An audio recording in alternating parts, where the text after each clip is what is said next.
Thought and elemental essence. Elemental essence when molded by thought adopts a certain color, a color which is expressive of the nature of the thought or feeling. Of course all that this really means is that the essence composing the thought form is for the time compelled to vibrate at a certain definite rate by the thought which is ensouling it. The evolution of the elemental essence is to learn to respond to all possible rates of undulation. When therefore a thought holds it for a time vibrating at a certain rate, it is helped to this extent, that it has now become habituated to that particular rate of oscillation, so that next time it comes within reach of a similar one, it will respond to it much more readily than before. Presently those atoms of essence, having passed back again into the general mass, will be caught up again by some other thought, and will then have to swing at some totally different rate. And so will evolve a little further by acquiring the capacity to respond to the second type of undulation. So by slow degrees the thoughts, not only of man, but also of nature spirits and devas, and even of animals so far as they do think, are evolving the elemental essence which surrounds them, slowly teaching here a few atoms, and there a few atoms, to respond to this or that different rate of oscillation, until at last a stage will be reached when all the particles of the essence shall be ready to answer at any moment to any possible rate of vibration. And that will be the completion of their evolution. It is for this reason that the occultist avoids when possible the destruction of an artificial elemental, even when it is of evil character, preferring rather to defend himself or others against it by using the protection of a shell. It is possible to dissipate an artificial elemental instantly by an exertion of will power, just as it is possible on the physical plane to kill a poisonous snake in order that it may do no further harm. But neither course of action would commend itself to an occultist, except in very unusual circumstances. Whether the thought ensouling it is evil or good makes no difference whatever to the essence. All that is required for its development is to be used by thought of some kind. The difference between the good and the evil would be shown by the quality of essence which it affected, the evil thought or desire needing for its appropriate expression the coarser or denser matter, while the higher thought would require correspondingly finer and more rapidly vibrating matter for its covering. There are plenty of undeveloped people always thinking the coarser lower thoughts, and their very ignorance and grossness are made use of by the great law as evolutionary forces to help on a certain stage of the work that is to be done. It is for us, who have learnt a little more than they, to strive ever to think the high and holy thoughts which cause the evolution of a finer kind of elemental matter, and so to work in a field where at present the laborers are far too few. Fourth section, Psychic Faculties. Psychic Powers. The possession of psychic powers does not necessarily involve high moral character, any more than does the possession of great physical strength. It is quite true that the man who enters the path of holiness will presently find such powers developing in him, but it is quite possible to gain many of the powers without the holiness. Powers can be developed by anyone who will take the trouble, and a man may learn clairvoyance or mesmerism just as he may learn to play the piano, if he is willing to go through the necessary hard work.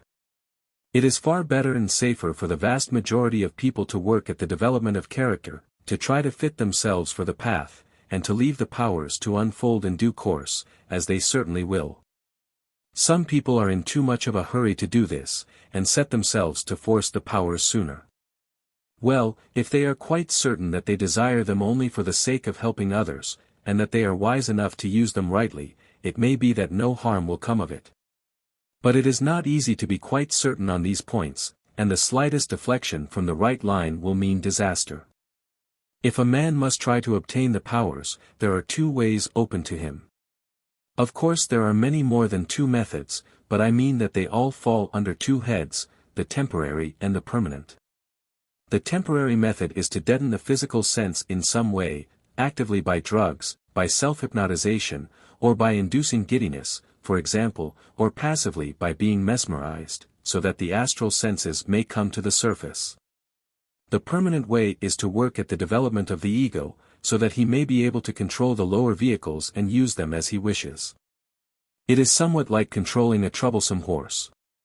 A man who knows nothing of riding may so stupefy a horse with drugs that he can somehow keep on his back, but that will not in the least enable him to control any other horse.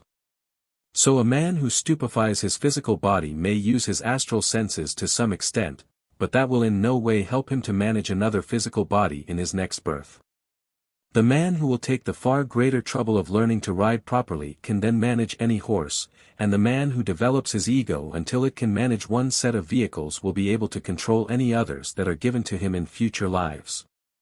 This latter course means real evolution, the other does not necessarily involve anything of the sort. It does not follow that everyone who is on the path must have psychic powers.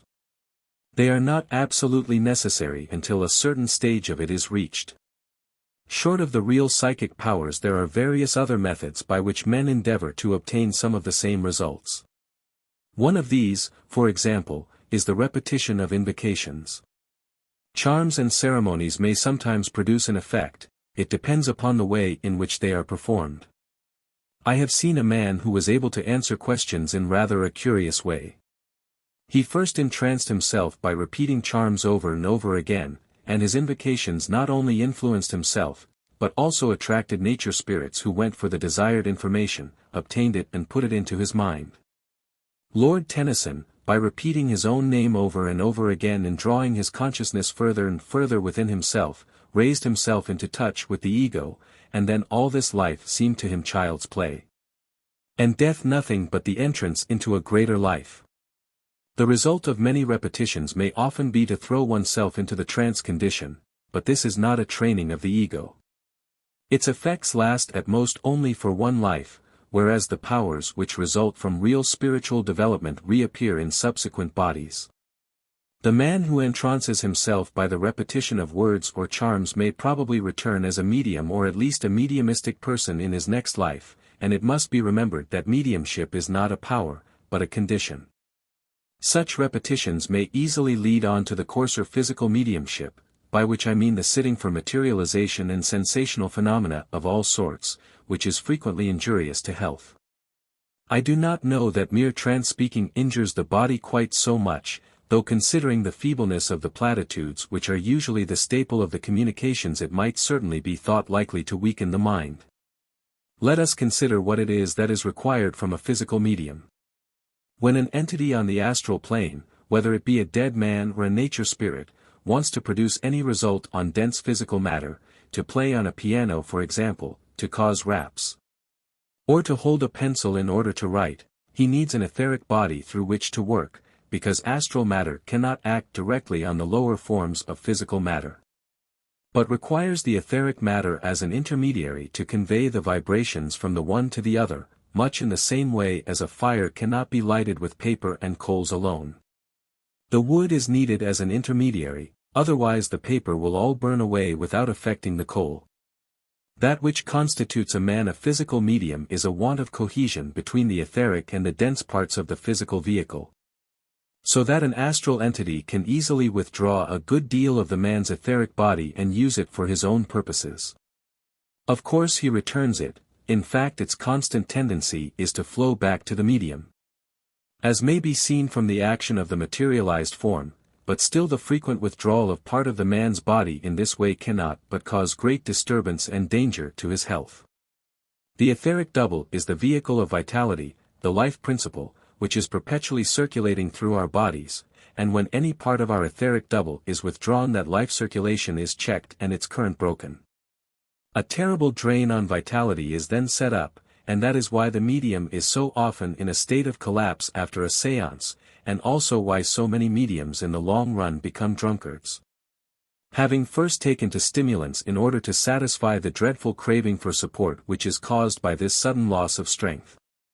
It can never under any circumstances be a good thing for the health to be constantly subjected to such a drain as this, even though in some cases the more intelligent and careful spirits try to pour strength into their medium after a séance, in order to make up for the loss, and thus support him without absolute breakdown for a much longer period than would otherwise be possible. In cases of materialization, dense physical matter, probably chiefly in the form of gases or liquids, is frequently borrowed from the body of the medium, who actually decreases temporarily in size and weight. And when it takes place, naturally that is a further source of serious disturbance to all the functions. Of the mediums with whom I used to have sittings 30 years ago, one is now blind, another died a confirmed drunkard, and a third, finding himself menaced apoplexy and paralysis, escaped with his life only by giving up seances altogether. Another form of materialization is that in which the astral body is temporarily solidified. The ordinary materializing spirit takes his material from the medium, because that, being already specialized, is more easily arranged into human form, and more readily condensed and molded than free ether would be. No one connected with any school of white magic would think it right to interfere with the etheric double of any man in order to produce a materialization, nor would he disturb his own if he wished to make himself visible at a distance.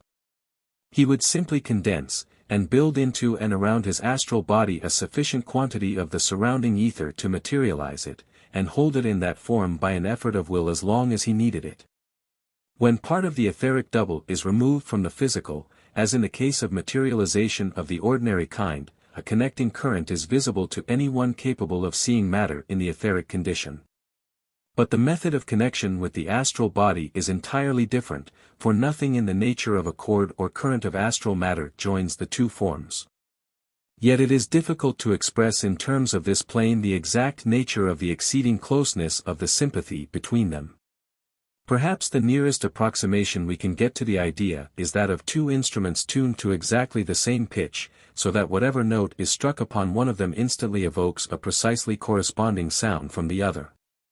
There is no harm in using willpower to cure diseases, so long as no money or other consideration is taken for what is done. There are several methods, the simplest is the pouring in of vitality. Nature will cure most diseases if the man can be strengthened and supported while she is left to do her work. This is especially true of the various nervous diseases which are so painfully common at the present day. The rest cure, which is often advised for them, is quite the best thing that can be suggested, but recovery might often be greatly hastened if vitality were poured into the patient in addition. Any man who has surplus vitality may direct it by his will to a particular person. When he is not doing that, it simply radiates from him in all directions, flowing out principally through the hands. If a man is depleted of strength so that his spleen does not do its work properly, the pouring in of specialized vitality is often of the greatest help to him in keeping the machinery of the body going until he is able to manufacture it for himself. Many minor diseases can be cured merely by increasing the circulation of the vitality. A headache, for example, is generally due either to a slight congestion of blood, or to a similar congestion of the vital fluid. In either case, a clairvoyant who can see the obstruction may deal with it by sending a strong current through the head, and washing away the congested matter. A man who cannot see can also produce this result, but since he does not know exactly where to direct this force, he generally wastes a great deal of it. Sometimes people perform cures by imposing their own magnetic conditions upon others. This is based on the theory, which is quite correct, that all disease is in harmony of some sort, and that if perfect harmony can be restored, the disease will disappear.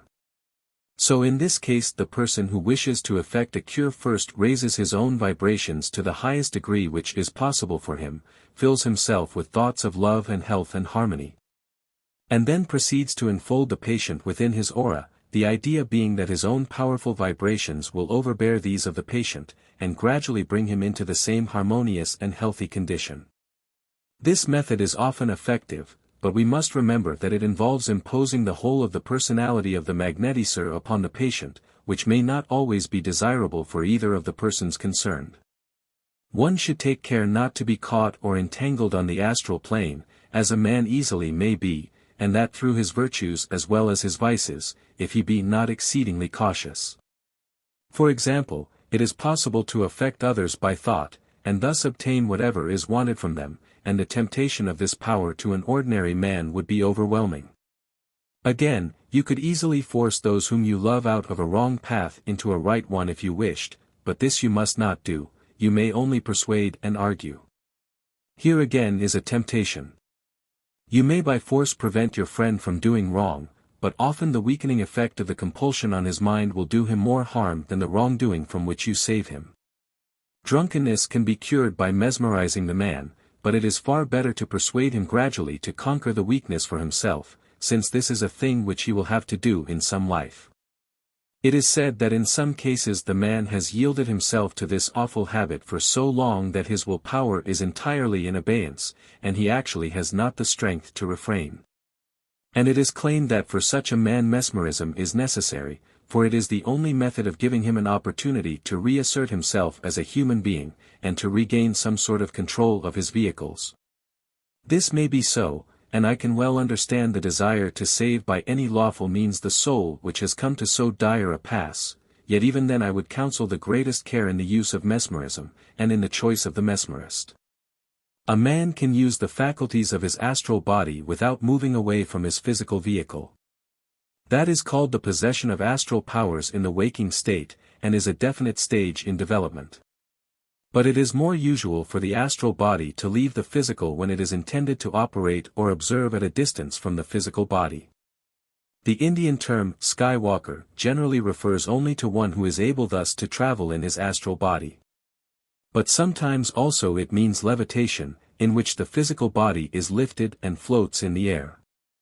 In India this happens to some ascetics, and some of the greatest of Christian saints have in deep meditation been thus raised from the ground. It involves, however, the expenditure of a good deal of force. When a disciple is commissioned to undertake some special work for humanity, the adepts may give to him for the purpose some extra force, but though he is left free to use it as he pleases, he must not fritter it away uselessly. So it happens that even those who can produce these strange effects at will do not do so to amuse themselves or others, but only for real work. It would be quite possible for some disciple to use this force for the purpose of carrying his physical body through the air to a distant place.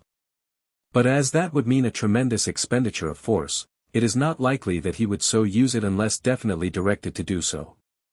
On the other hand, there have been cases in which such powers were used, for example, to save a man from undeserved suffering. There was once a case in which a young man was accused of the forgery of an important document. He was to a certain extent technically guilty, although quite innocent of any evil intention. He had very foolishly imitated a certain signature upon a blank sheet of paper, and then someone who was unfriendly to him had obtained possession of the sheet of paper, written in certain instructions above the signature.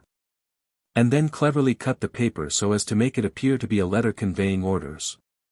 The accused had to admit that the signature was in his writing, but his account of the circumstances under which it was written was not unnaturally disbelieved, and it seemed impossible for him to escape the most terrible consequences. But it happened that one of our masters was called as a witness to testify to the handwriting of the prisoner. The sheet was handed to him with the question, "Do you recognize that handwriting as that of the prisoner?" The master just glanced at it, and instantly returned it, saying, "Is this the sheet which you intended to give me?" In that instant the sheet had become an absolute blank. The counsel for the prosecution of course supposed that in some utterly incomprehensible way he had mislaid the paper, but for want of it the prosecution fell through, and so the young man was saved. Clairvoyance. The possession of clairvoyant power is a very great privilege and a very great advantage, and if properly and sensibly used it may be a blessing and a help to its fortunate holder, just as surely as, if it is misused, it may often be a hindrance and a curse. The principal dangers attendant upon it arise from pride, ignorance, and impurity, and if these be avoided, as they easily may be, nothing but good can come from it. Pride is the first great danger. The possession of a faculty which, though it is the heritage of the whole human race, is as yet manifested only very occasionally, often causes the ignorant clairvoyant to feel himself, or still more frequently herself, exalted above his fellows.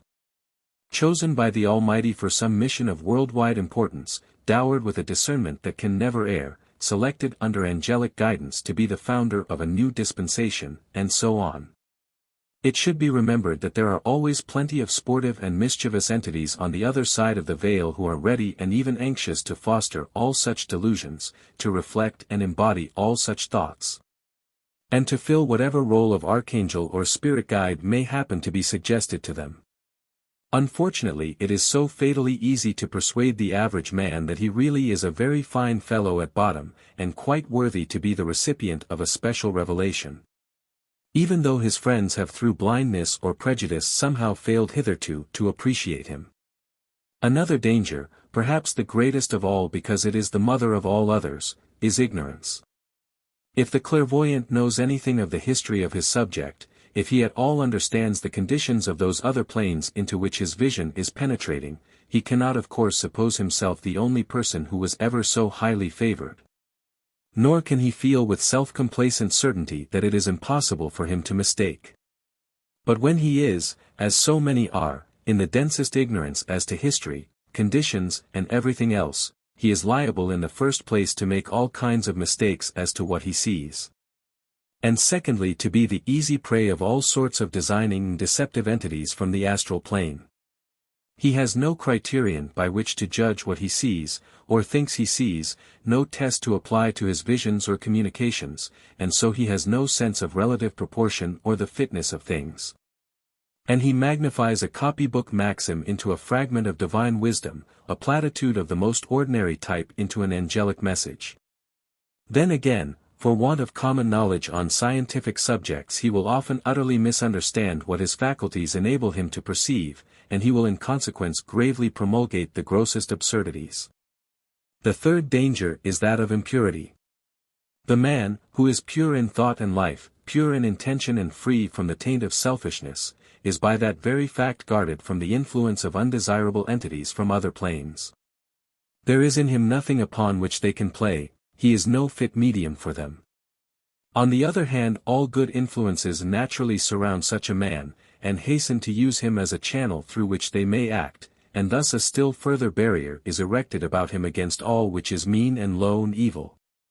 The man of impure life or motive, on the contrary, inevitably attracts to himself all that is worst in the invisible world which so closely surrounds us.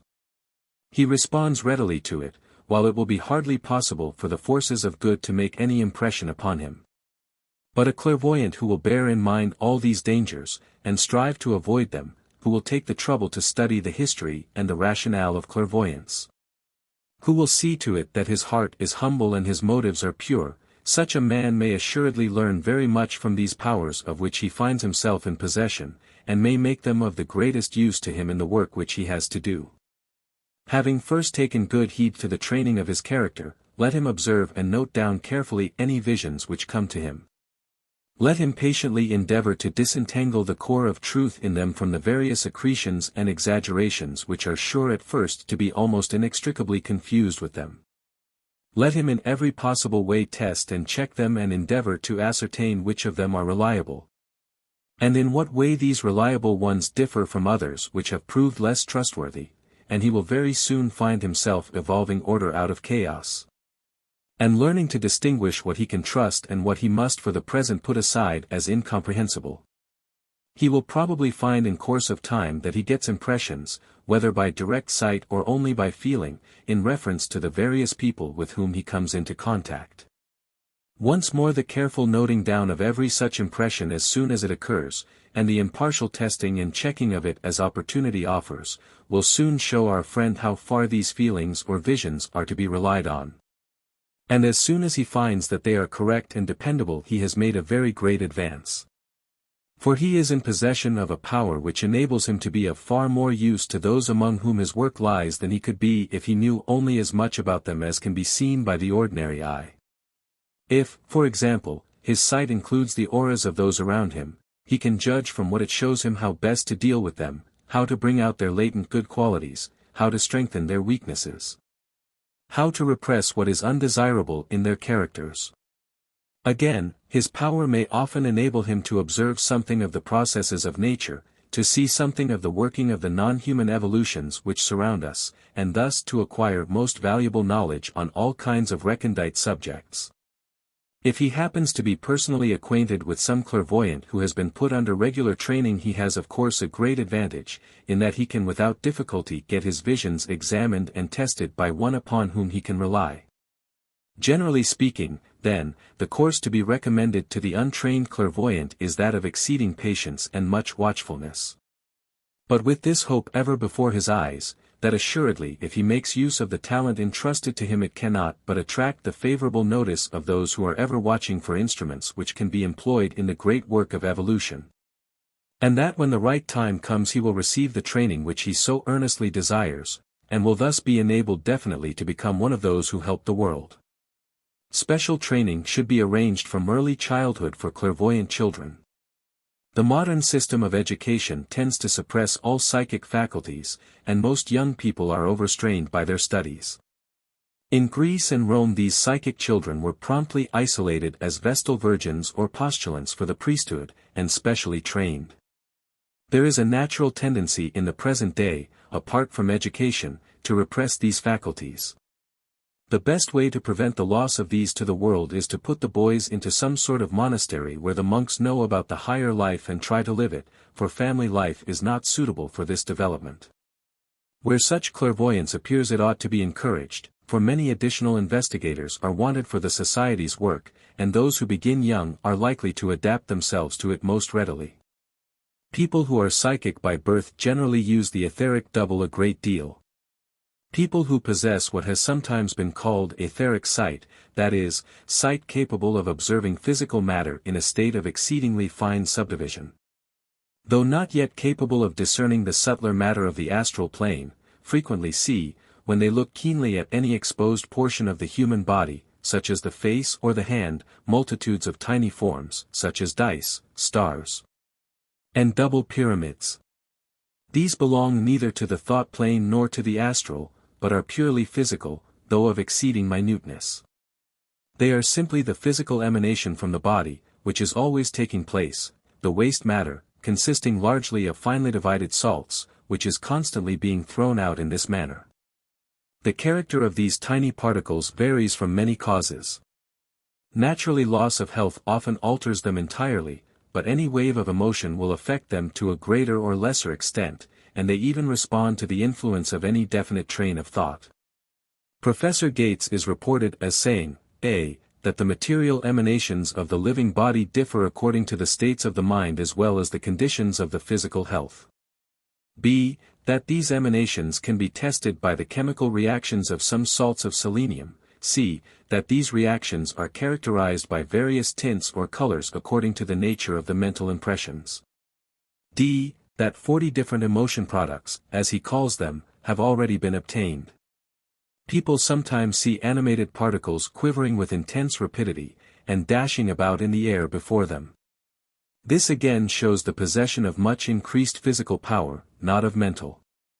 It is unfortunately only too common for the person who gains for the first time a glimpse of astral or even of etheric matter to jump at once to the conclusion that he is at least upon the mental level, if not upon the nirvanic, and holds in his hand the key to all the mysteries of the entire solar system. All that will come in good time, and these grander vistas will assuredly open before him one day. But he will hasten the coming of that desirable consummation if he makes sure of each step as he takes it, and tries fully to understand and make the best of what he has, before desiring more. Those who begin their experience with nirvanic vision are few and far between. For most of us, progress must be slow and steady, and the safest motto for us is festina lente. I should not advise anyone to allow himself to be thrown into mesmeric sleep for the purpose of gaining clairvoyant experiences. The domination of the will by that of another produces effects that few people realize. The will of the victim becomes weaker, and is more liable to be acted upon by others. In the scheme of things no man is forced to do anything, he is taught by receiving always the result of his actions. And it is better to allow clairvoyant powers to come gradually in the natural course of evolution, rather than to try to force them in any way. We must not always assume that a man who sees something pertaining to higher planes is necessarily becoming clairvoyant. By clairvoyance, for example, we may undoubtedly see an apparition, but on the other hand there are various other ways in which a man may see or suppose himself to see something which to him would be exactly the same as an apparition. The apparition of a dead person may be, a. one's own imagination, b. a thought form produced by another person, c. or by the person seen, d. an impersonation, e. the etheric double of the person, or f. the real person actually there. In the last case, one of three things must have happened, that is, supposing that the apparition is a dead or sleeping person in his astral body, and that the man who sees him is himself in his physical body in wide awake.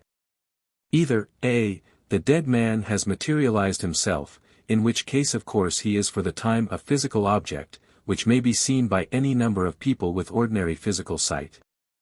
B, the dead man is in his astral body, in which case only those possessing astral sight can perceive him. He has probably succeeded by some special effort in temporarily opening that sight for the person to whom he wishes to show himself, and is therefore most likely visible to that one person only, and not to any others who may happen to be present. Or, C, the dead man has mesmerized the living, so as to impose upon him the idea that he sees a figure which is not really visible to him, though it may be really present. If the apparition be an etheric double, it will not stray far away from the dense body to which it belongs or used to belong. An unpracticed apparition, one who is new to the astral plane, often shows traces of the habits of his earth life. He will enter and depart by a door or a window, not yet realizing that he can pass through the wall just as easily. I have even seen one squeeze through the crack of a locked door. He might as well have tried the keyhole. But he moves as he has been accustomed to move, as he thinks of himself as moving. For the same reason an apparition often walks upon the earth, when he might just as well float through the air. It is a mistake to think that if you see a vision, it must necessarily mean something for you, or be specially sent to you. If you for the moment become sensitive, you see what happens to be there.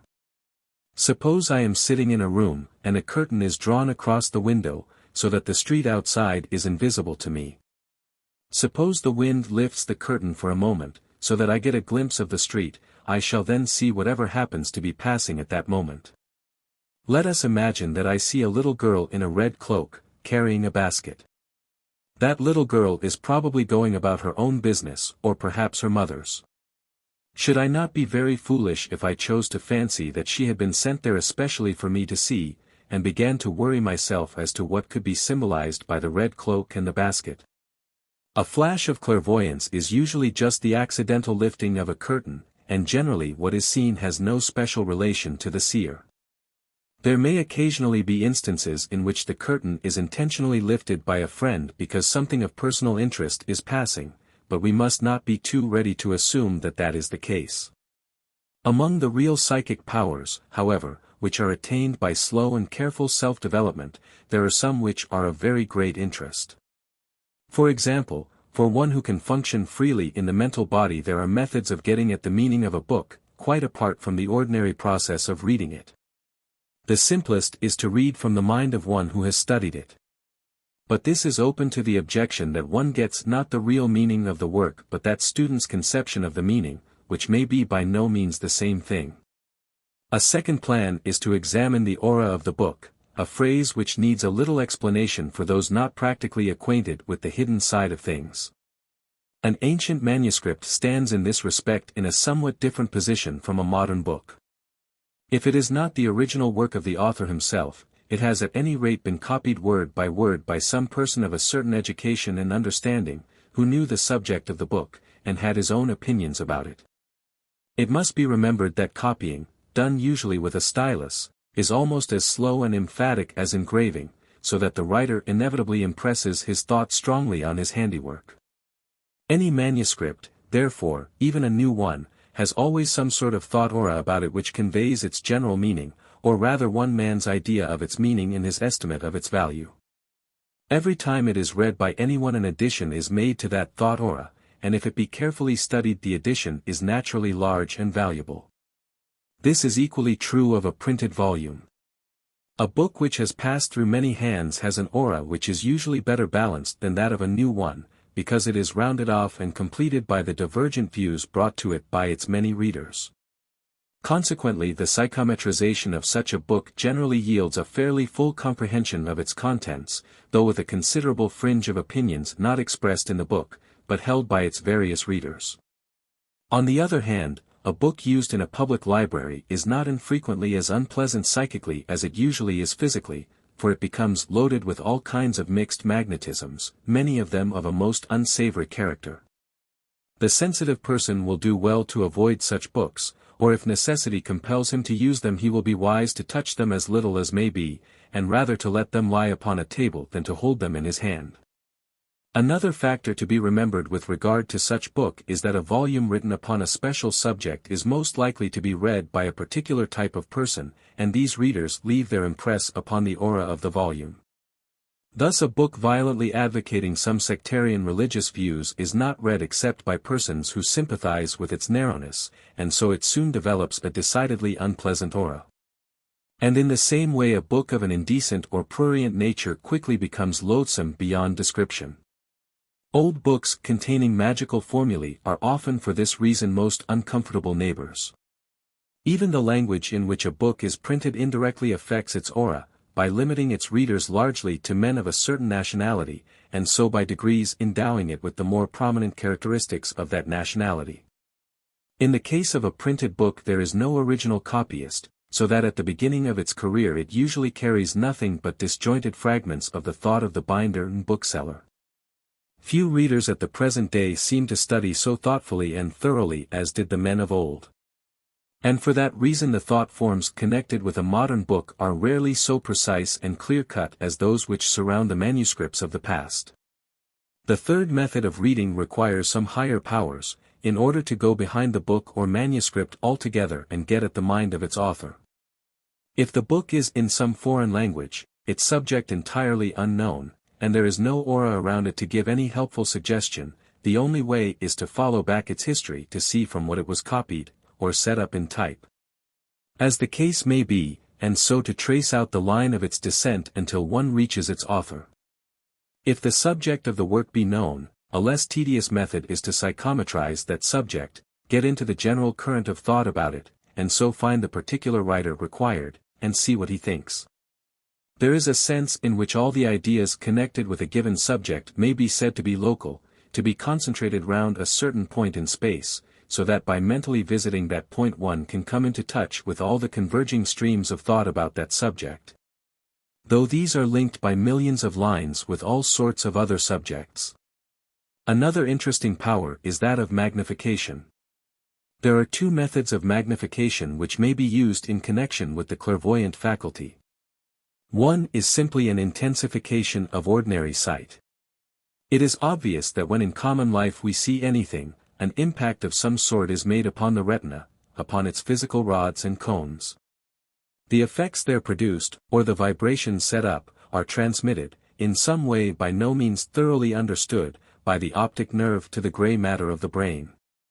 Clearly before the true man within can become conscious of what is seen, these impressions made upon the physical brain matter must be transmitted from that to the etheric matter, from that in turn to the astral. And from that to the mental, these different degrees of matter being, as it were, stations on a telegraph wire. One method of magnification is to tap this telegraph wire at an intermediate station, to receive the impression upon the etheric matter of the retina instead of upon the physical rods and cones. And to transfer the impression received directly to the etheric part of the brain by an effort of will. The attention can be focused in only a few of the etheric particles, or even in one of them. And in that way a similarity of size can be attained between the organ employed and some minute object which is to be observed. A method more commonly used, but requiring somewhat higher development, is to employ the special faculty of the center between the eyebrows. From the central portion of that can be projected what we may call a tiny microscope, having for its lens only one atom. In this way again we produce an organ commensurate in size with the minute objects to be observed. The atom employed may be either physical, astral or mental, but whichever it is it needs a special preparation. All its spirally must be opened up and brought into full working order, so that it is just as it will be in the seventh round of our chain. This power belongs to the causal body, so if an atom of lower level be used as an eyepiece a system of reflecting counterparts must be introduced. The atom can be adjusted to any subplane, so that any required degree of magnification can be applied in order to suit the object which is being examined.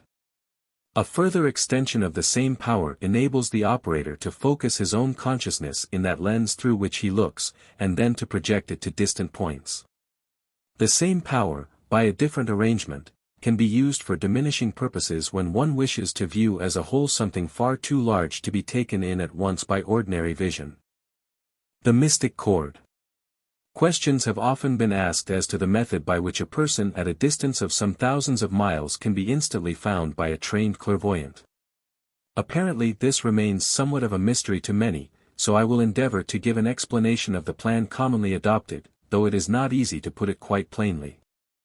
A clear expression of superphysical facts cannot be achieved in physical words, for the latter are always to some extent misleading even when they seem most illuminative. Man's various forces and qualities, manifesting in his bodies as vibrations, send out for each vehicle what may be called a keynote. Take his astral body as an example.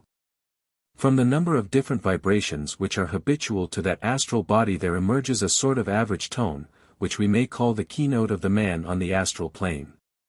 It is obviously conceivable that there may be a considerable number of ordinary men whose astral keynote is practically the same, so that this alone would not suffice to distinguish them with certainty. But there is a similar average tone for each man's mental body, for his causal body, and even for the etheric part of his physical body. And there have never yet been found two persons whose keynotes were identical at all these levels, so as to make exactly the same chord when struck simultaneously. Thus the chord of each man is unique, and it furnishes a means by which he can always be distinguished from the rest of the world. Among millions of primitive savages there may possibly be cases where development is as yet so slight that the chords are scarcely clear enough for the differences between them to be observed. But with any of the higher races there is never the least difficulty, nor is there any risk of confusion. Whether the man be sleeping or waking, living or dead, his chord remains the same, and he can always be found by it. How can this be so, it may be asked, when he is resting in the heaven world, and has therefore no astral or etheric body to emit the characteristic sounds? So long as the causal body itself remains, it has always attached to it its permanent atoms, one belonging to each of the planes, and therefore, wherever he goes, the man in his causal body carries his chord with him. For the single atom is quite sufficient to give out the distinctive sound. The trained seer, who is able to sense the chord, attunes his own vehicles for the moment exactly to its notes, and then by an effort of will sends forth its sound. Wherever in the three worlds that man who is sought may be, this evokes an instantaneous response from him. If he be living in the physical body, it is quite possible that in that lower vehicle he may be conscious only of a slight shock, and may not in the least know what has caused it. But his causal body lights up instantly. It leaps up like a great flame, and this response is at once visible to the seer, so that by that one action the man is found, and a magnetic line of communication is established. The seer can use that line as a kind of telescope, or if he prefers he can send his consciousness flashing along it with the speed of light and see from the other end of it, as it were. The combination of sounds which will produce a man's chord is his true occult name, and it is in this sense that it has been said that when a man's true name is called he instantly replies, wherever he may be. Some vague tradition of this is probably at the back of the idea so widely spread among savage nations, that a man's real name is a part of him, and must be carefully concealed, because one who knows it has a certain power over him, and can work magic upon him. Thus also it is said that the man's true name is changed at each initiation, since each such ceremony is at once the official recognition in the fulfillment of a progress by which he has, as it were, raised himself into a higher key, putting an additional strain upon the strings of his instrument, and evoking from it far grander music, so that thenceforward his chord must be sounded differently. This name of the man must not be confused with the hidden name of the Ogoids, for that is the chord of the three principles of the ego, produced by the vibrations of the atmic, buddhic and mental atoms, and the monad behind them. In order to avoid such confusion we must keep clearly in mind the distinction between two manifestations of the man at different levels. The correspondence between these two manifestations is so close that we may almost consider the lower as the repetition of the higher. The ego is triple, consisting of Atma, Buddhi, Manas, three constituents each existing on its own plane, the Atma on the nirvanic, the Buddhi on the buddhic, and the Manas on the highest level of the mental. This ego inhabits a causal body, a vehicle built of the matter of the lowest of the three planes to which he belongs. He then puts himself further down into manifestation, and takes three lower vehicles, the mental, astral and physical bodies. His chord in this lower manifestation is that which we have been describing, and consists of his own note and those of the three lower vehicles. Just as the ego is triple, so is the monad, and this also has its three constituents, each existing on its own plane. But in this case the three planes are the first, second and third of our system, and the nirvanic is the lowest of them instead of the highest. But on that nirvanic level it takes to itself a manifestation, and we call it the monad in its atmic vehicle, or sometimes the triple atma or triple spirit, and this is for it what the causal body is for the ego. Just as the ego takes on three lower bodies, mental, astral, physical, the first of which, the mental, is on the lower part of his own plane, and the lowest, the physical, 2 planes below. So the monad takes on three lower manifestations, which we commonly call atma, buddhi, manas, the first of which is on the lower part of his plane, and the lowest 2 planes below that. It will thus be seen that the causal body is to the monad what the physical body is to the ego. If we think of the ego as the soul of the physical body, we may consider the monad as the soul of the ego in turn. Thus the chord of the ogoids, the glorified ego in his causal body, consists of the note of the monad, with those of its three manifestations, atma, buddhi, manas. It must be understood that the chord cannot be accurately considered as sound in the sense in which we use that word on this plane. It has been suggested to me that an analogy which is in some respects better is that of the combination of lines in a spectrum.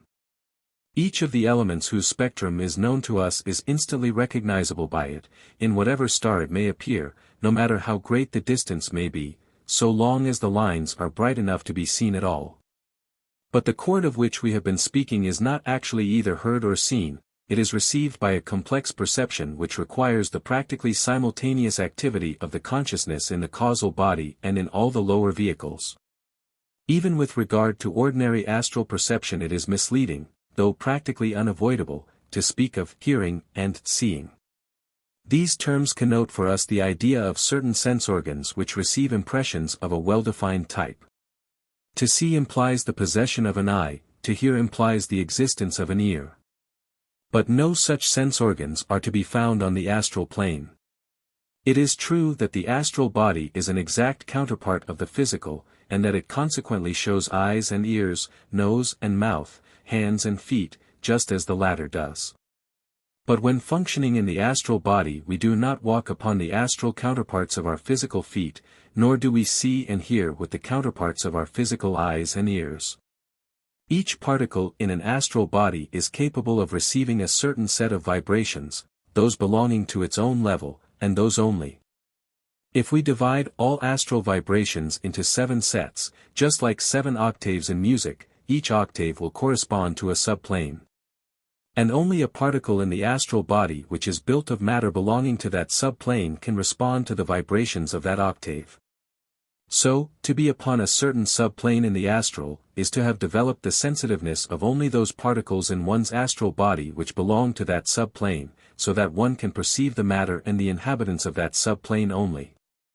To have perfect vision upon the astral plane means to have developed sensitiveness in all particles of the astral body, so that all the subplanes are simultaneously visible.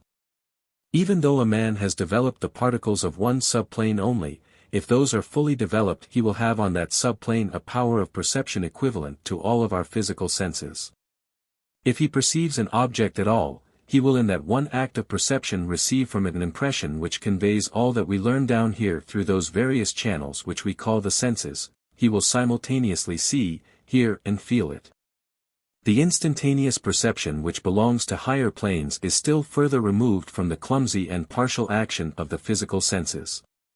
In order to see how the chord helps the clairvoyant to find any given person, it must also be understood that the vibrations which cause it are communicated by the man to any object which is for some time in close contact with him, and therefore permeated by his magnetism.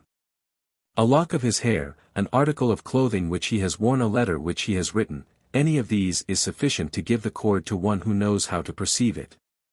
It can also be obtained very readily from a photograph, which seems more curious, since the photograph need not have been in direct contact with the person whom it represents. Even untrained clairvoyants, who have no scientific knowledge of the subject, instinctively recognize the necessity of bringing themselves en rapport with those whom they seek by means of some such objects. It is not necessary for the seer to hold the letter in his hand while examining the case, or even to have it near him. Having once held the letter and sensed the chord, he is able to remember it and reproduce it, just as anyone with a good memory might remember a face after seeing it once. Some such link as this is always necessary to find a person previously unknown. We had recently a case of a man who had died somewhere in the Congo district, but as no photograph of him was sent by the friend who wrote about him, it was necessary first to seek that friend, somewhere in Scandinavia, I think, and make a contact in a roundabout way through him. There are, however, other methods of finding people at a distance. One which is most effective requires higher development than that just described.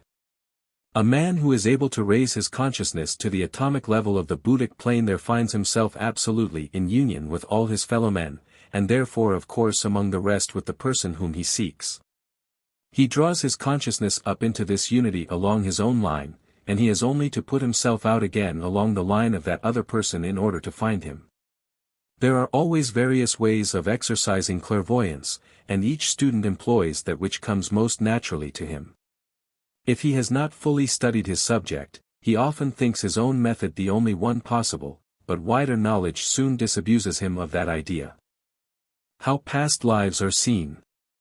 As a series of past lives of enthralling interest has recently been published in the Theosophist, many inquiries have been received as to the exact method by which the record of such lives is read by the investigators. It is not easy to explain the matter satisfactorily to those who have not themselves the power to see them, but some attempt at a description of the process may at least help students on the way towards comprehension. To begin with, it is by no means easy to explain what the record is which is to be read. A suggestion leading towards an idea of it may perhaps be obtained by imagining a room with a huge pier glass at one end. Everything which took place in that room would be reflected in that mirror. If we further suppose that mirror to be endowed with the properties of a kind of perpetual cinematograph, so that it records all which it reflects, and can afterwards under certain circumstances be made to reproduce it, we have advanced one stage towards understanding how the record presents itself. But we must add to our conception qualities which no mirror ever possessed, the power to reproduce all sounds as a phonograph does, and also to reflect and reproduce thoughts and feelings. Then we must further try to understand what the reflection in a mirror really is. If two persons stand in relation to a mirror so that each sees in it not himself but the other, it is obvious that the same area of glass is reflecting the two images. Therefore if we suppose the glass to retain permanently every image which has ever been cast upon it, perhaps it actually does, it is again clear that the same part of the glass must be simultaneously recording those two images.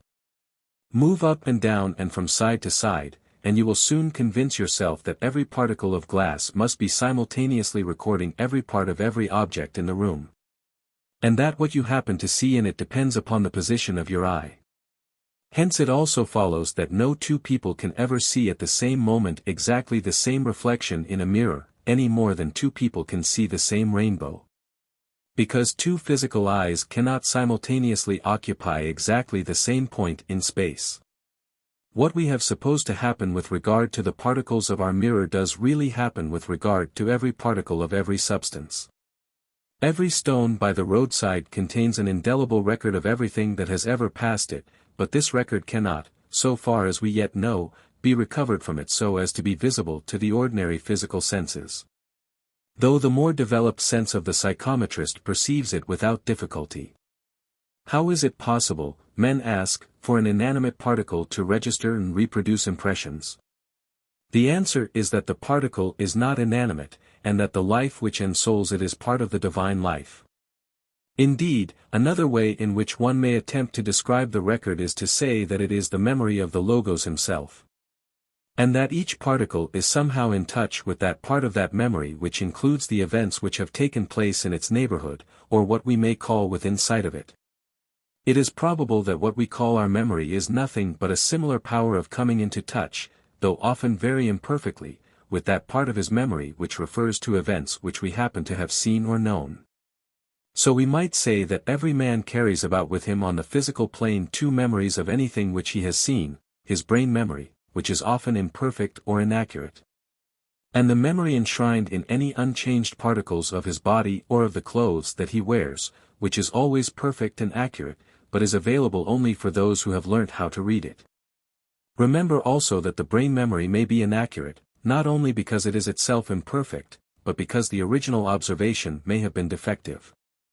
Also that it may have been colored by prejudice. We see, to a large extent, what we wish to see, and we can remember an event only as it appeared to us, though we may have seen it partially or wrongly. But from all these defects the record is entirely free. It is obvious that a man's physical body can have neither a memory nor a record of a past incarnation in which it did not participate. And the same is true of his astral and mental bodies, since all these vehicles are new for each new incarnation.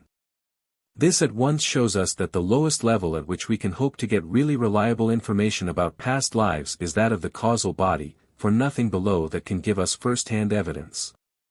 In those previous lives the ego in his causal body was present, at least a certain small part of him was, and so he is an actual witness, whereas all lower vehicles were not witnesses, and can only report what they have received from him. When we recollect how imperfect is the communication between the ego and the personality in the ordinary man, we shall at once see how entirely unreliable such second, third, or fourth-hand testimony is likely to be. One may sometimes obtain from the astral or mental bodies isolated pictures of events in a man's past life, but not a sequential and coherent account of it. And even those pictures are but reflections from the causal body, and probably very dim and blurred reflections. Therefore to read past lives with accuracy the first thing necessary is to develop the faculties of the causal body. Turning those faculties upon the causal body of the man to be examined, we have before us the same two possibilities as in the case of the physical man.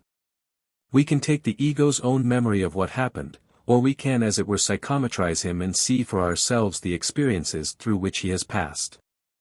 The latter method is the safer, for even the ego, since he has seen these things through a past personality, may have imperfect or prejudiced impressions of them.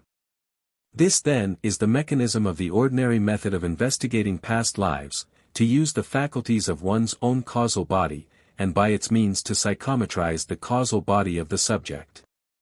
The thing could be done at lower levels by psychometrization of the permanent atoms, but as this would be a much more difficult feat than the unfolding of the senses of the causal body, it is not at all likely ever to be attempted successfully. Another method, which, however, requires much higher development, is to use the Buddhic faculties, to become absolutely one with the ego under investigation, and read his experiences as though they were one's own, from within instead of from without.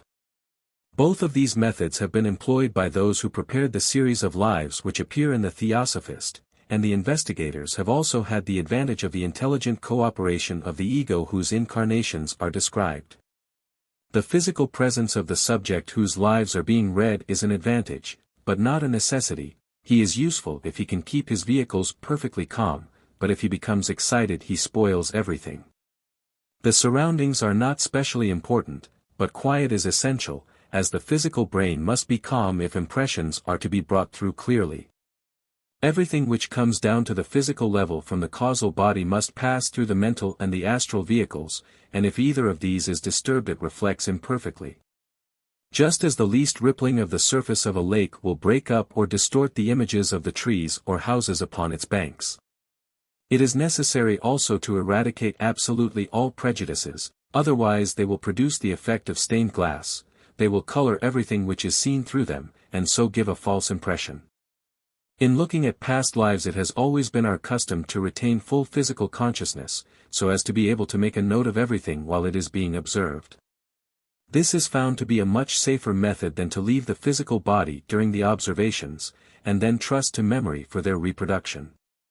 There is however a stage at which this latter plan is the only one available, when the student, though able to use the causal body, can do so only while the physical vehicle is asleep. The identification of the various characters encountered in these glimpses of the past sometimes presents a little difficulty, for naturally egos change considerably in the course of 20,000 years or so. Fortunately, with a little practice it is possible to pass the record in review as rapidly or as slowly as may be desired. So when there is any doubt as to identification, we always adopt the plan of running quickly along the line of lives of the ego under observation, until we trace him to the present day. Some investigators, when they see an ego in some remote life, at once feel an intuition as to his present personality. But though such a flash of intuition may often be right, it may certainly also sometimes be wrong, and the more laborious method is the only one which is thoroughly reliable. There are cases in which even after many thousands of years the egos of ordinary people are instantly recognizable, but that does not speak particularly well for them, because it means that during all that time they have made but little progress. To try to recognize 20,000 years ago someone whom one knows at the present day is rather like meeting as an adult someone whom one knew long ago as a little child. In some cases recognition is possible. In other cases the change has been too great. Those who have since become masters of the wisdom are often instantly recognizable, even thousands of years ago, but that is for a very different reason. When the lower vehicles are already fully in harmony with the ego, they form themselves in the likeness of the ogoids, and so change very little from life to life. In the same way, when the ego himself is becoming a perfect reflection of the monad, he also changes but little, but gradually grows, and so he is readily recognizable. In examining a past life, the easiest way of all would be to let the record drift past us at its natural rate, but that would mean a day's work to look up the events of each day, and a lifetime spent upon each incarnation. As has been said, it is possible to accelerate or retard the passage of events, so that a period of thousands of years may be run through rapidly, or on the other hand any particular picture may be held as long as is desired, so that it may be examined in detail. The acceleration or retardation may perhaps be compared to the hastening or slackening of the movement of a panorama. A little practice gives the power to do this at will, but as in the case of the panorama, the whole record is really there all the time. What I have described as the unrolling of the record rapidly or slowly at will is in reality a movement not of the record, but of the consciousness of the seer. But the impression which it gives is exactly as I have stated it. The records may be said to lie upon one another in layers, the more recent on the top and the older ones behind. Yet even this simile is misleading, because it inevitably suggests the idea of thickness, whereas these records occupy no more space than does the reflection on the surface of a mirror. When the consciousness passes through them, it does not really move in space at all, it rather puts on itself, as a kind of cloak, one or other of the layers of the record, and in doing so it finds itself in the midst of the action of the story. One of the most tiresome tasks connected with this branch of inquiry is the determination of exact dates. In fact, some investigators frankly decline to undertake it, saying that it is not worth the trouble, and that a round number is sufficient for all practical purposes. Probably it is. Yet there is a feeling of satisfaction in getting even details as accurate as possible, even at the cost of tedious counting up to very high numbers. Our plan is of course to establish certain fixed points and then use those as a basis for further calculation. One such fixed point is the date 9564 BC, when the sinking of Poseidonis took place. Another is the date 75,025 BC. For the commencement of the great previous catastrophe. In the course of the investigation of the lives of Alcyone we have thus established a number of points, up to the date of 22,662 BC. And as those lives were worked backwards, and the intervals were therefore counted one by one and not all at once, the scheme was not too insufferably tedious, as it certainly would be with very large numbers. In certain cases astronomical means are also employed. A description of these different methods will be found in my book on clairvoyance.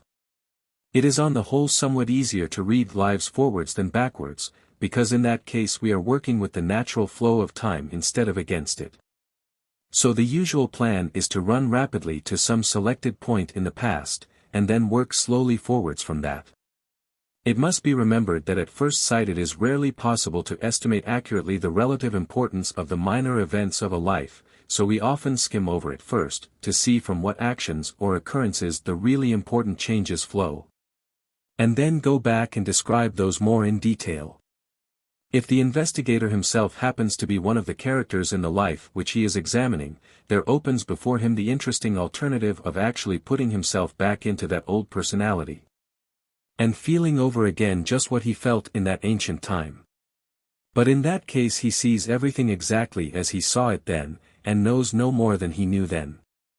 Few of those who read the life stories, which are often somewhat meager outlines, will have any conception of the amount of labor which has been bestowed upon them, of the hours of work which have sometimes been given to the full comprehension of some trifling detail, so that the picture finally presented may be as nearly a true one as is possible. At least our readers may be sure that no pains have been spared to ensure accuracy. Though this is often no easy task when we are dealing with conditions and modes of thought as entirely different from our own as though they belonged to another planet. The languages employed are almost always unintelligible to the investigator, but as the thoughts behind the words lie open before him that matters little. On several occasions those who were doing the work have copied down public inscriptions which they could not understand, and have afterwards had them translated on the physical plane by someone to whom the ancient language was familiar. A vast amount of work is represented by the sets of lives which are now appearing.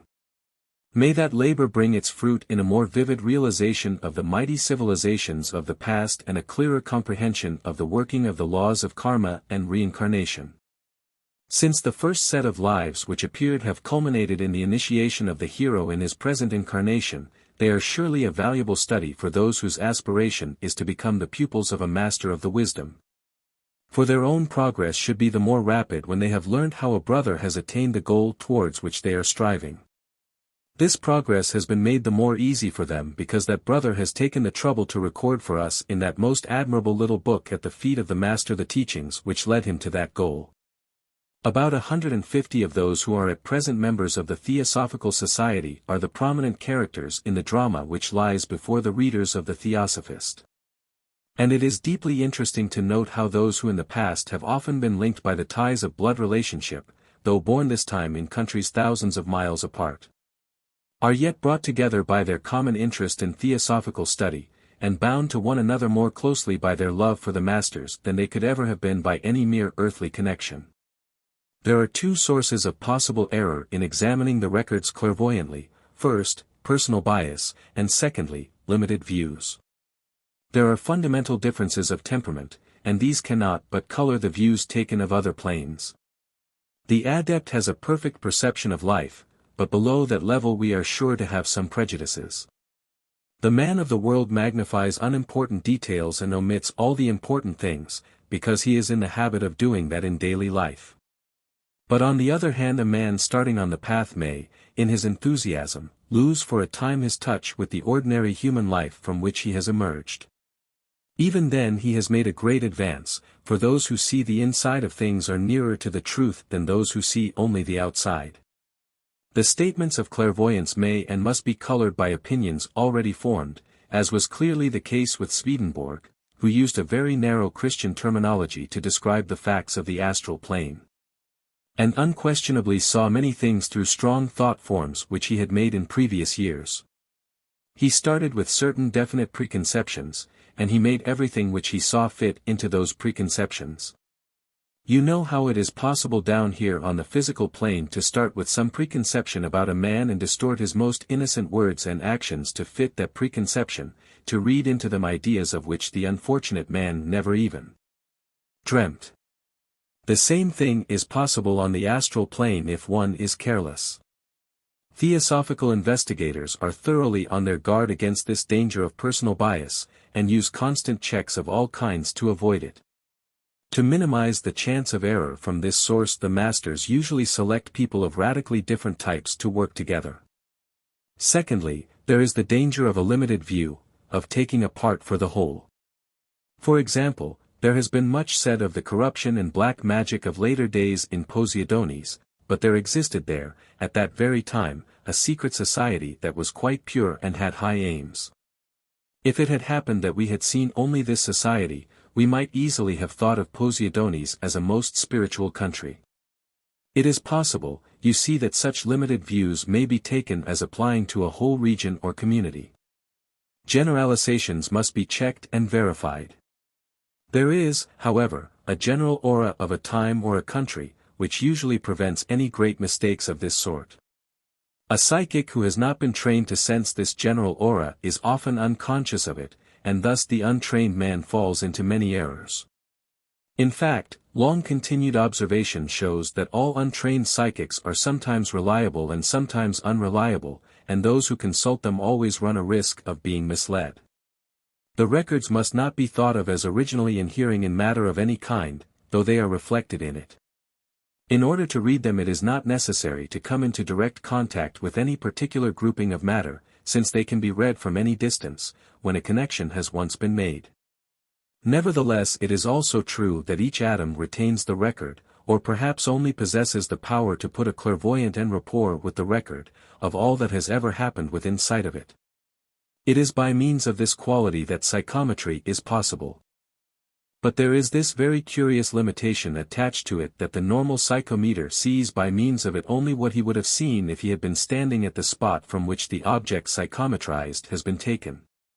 For example, if a man psychometrizes a pebble which has been lying for ages in a valley, he will see only what has passed during those ages in that valley. His views will be limited by the surrounding hills, just as if he had stood for all those ages where the stone lay, and had witnessed all those things. True, there is an extension of the psychometric power, by which a man may see the thoughts and feelings of the actors in his drama as well as their physical bodies, and there is also another extension by which, having first established himself in that valley, he may make it the basis of further operations, and so pass over the surrounding hills and see what lies beyond them, and also what has happened there since the stone was removed. And even what occurred before it in some manner arrived there. But the man who can do that will soon be able to dispense with the stone altogether. When we use the senses of the causal body on the counterparts of physical things, we see that every object is thus throwing off pictures of the past. As we develop our inner consciousness and faculties, our life becomes a continuous one. We reach the consciousness of the ego, and then we can travel back even as far as the group soul in which we lived the animal stage of our life. And look through animal eyes at the human beings of that period and the different world that flourished then. But there are no words to tell what is seen in that way, for the difference of outlook is beyond all expression. Short of that continuous consciousness, however, there is no detailed memory, not even of the most important facts. For example, a person who knows the truth of reincarnation in one life does not necessarily carry his certainty over to the next. I forgot it myself, and so did Mrs. Besant. I did not know anything of it in this life, until I heard of it from outside, and then I instantly recognized its truth. Whatever we have known in the past will spring up in the mind in this way as a certainty when it is next presented before us. As a child I used constantly to dream of a certain house, which I afterwards learned was a house which I had lived in a previous life. It was quite unlike any with which I was at that time familiar on the physical plane, for it was built round a central courtyard, with a fountain and statues and shrubs, into which all the rooms looked. I used to dream of it perhaps 3 times a week, and I knew every room of it and all the people who lived in it, and used constantly to describe it to my mother, and make ground plans of it. We called it my dream house. As I grew older I dreamt of it less and less frequently, until at last it faded from my memory altogether. But one day, to illustrate some point, my master showed me a picture of the house in which I had lived in my last incarnation, and I recognized it immediately. Anyone may intellectually appreciate the necessity of reincarnation. But actually to prove it one must become, in the causal body, cognizant of the past and future. The only way of casting off the fetter of doubt is by knowledge and intelligent comprehension. Blind belief is a barrier to progress, but this does not mean that we are wrong in accepting intelligently the statements of those who know more than ourselves. There are no authoritative dogmas which must be accepted in the Theosophical Society. There are only statements of the results of investigation, which are offered in the belief that they will be as helpful to other minds as they have been to the investigators. Foreseeing the future. It is very difficult to explain how the future is foreseen, but there is no doubt whatever as to the fact. Apart from apparently accidental pictures and flashes of intuition, often effective but not under control, there are two ways in which the future may definitely be foreseen by means of the higher clairvoyance. One is quite readily explicable and comprehensible, the other is not explicable at all. Even with only physical senses we may see enough to foretell certain things. If, for instance, we see a man leading an extravagant life of debauchery, we may safely predict that, unless he changes, he will presently lose both health and fortune. What we cannot tell by physical means is whether he will change or not. But a man who has the sight of the causal body could often tell this, because to him the reserve forces of the other would be visible, he could see what the ego thought of it all, and whether he was strong enough to interfere. No merely physical prediction is certain, because so many of the causes which influence life cannot be seen on this lower plane. But when we raise our consciousness to higher planes we can see more of the causes, and so can come much nearer to calculating the effects. Obviously, if all the causes could be perfectly seen and judged, all their results would be readily calculable. Perhaps none but the Logos can see all causes in his system, but an adept would surely be able to see all that could affect an ordinary man. So it is probable that by this method an adept could foretell the life of that man quite accurately. For the ordinary man has little willpower, karma assigns to him certain surroundings, and he is the creature of those surroundings. He accepts the fate marked out for him, because he does not know that he can alter it. A more developed man takes hold of his destiny and molds it, he makes his future what he wills it to be, counteracting the karma of the past by setting fresh forces in motion. So his future is not so easily predicable. But no doubt even in this case an adept, who could see the latent will, could also calculate how he would use it. That method of foretelling the future is entirely comprehensible, and it is clear that the chief events of any life could be prophesied along that line. But there is another way for which we cannot so easily account. One has only to raise the consciousness to a plane sufficiently high, to find the limitation which we call time disappearing, and the past, present and future spread out before us like an open book. How that can be reconciled with our freedom of action I am not prepared to say, but I can testify that the fact is so. When this sight is employed the future is simply there, down to the minutest detail. I believe myself that we are free to choose, though only within certain limits, yet a power, far higher than we, may well know how we shall choose. You know what your dog will do under certain conditions, but that does not in the least make him do it, so a power as much higher than man, as man is than the dog, may know quite well how man will use his fragment of free will. For it is only a fragment, the plan of the Logos is to trust us with a little freedom, and see how we use it. If we use it well and wisely, a little more is given to us. And so long as we continue to use it in harmony with his great intention of evolution, we shall find more and more freedom of choice coming to us. But if we are so foolish as to use it selfishly, so as to bring harm to ourselves and hinder his plan, we shall find ourselves cramped in our action and forced back into line. A child must have freedom to walk, even though that involves a risk of falling, or else he will never learn, but no one would let him make his experiment on the edge of a precipice. So we have freedom enough to do ourselves a little harm if we use it wrongly, but no freedom enough to destroy ourselves altogether. Times of choice certainly come to us, but between those times we have often little option. When we have made our choice we must abide by its consequences. Looked at from above, human destiny seems rather like a network of railway lines. A man starts out on a locomotive, and chooses his line of rail.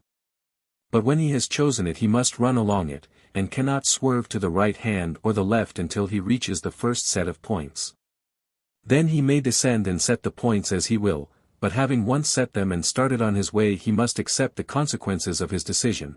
He has no power to turn aside until the next point of choice comes in his way. We must not confuse free will with freedom of action. Now to possess fully the power of forecasting the future by either of the methods described means considerable development. But isolated pictures reflected from both of them may often be had at very much lower levels. What is called in Scotland second sight appears to be an example. By that, a future event is often seen with quite a wealth of detail. I remember reading of a case where a seer told a skeptic that a certain man known to them both would die at a given time, and furthermore gave a detailed description of his funeral, mentioning the pallbearers by name.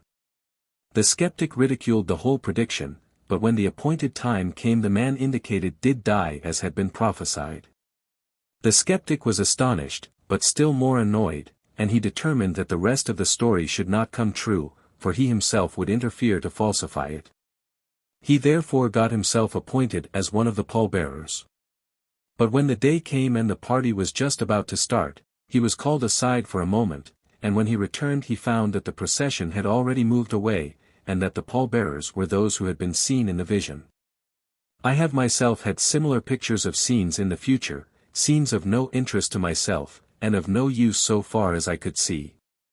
But they have always happened exactly as I had seen them, in every case where I have had the opportunity of verifying them. The Logos has thought out the whole life of his system, not only as it is now, but as it has been at every moment in the past, and as it will be at every moment in the future. And his thought calls into existence that of which he thinks. These thought forms are said to be on the cosmic mental plane, 2 whole sets of 7 planes above our set of 7. He thinks out what he intends each of the planetary chains to do. He comes down to smaller details, for he thinks of the type of man for every root race and subrace, from the beginning of all, through the Lemurian, the Atlantean, the Aryan and the succeeding races. Thus we may say that on that cosmic mental plane the whole of the system was called into existence simultaneously by that thought, an act of special creation, and it must all be now simultaneously present to him. So that it may well be that his mighty consciousness to some extent reflects itself even on very much lower levels, and somehow we sometimes catch faint glimpses of those reflection. Fifth section, Devas and Nature Spirits. The aura of the Deva. The Devas are a mighty kingdom of spirits, the next above humanity, just in the same way as the animal kingdom is the next one below it.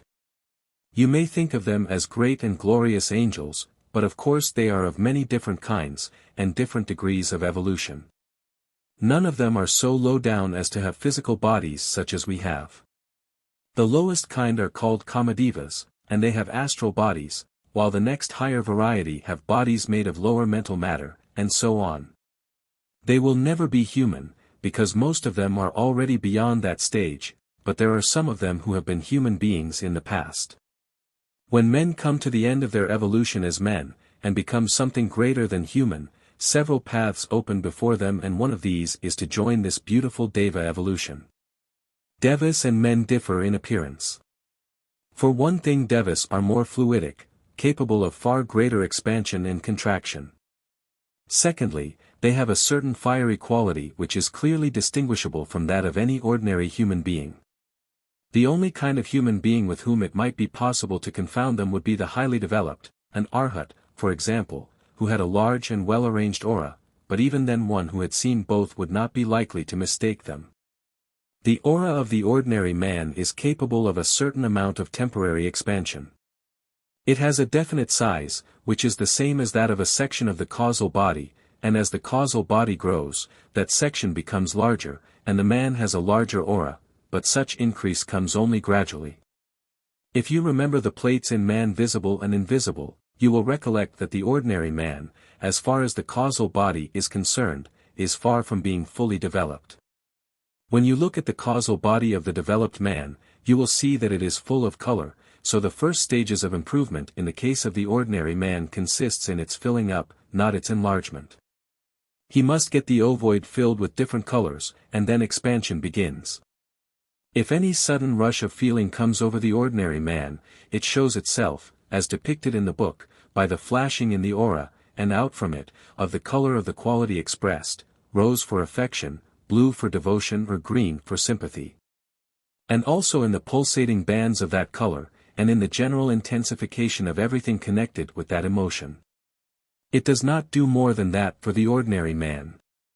An exceedingly vivid rush of affection, for example, fills the aura with rose and sends out thought forms of that color in the direction of its object, but it does not usually appreciably increase, even temporarily, the size of the aura. The developed man, however, has already filled the causal body with color. So in his case the effect produced by such a rush of affection or devotion or sympathy is not only to suffuse the body with color and cause a great outrush of thought forms, but also to produce a considerable temporary expansion. Though the aura afterwards contracts to its normal size. Each such outrush of feeling makes the aura permanently just a little larger than before. The more it increases, the more power the man has to feel. Intellectual development also increases the aura, but in that case yellow is the predominant color. Remember that utterly unselfish affection or devotion belongs not to the astral but to the Buddhic plane, and that is why when a wave of such feeling rushes over a man it causes great temporary expansion of his aura. Yet it never increases to the same tremendous extent as with a Deva. The fluctuations in the aura of a Deva are so great as to be startling to those who are not used to them. One who recently did us the honor to pay us a visit at Adyar, to give us information about the foundation of the sixth root race, had normally an aura of about 150 yards in diameter. But when he became interested in the teaching which he was giving to us, that aura increased until it reached the sea, which is about a mile away from us. No human being could feel sufficient emotion to produce such an increase as this. Even in the case of a master the proportionate temporary enlargement would never be so great. I do not mean anything derogatory to the Deva, when I say that the master is steadier, and that the permanent growth of his aura would be as great as that of the Deva, but the temporary expansion less in proportion. The texture of the Deva's aura is, as it were, looser. The same extent of aura in a human being contains more matter, because it is more condensed or concentrated. The Deva in question was no further advanced than an Arhat, whose aura might probably extend a third of the distance. But it might easily happen that a clairvoyant who had not seen either before might realize only that he was surrounded by a cloud of glory in either case, and he probably would not know the difference. Expansion and growth take place in the astral and mental bodies as well as in the causal. These three bodies are all of the same extent, although you must remember one is dealing with only sections, and even sections of sections. There used to be a theory afloat that the causal body of the ordinary was about the size of a pea, and that it gradually increased, but that is not correct. The undeveloped causal body is the same size as any other, until the expansion begins. As I have said, the aura of a Deva has fiery characteristics which are not easy to describe, though very readily recognizable. All of the colors are more fluidic, and of the nature of flame rather than of cloud. A man looks like an exceedingly brilliant, yet delicate cloud of glowing gas, but a Deva looks like a mass of fire. The human form inside the aura of a Deva is very much less defined than in a man. He lives more in the circumference, more all over his aura than a man does. 99% of the matter of a man's aura is within the periphery of the physical body, but the proportion is far less in the case of a Deva. Devas usually appear as human beings of gigantic size. Somebody has suggested that there are Devas who look as though they were feathered. There is some justification for this idea. I know exactly the appearance that man was trying to describe, but it is not easy to put it into words. The great green Devas whom I saw in Ireland have a very striking appearance, being enormous in size and most majestic. One cannot describe them accurately, in words it is only possible to approximate. The painters usually represent angels with wings and feathers, but I think where these are mentioned in the Christian scriptures they are always symbolical, for when real angels appear they are sometimes mistaken for human beings, as by Abraham. For example. So obviously they could not have had wings. In many cases a Deva may be distinguished by the form which he happens to be taking inside his ovoid. It is nearly always a human form. You remember that nature spirits take human form almost invariably, but with a peculiarity of some sort, always a little odd. I should be disposed to say the same of the Devas. But it would be wrong to think of their forms as in any way distorted, for they have a great dignity and majesty. The Devas produce thought forms as we do, but theirs are not usually so concrete as ours until they reach a high level. They have a wide generalizing nature, and are constantly making gorgeous plans. They have a color language, which is probably not as definite as our speech, though in certain ways it may express more. As regards the size of the aura, that of an ordinary man extends about 18 inches on each side of the body. If he puts his elbow against his side and stretches out his arm and hand, his fingertips will be near the circumference. The average theosophist may be a trifle larger than the quite uninterested person, but there are fine, large auras outside the society as well. Intense feeling means a larger aura. We may have a distortion of the aura, it may be a little out of shape. As I have explained before, most people have the small end of the egg upwards, but we who are students tend to grow larger at the top. Because the characteristics which we are developing express themselves in matter which naturally floats in the upper part of the aura because of its specific gravity. The increased size of the aura is a prerequisite for initiation, and the qualifications should be visible in it. The aura of a Buddha is said in the books to be 3 miles in radius. At one stage below his, I have myself seen one which extends about 2 miles. It naturally increases with each initiation. The Devas do not come along our line of development, and do not take such initiations as we do, for the 2 kingdoms converge at a point higher than the adept. There are ways in which a man can enter the Deva evolution, even at our own stage, or lower. You ask if the Devas are often near at hand and willing to teach men. They are usually quite willing to expound and exemplify subjects along their own line to any human being who is sufficiently developed to appreciate them. Much instruction is being given in this way. But most people have not prepared themselves for it yet, and so are unable to profit by it. We know nothing of any rule or limit for the work of the Devas, they have more lines of activity than we can imagine. There are usually plenty of them here at Adyar.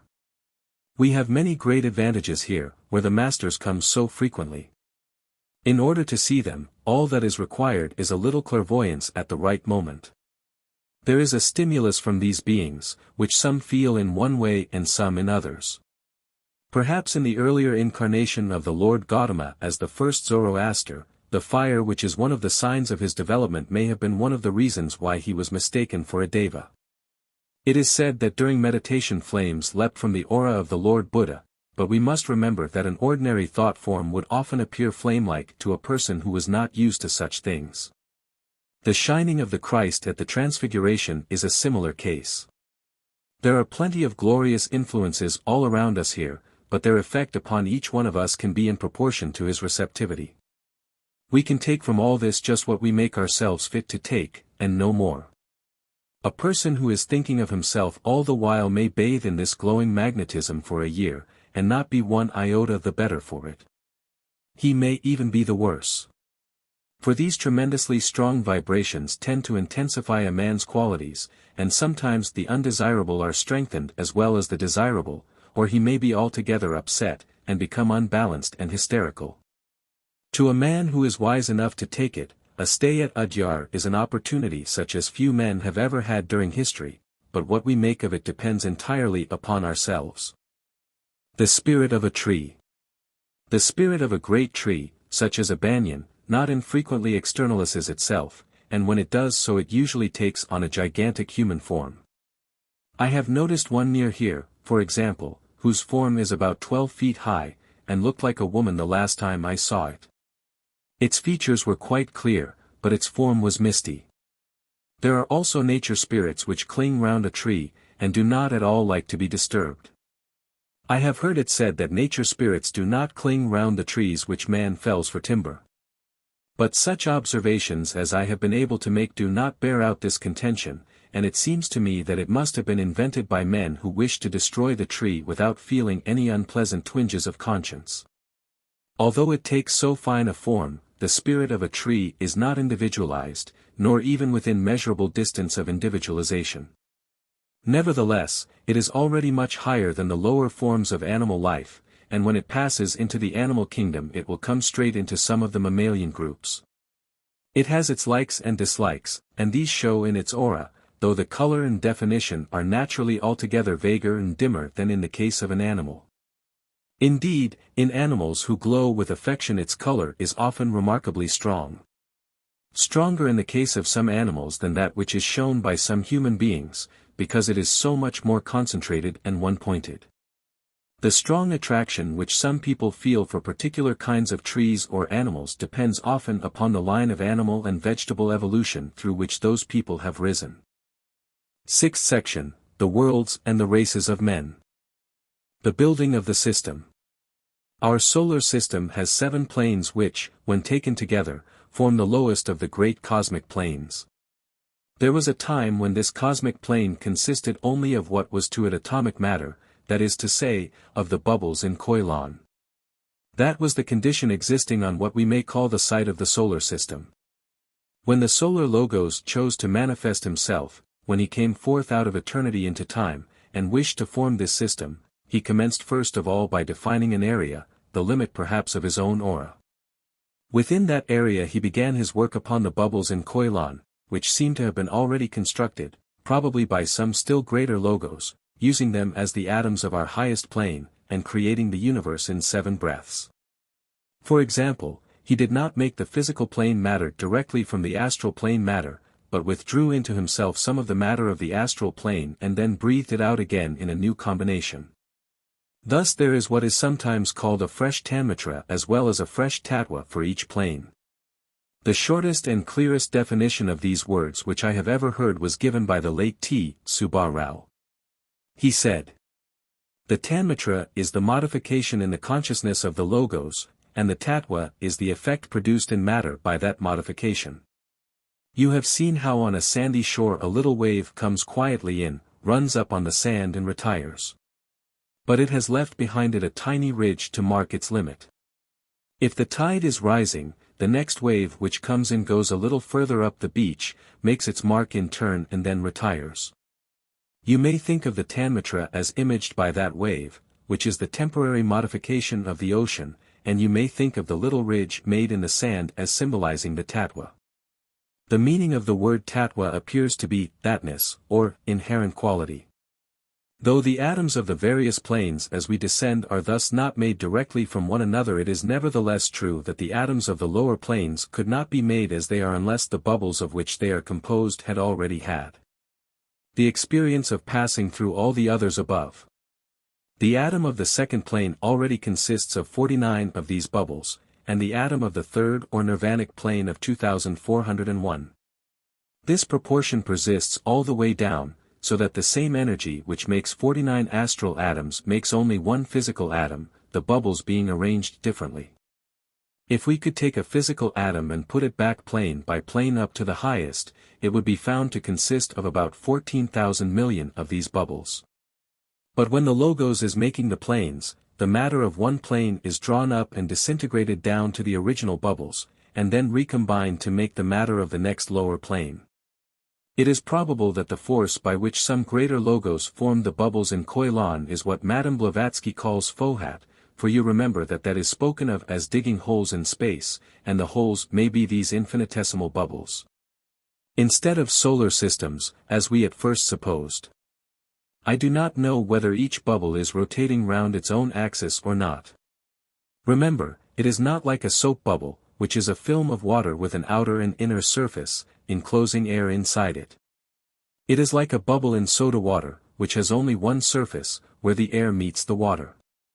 To the highest sight that we can as yet bring to bear upon it, it appears to be absolutely empty, so we cannot tell whether there is any interior motion going on in it or not. It seems to have no proper motion of its own, but it can be moved as a whole from without, singly or en masse, by an exertion of the will. No two of these bubbles ever under any circumstances touch each other. The drawing of the physical atom which is given in the frontispiece to the ancient wisdom is not quite accurate, it is far too flat, too much like a locket in appearance. The drawing given in occult chemistry is far better. The atom in reality is nearly globular, and its projecting points lie almost on the surface of a sphere.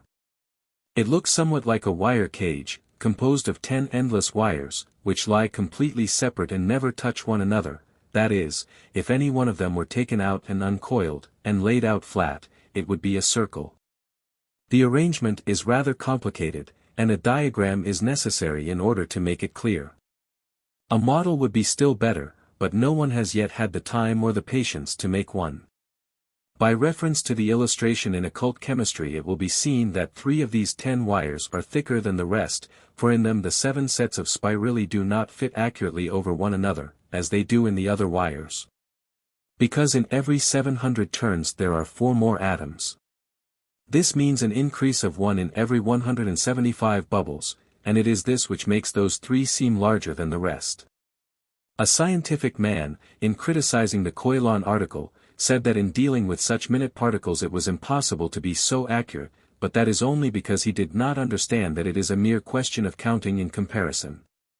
The atom has 3 movements of its own: 1, rotation on its axis; 2, an orbital motion, for it is continually running round in a small circle; 3, a pulsation like a heart, a constant expansion and contraction. These 3 movements are always going on, and are unaffected by any force from outside. A force from outside, a ray of light for example, will set the atom as a whole moving violently up and down, the phase of this movement being proportional to the intensity of the light, and its wavelength being determined by the color of the light. A curious feature is that when this happens, one of the 7 minor wires of the atom begins to glow, the which corresponds to the color of the light which is setting the whole atom in motion. The atom exists because of the force which the logos is pouring through it, precisely as a little revolving column of dust and leaves, at the corner of the street, exists because of the whirling wind which made it. The existence of matter depends therefore absolutely upon the continuance of an idea in the mind of the logos. If he chose to withdraw his force from the physical plane, to cease thinking it, every physical atom would instantly disintegrate, and the whole physical plane would disappear in an instant like the light of a candle when it is blown out. Besides this force which holds the atom together in its spiral form, a number of the forces of the logos are also playing round its coils, or perhaps we should rather say, one of his forces is playing at a number of different levels. There are 7 orders of this force, which are eventually, at the end of the 7th round, to play fully round the 7 sets of spirally, but some of them are not yet in activity, since this is only the 4th round. There is some reason to believe that what the scientific people call electrons may be what we call astral atoms. For they have said that in a chemical atom of hydrogen there are probably somewhere between 700 and 1,000 of these electrons. Now it happens that in a chemical atom of hydrogen there are 882 astral atoms. This may of course be only a coincidence, but that seems somewhat improbable. If this suggestion be true, it follows that in some of their experiments our scientific men must be actually disintegrating physical matter, and throwing it back on to the astral plane. In which case it would seem that they must presently be forced to admit the existence of astral matter, though they will naturally think of it as nothing but a further subdivision of physical matter. I do not know whether in such cases the disintegrated physical atoms reform themselves. But in our experiments, when by an effort of the will the physical atom is broken up into astral or mental atoms, it means only that for a moment the human will is set against the divine will which formed that atom. It requires a distinct effort to hold the atom temporarily in a different form, and the moment that the human will is withdrawn the divine will reasserts itself and the physical atom is there once more.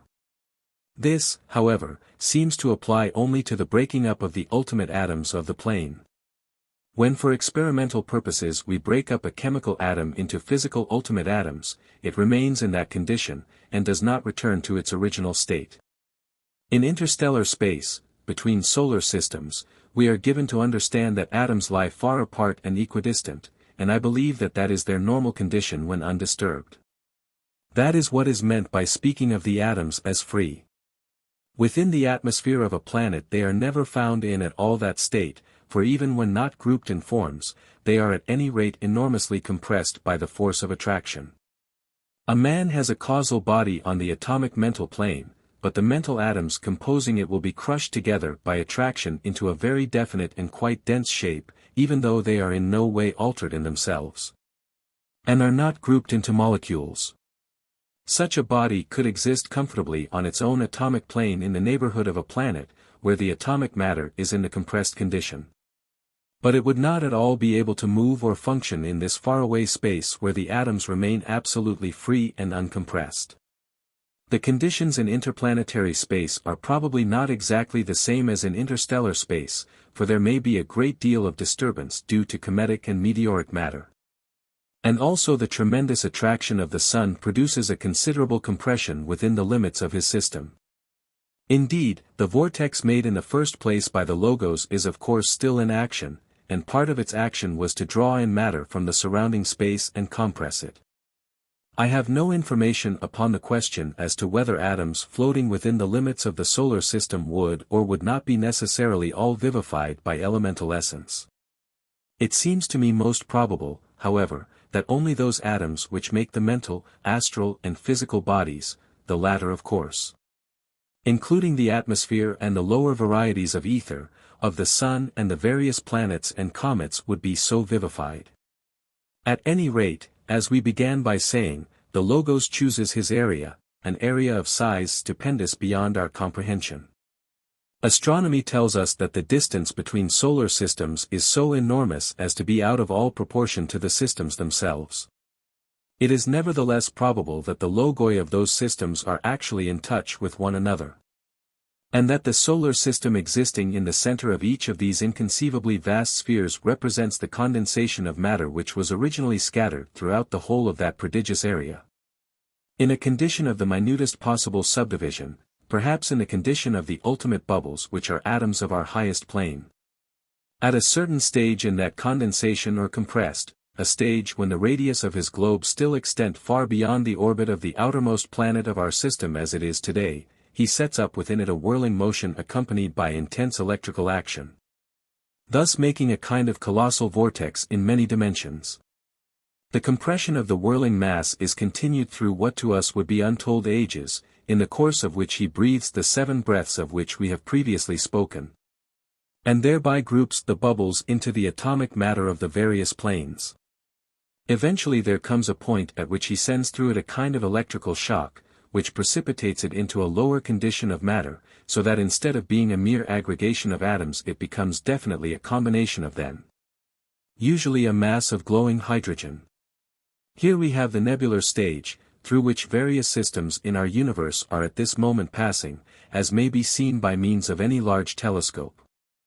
As our nebula revolved round its axis it gradually cooled, contracted and flattened down, so that eventually it became rather a huge revolving disk than a sphere. Presently fissures appeared in this disk and it broke into rings, presenting somewhat the appearance of the planet Saturn and its surroundings, but on a gigantic scale. At a chosen point in each of these rings a subsidiary vortex was set up, and gradually much of the matter of the ring was gathered into this. The concussion of the fragments generated an amount of heat which reduced them to a gaseous condition and thus formed a huge glowing ball, which gradually, as it cooled, condensed into a planet. The planet formed upon the ring in this particular part of the system was, however, not the Earth but the Moon. We think of the Moon as the satellite of the Earth, comparing it in our minds with the satellites of Mars, Jupiter, or Saturn. But in reality the comparison is unfair, for the Moon is more companion planet than a satellite. No other satellite in the solar system bears at all the same proportion to its primary as the Moon does to the Earth, even though it is now much smaller than it used to be, as will be presently explained. It was the one physical planet of the lunar chain, and our present humanity inhabited it in the distant past, although we were then a stage further back, and were in the animal kingdom. The Earth came into existence when the active life of the Moon was already over. A new vortex was set up not far away from the Moon, and the rest of the matter of the ring was gradually gathered into it. The resultant collisions once more produced a ball of glowing gas, which enfolded the body of the Moon and very soon reduced it to a similar condition. As this combined mass gradually cooled, condensation took place round the 2 vortices, but by far the larger part of the matter was attracted to the new one which became the Earth, leaving the Moon a much smaller body than it had been and altogether denuded of air and water. The Moon was still, from the intense heat, in a plastic condition like hot mud, and the Earth in its earlier stages was subject to the most tremendous volcanic convulsions. In the course of these, enormous masses of rock, often many miles in diameter, were thrown up into space to vast distances in all directions. The majority of these fell back upon the Earth, but some of them struck the Moon while still in its plastic condition and produced upon it many of those huge depressions which we now call lunar craters. Anyone who will take the trouble of throwing a few small pebbles into mud at the right stage of consistency will find that he obtains in that way an effect precisely similar to that which we observe upon the surface of the Moon. Some of the lunar craters are really craters, but not many. The Moon is now like a vast cinder, hard but porous, of a consistency not unlike that of pumice stone, though harder. Hardly any physical action of any sort is now taking place upon the surface of the Moon. It is probably slowly disintegrating, and we are told that in the course of our 7th round it will break up altogether. And its matter will be used, with presumably some of our own, to build a new world which will be the only physical globe of the next incarnation of our chain. To that new globe whatever remains of the Earth will act as a satellite. The Moon has often been described in theosophical literature as the 8th sphere, because it is not one of the 7 planets of our chain upon which evolution is taking place. It is therefore what is called a dead end, a place where only refuse gathers, and it is a kind of a dust heap or waste paper basket to the system, a kind of astral cesspool into which are thrown decaying fragments of various sorts. Such as the lost personality which has torn itself away from the ego, who has allowed it to slip out of his grasp in the manner which I explained in the first volume of this book, in the article on Lost Soul. The Planetary Chains. Our solar system at the present moment contains 10 chains, each consisting of 7 globes, and these are evolving side by side, though at different stages. 7 of them are represented upon the physical level by 1 or more globes, but the 3 others exist only on higher levels. The number of globes on the physical plane which a chain has at any given time depends upon the stage of its evolution. The globes of each chain present us with a small cycle of evolution descending into denser matter and then ascending out of it. And in an exactly analogous manner the successive incarnations of a chain also descend into denser matter and then ascend out of it. Our own chain is at the present moment at its lowest level of materiality, so that of its 7 planets 3 are on the physical plane, 2 on the astral and 2 on the lower mental. We usually employ the letters of the alphabet to denote these globes in their order, so we should represent the present condition of affairs by saying that globes A and G are on the lower mental plane. Globes B and F on the astral, and globes C, D, and E upon the physical level, C and E being smaller than D. It will be observed that in traveling round the chain the life wave is steadily involving itself more and more in matter as it descends from A to D, but is rising again and casting off successive veils of matter as it passes from D to G. This is the condition of affairs during the 4th and most material incarnation of each chain.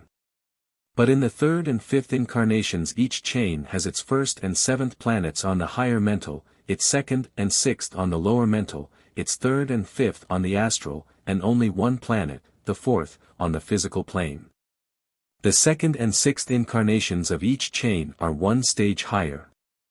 Their 4th planet is upon the astral plane, while the 3rd and 5th are upon the lower mental, the 2nd and 6th upon the higher mental and the 1st and 7th at the Buddhic level. The 1st and 7th incarnations of a chain are 1 stage higher still, in that their lowest planets are on the lower mental plane and their 1st and 7th planets at the stage which we call nirvanic. It is not easy for us to attach any meaning to the idea of a planet upon planes so exalted as the nirvanic or Buddhic, and we are perhaps scarcely justified in using the term. All that we mean is that there is a certain location in space where the evolution of certain groups of monads is taking place through agencies which work on those exalted levels. Each of these 70 planets may be regarded as having a definite location in space and as revolving round, or in some way depending upon, our Sun. Of these 70 planets only 12 are physical, and even of those 12 one is not yet recognized by science and 2 others have only lately been discovered. The existence of Vulcan was accepted by some astronomers a century ago, but as it cannot now be found, the scientific men of the present day hold that the earlier observations were incorrect. No astronomer had dreamt of the two planets beyond the orbit of Neptune at the time when they were first mentioned in theosophical writings. But now their existence is admitted in consequence of the deflections which they have produced in certain cometary orbits. Madame Blavatsky says that Neptune is not in our solar system, but there can be no question that it revolves round our Sun. Madame Blavatsky therefore must have been speaking in some occult or symbolical sense when she used those words. From the occult point of view also, the Neptunian chain is clearly part of our system, being one of the 10 chains which compose it, so we are unable at the moment to attach any meaning to Madame Blavatsky's statement. That does not in the least imply that it is really meaningless or inaccurate.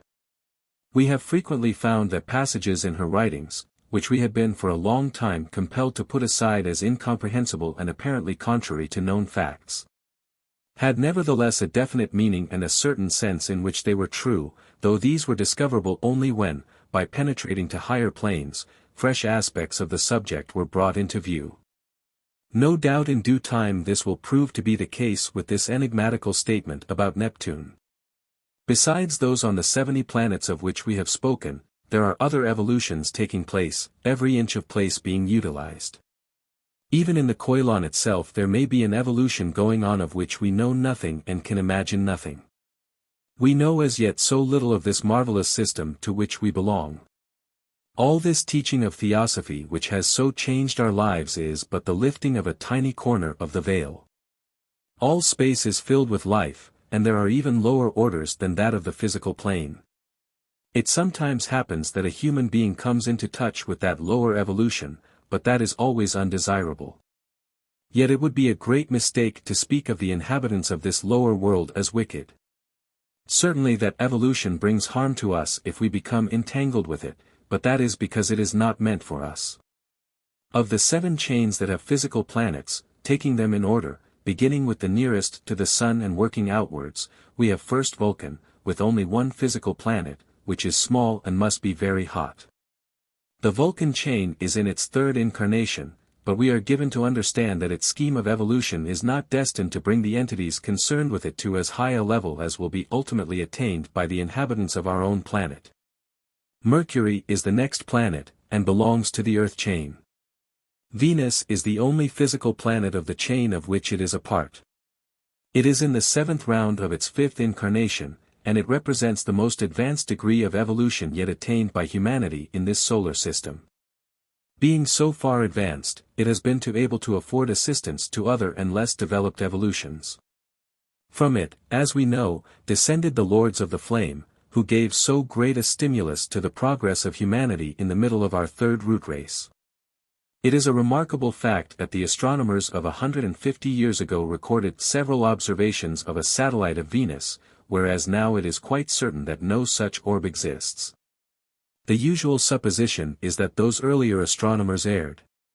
But this is scarcely likely in view of the number and character of the witnesses, and also their repeated observations. It was seen by astronomers as well known as Cassini and Short, in 1761, and that not once but many times, and with different telescopes. It was observed by Schutten during the whole of its transit along with Venus in the same year.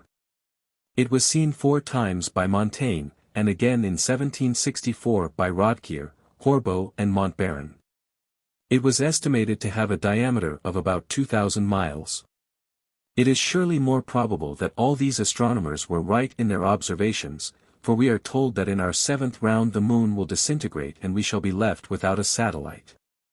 It may be only a coincidence that Venus is in its 7th round, but it is a curious one. The next planets are our Earth and Mars, and these two, along with Mercury, are the 3 physical planets of a chain which is in its 4th incarnation. Our Earth is the lowest and most material of the series, planet D, while Mars is our planet C and Mercury our planet E. A good many of the more advanced members of our present humanity were not upon the planet Mars when the life wave last swept over it, as will be explained later.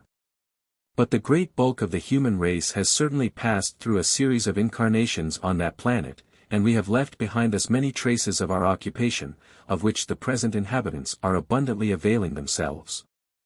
When our present occupancy of the earth ends for a time, we shall all pass on to the somewhat less material life of the planet Mercury, where the average level of consciousness may be somewhat more extended than it is here. Since ordinary humanity will then possess what is now called etheric sight. There are no grounds whatever, so far as I know, for the statement made by a recent writer that the real names of Mercury and Venus have been interchanged. Indeed, we know a great deal about these planets, which makes the idea inconceivable. Next come the asteroids, material which will make a world some time, but we do not count them now. The giant of the solar system, Jupiter, has a chain of its own.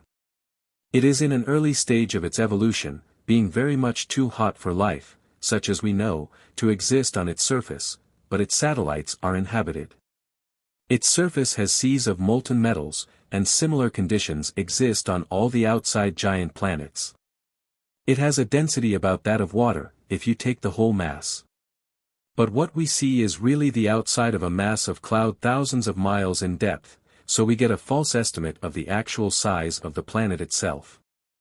The Jupiter scheme is at present in the second round of its third incarnation. We are told that this system will eventually raise its humanity to an extremely high level. Next we come to Saturn, with its wonderful system of rings and satellites. It is the only physical planet of its chain. It also is in an early round of its third incarnation, and we understand that the development connected with it is slower than most of the others, but that it will ultimately reach exalted levels. As to the schemes to which the outer planets Uranus and Neptune belong, we have but little information, though we know that the latter is in its fourth incarnation. Because of the fact that to it belong also the two other physical planets whose orbits lie outside its own.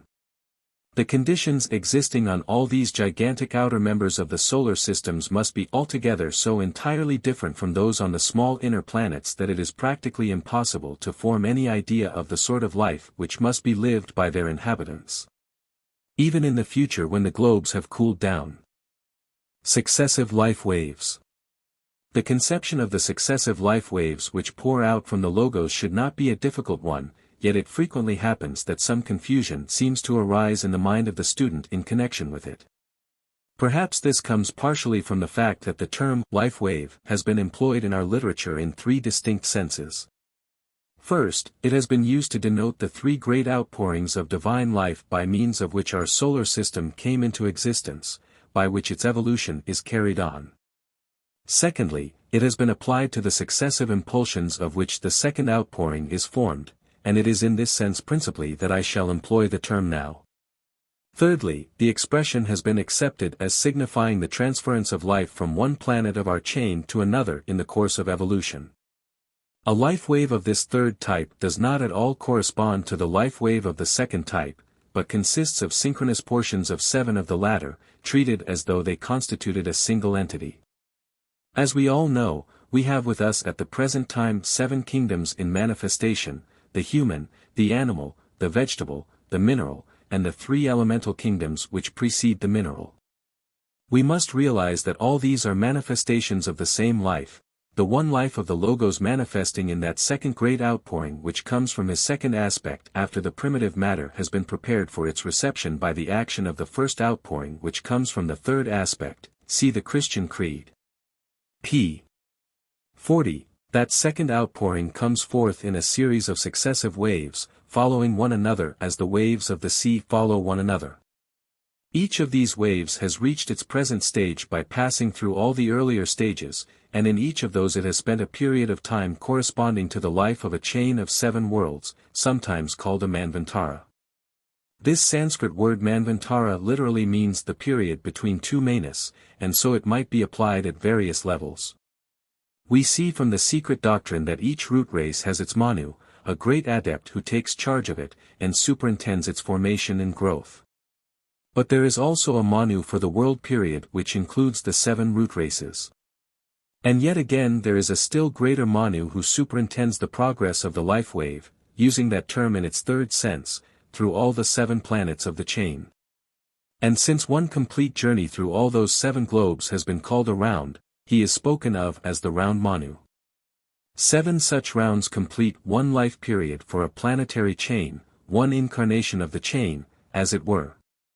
And over this enormous period there is a great one who presides, and to him also this title of Manu is accorded. Higher still there is one who presides over the 7 successive chains, which may be regarded as the 7 incarnations of our chain, making one complete scheme of evolution. But he is usually spoken of not as a Manu, but as the logos of 7 chains, or sometimes as the planetary logos. So we have here a graduated hierarchy of mighty adepts, extending up to divinity itself. It is obvious, therefore, that the term Manvantara might indicate various periods of time, corresponding to the levels at which it was employed. But in our theosophical literature it has generally been used to indicate the duration of one chain, the time occupied by the life wave in making 7 rounds. To the greater period of the 7 successive incarnations of the chain, the name of Mahamanvantara, which means simply Great Manvantara, has sometimes been given. The following table may be of use to our students, as summarizing the system of evolution. 7 branch races make 1 subrace. 7 subraces make 1 root race. 7 root races make 1 world period. 7 world periods make 1 round. 7 rounds make 1 chain period. 7 chain periods make 1 planetary scheme. 10 planetary schemes make our solar system. It is scarcely practical for us at present to endeavor to estimate in years the exact length of these enormous expanses of time.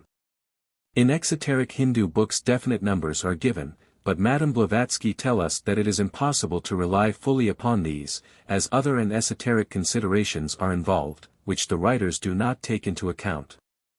We have no direct information upon these points, but there is some reason to suspect that the time of the rounds is not an invariable quantity, but that some are shorter than others. It has been thought that those in front of us will probably not be so long as those through which we have passed, but here again we have no certain information, and it seems useless to speculate. At all these stages there are always 7 life waves in action. In every one of these chains is a human kingdom, and it is always accompanied by its brothers, an animal, a vegetable and a mineral kingdom. But each of these is steadily evolving. So that the life wave which is ensouling the animal kingdom of the present day will in the next chain have arrived at the human level and will provide the causal bodies for the humanity of that chain. In the same way the life wave which ensouls our vegetable kingdom now will ensoul the animal kingdom then, and so on. It of course follows from this that we were the animal kingdom of the moon chain, and the vegetable kingdom of the chain previous to that. That is not precisely an accurate method of expression, because we as separate egos did not exist then. But that wave of essence which in the first chain ensouled the mineral kingdom, in the second chain the vegetable, and in the third chain the animal, has now been employed in the formation of those causal bodies which we are inhabiting at the present day. What then will be the future progress of that wave, and how will it appear in the next chain? It will not appear there at all, for we must remember that at the close of this human evolution man finds always before him the 7 paths which open the way to still further development. I have tried to explain these, so far as they may at present be described, in the concluding chapter of Invisible Helpers. I need not repeat here what I then wrote, but I may add to it a fragment of information which has since come to my knowledge. One of those paths, which we had then to leave blank, leads to what we have called a staff appointment. Every general has, quite apart from the regular officers who hold various commands under him, a special set of officers who form his staff, whose duty it is to be in personal attendance upon him, and to be ready at any moment to do anything that he may require, or to fill any vacancy that may occur. The solar logos also has his staff, a number of adepts who are not in the service of any particular chain, yet ever prepared to be sent to the aid of any that need assistance. To join this body is one of the 7 possibilities which lie before him who has reached the further shore. When the time comes for our chain to disintegrate and for the life from it to pass into the 5th chain, we shall already have moved on to a stage beyond the human, along one or other of these 7 paths. Consequently the humanity which will commence as primitive man in the 5th chain will not be ourselves at all, but will be the wave next behind us, that which is ensouling our present animal kingdom. In the same way our vegetable monad will have evolved a stage higher, and will ensoul the animal kingdom of that new chain. While the life wave which is now animating the mineral kingdom will by that time have risen to the level of the vegetable kingdom. Thus we see that of the 7 life waves which we now know, 6 will be present in the 5th chain, but each will have gained a stage in its development. Our present human life wave, having obtained the object of its immersion into matter, has passed out of this series of chains altogether. Though some of those who were its members may still retain a voluntary connection with it for the purpose of helping its evolution. But since each of our waves has moved on a stage, how is the place of the hindmost supplied?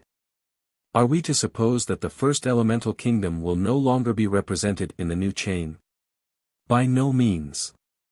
For we find that a fresh life wave from the logos is following close behind the others, and so this new influx completes the 7.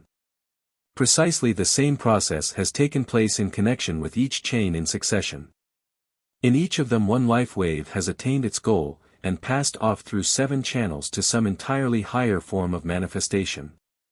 And each of those behind it has moved forward one stage, and place of the hindmost has in each case been filled by a fresh influx of life from the logos. Each of these waves enters in each chain period at the lowest level of the kingdom which it is ensouling, and passes out of that kingdom at its highest point.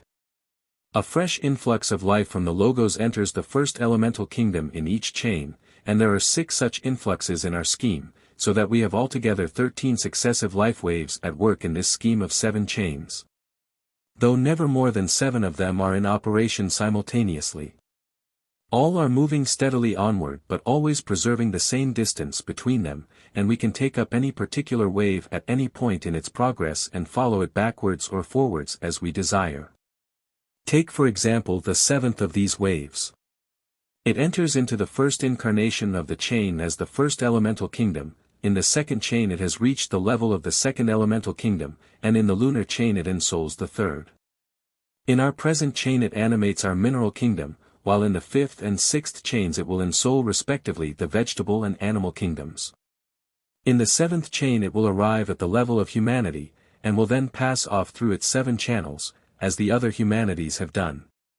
We have then the complete history of this life wave before us, from the time when it emerged into manifestation in the first elemental kingdom, until it is again attaining divine levels at the end of its appointed evolution. We have not before us in our scheme the complete evolution of any other wave than this. If, for example, we trace back our own life wave, we shall find that it ensouled the animal kingdom in the moon chain, the vegetable kingdom in the 2nd chain, and the mineral kingdom in the 1st chain. Where then did it gain the evolution of the 3 elemental kingdoms? For it must obviously have advanced through those stages before it manifested as the mineral. It has passed through them in some previous scheme of chains, we know not where or when. It is evident that the only entirely new impulse is that first chain of our scheme was the 7th life wave. For all the others which form part of that first chain had already gone through some portion of their evolution in anterior schemes of worlds. Its humanity must evidently have passed through the 6 antecedent stages in that unknown past, and it came here only to acquire the finishing touch to its education which prepared it to pass off along the 7 paths which lay open before it. But our life waves stretch onward into the future as well as back into the past. The 8th wave, for example, which entered for the first time in the 2nd chain as a fresh impulse from the divine life, has no time in our scheme of evolution to reach the human level. In our present chain it is ensouling the 3rd elemental kingdom, and causing us a great deal of trouble in the shape of desire elementals. In the 7th chain that wave will be ensouling the animal kingdom, and it will therefore attain humanity in the 1st chain of some unknown scheme of globes, hidden at present in the womb of the future. Naturally the remaining waves, from the 9th to the 13th, are also unfinished, so that out of all the waves which use our scheme as the theater of their evolution only one finds time to complete all its stages, a fact which, if we can realize all that it involves, gives us a deeply impressive illustration of the vastness of the resources of nature, a glimpse into the illimitable eternities through which, never hastening yet never resting, her unfoldment proceeds with such splendid precision. Now that we have clearly in our minds the steady progress of these life waves, we must immediately proceed to modify our conception by the introduction into it of another important factor. In each case of transference from one kingdom to another, there is always a certain part of the life waves which does not succeed in passing, and is therefore left behind. We may perhaps understand that most easily if we begin by thinking of the future of our own humanity. We know that the goal set before us is the attainment of that level of initiation which has been called adeptship, the position of the aseka, the one who has no more to learn with regard to our planetary chain. But we also know that it will not be the whole of humanity that will succeed in this lofty aim, but only a certain part of it. We are told that in the middle of the next round a separation will occur between those souls who are strong enough to undertake the higher stages of evolution and those who are not. This separation has been prefigured by the many legends of a last judgment, at which the future destiny of the souls for this aeon would be decided. The diseased imagination of the medieval monk, always seeking an opportunity to introduce grotesquely exaggerated horrors into his creed in order to terrify an incredibly ignorant peasantry into more liberal donations for the support of Mother Church. Distorted into eternal damnation the perfectly simple idea of Aeonian suspension. Those who are left behind at this period have sometimes been described as the failures of the fifth round, though perhaps even this is somewhat too harsh a term. There may well be some among them who by greater exertion might have qualified themselves to pass onward, and these are rightly spoken of as failures. But the majority will be left behind simply because they are too young to go on, and so not strong enough for the more difficult work. The facts of the case may be stated quite simply. The lower classes of monads passed only gradually from the animal kingdom into the human during the earlier half of our present chain period.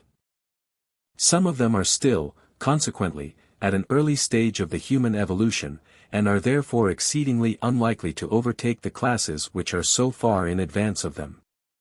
We have been given to understand that it is just possible for even the lowest savage to reach before the middle of the fifth round the level necessary for continued evolution.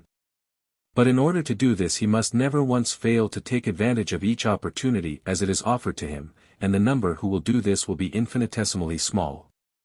It is calculated that the proportion who will be prepared to go on will amount to about 3/5 of the total population of the earth, not merely of the physical population, it will be understood, but of the total number of egos who constitute the human life wave evolving through this chain, while the remaining 2/5 will be left behind. The surroundings in the world at that time will be specially adapted for the rapid progress of the more advanced egos, and will therefore be wholly unsuitable for entities at a much lower stage of evolution. As the gross vibrations of violent passion and of strong coarse feelings which are necessary for the development of the inert and half-formed astral body of the savage will be no longer available, we can easily imagine many ways in which this unsuitability would show itself. In a world of high intellectual and spiritual development, where war and the slaughter of animals have long been things of the past, the existence of savage races, full of undisciplined passions and desire for conflict, would obviously introduce many serious difficulties and complications. And though no doubt means might be devised for their repression, that very repression would debar them from the activities requisite for their early stage of evolution. Obviously, therefore, the kindest and best thing to do with those who are thus backward is simply to drop them out from this evolution, and let them prepare to take their place in next year's class, in the next planetary chain. Such entities will not suffer in any way. They will simply have a very prolonged period of rest in such heaven life as they may be capable of appreciating, and no doubt, even though their consciousness during this period will probably be but partially awakened, a certain amount of inner progress will be going on. From that condition they will descend into the earlier stages of the evolution of the next chain, and will be among the leaders of primitive humanity there. We should not think of them as in any way put back, but merely as assigned to the position to which they really belong, where their progress is easy and certain.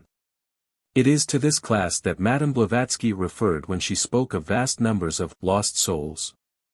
Though this term lost souls, when employed in this connection, sometimes misleads students who have not yet grasped the full splendor and certainty of the evolutionary scheme. We may think then of each life wave in its passage through the chain as breaking up into wavelets. Consider what will be the progress made by our own life wave. Broadly speaking, this represents the animal kingdom of the moon, though the failures of the lunar humanity have naturally joined it, and may be expected to be among its leaders. The whole of the wave which ensouled that lunar animal kingdom should theoretically have entered humanity during the earlier part of this chain, and should by the end of the 7th round attain the goal appointed for it. We who are now human beings in this chain ought all of us to attain adeptship, and pass away from this scheme of evolution altogether by one of the 7 paths which open before the adept. While what is now our animal kingdom ought by the end of this chain to attain individualization, and therefore to be ready to furnish the humanity for the next chain, the 5th of the scheme. We know, however, that 2/5 of our humanity will fall out in the middle of the 5th round, because it is obviously too far behind the rest to enable it even with the greatest efforts to attain the goal during this chain. This 2/5 will enter the next chain along with the members of our present animal kingdom, and will therefore constitute part of that future humanity. One of the great reasons why the division between the more advanced and the less advanced must be made in the middle of the 5th round is that the later races will be in much closer touch with the adepts and the great devas than we are now. It will therefore be necessary for them to hold themselves always in an impressible condition, in readiness to receive and respond to an outpouring of influences. This in its turn requires that they shall live a peaceful and contemplative life, which would be an impossibility if there were still left in the world savage races who would attack and kill the man in a state of contemplation. The more powerful vibrations of that time would not rouse the higher nature of the savage, but would only stimulate and intensify his lower passions, so that he would gain nothing by being on earth at that period, while he would make impossible the progress of the more developed people. But the other 3/5 of our present humanity, which may be described as successful in so far as it does not drop out at the day of judgment in the 5th round, will yet not all of it succeed, in the sense of attaining the Aseka level. It is thought that probably about 1/5 of the whole number, that is to say, 1/3 of those who have not dropped out, will fully achieve. But that means that 2/3 of the successes will still at the end of our chain of worlds have further work to do, before they have reached the level intended for them. They also will have to enter the next chain, though they will not need the earlier stages of its evolution, so they will probably appear at about its middle point.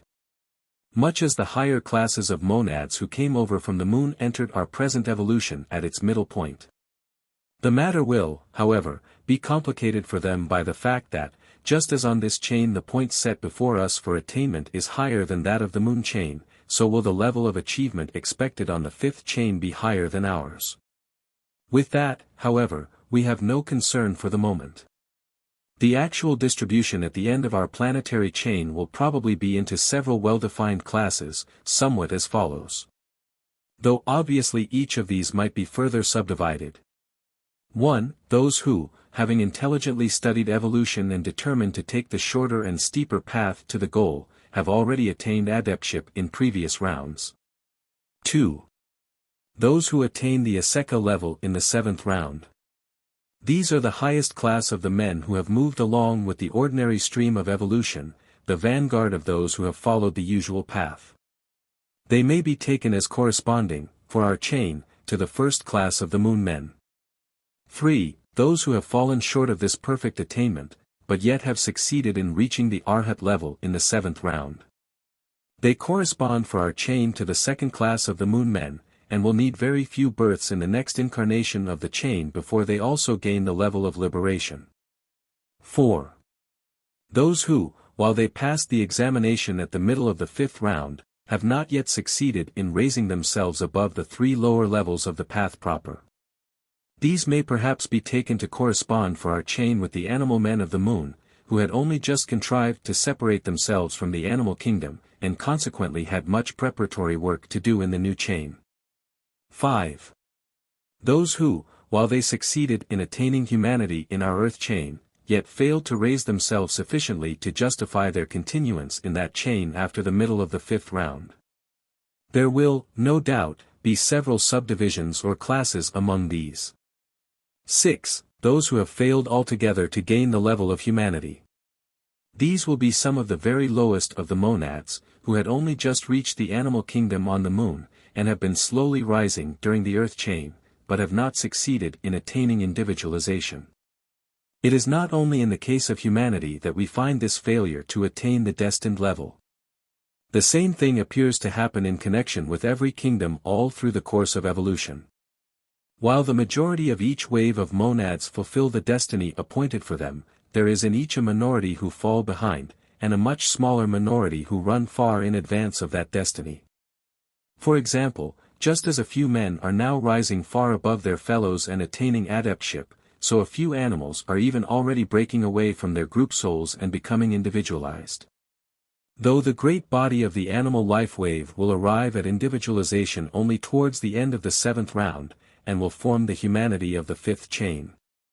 The men who are approaching adeptship are always those who are in close touch with the existing adepts as their pupils. The animals who are approaching humanity are usually those who are in close touch with the existing humanity as pets specially developed in affection and intelligence. In the earlier days of the theosophical teaching we supposed that even if an animal by specially rapid development should become individualized here and now, he would still have to wait until the next chain before he could secure a human body. Later investigations, however, have shown us that exceptions to this rule are at this stage still possible. And that animals who are fortunate enough to attain individualization during this present world period may be accommodated with primitive human bodies at the commencement of the occupation by our life wave of the next planet in our present chain. It is obvious that the number of animals prepared to take advantage of this, which, so far as we can see, appears likely to be their final opportunity of entering the human life of this chain, must be relatively exceedingly small.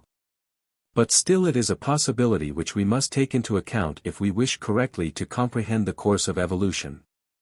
I have once seen a case in which there were special features that made an even earlier incarnation possible, a case of an animal which had shown in earth life not only great intelligence, but also unusually strong devotion to his human friend. A devotion which of course continued in the astral life and was even stronger there than ever. The animal's power of definite thought was such that during life he frequently traveled great distances in his astral body when asleep, to visit his master on his journeys. In this case definite progress was made in the astral life after death, and the response to our efforts was much greater than we had hoped. For the astral life gave us a better opportunity than was possible on the physical plane to grasp the exact limits of the animal's lines of thought. They were few, narrow and curiously limited, but yet they extended much further along their lines than one would suppose. Certain new lines of thought opened up in the astral life, and the developments were exceedingly interesting.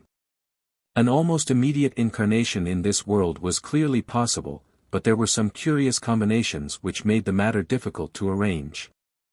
The animal would have been a primitive savage in many ways, and yet could only have been incarnated in immediate personal relation with his master, for whom his attachment was so strong that it would have been impossible to keep him away from him. This presented serious difficulties, but still they might somehow have been overcome. But for the fact that it was impossible to guarantee the sex of the savage. Presumably among the animals that succeed there will also be various classes, corresponding in a general way in this evolution to the various classes of monads in the lunar evolution. And some of the animal essence at present ensouling the lowest forms of life will certainly fail to attain the human level in this chain, and will therefore correspond in the animal kingdom to our failures of the 5th round.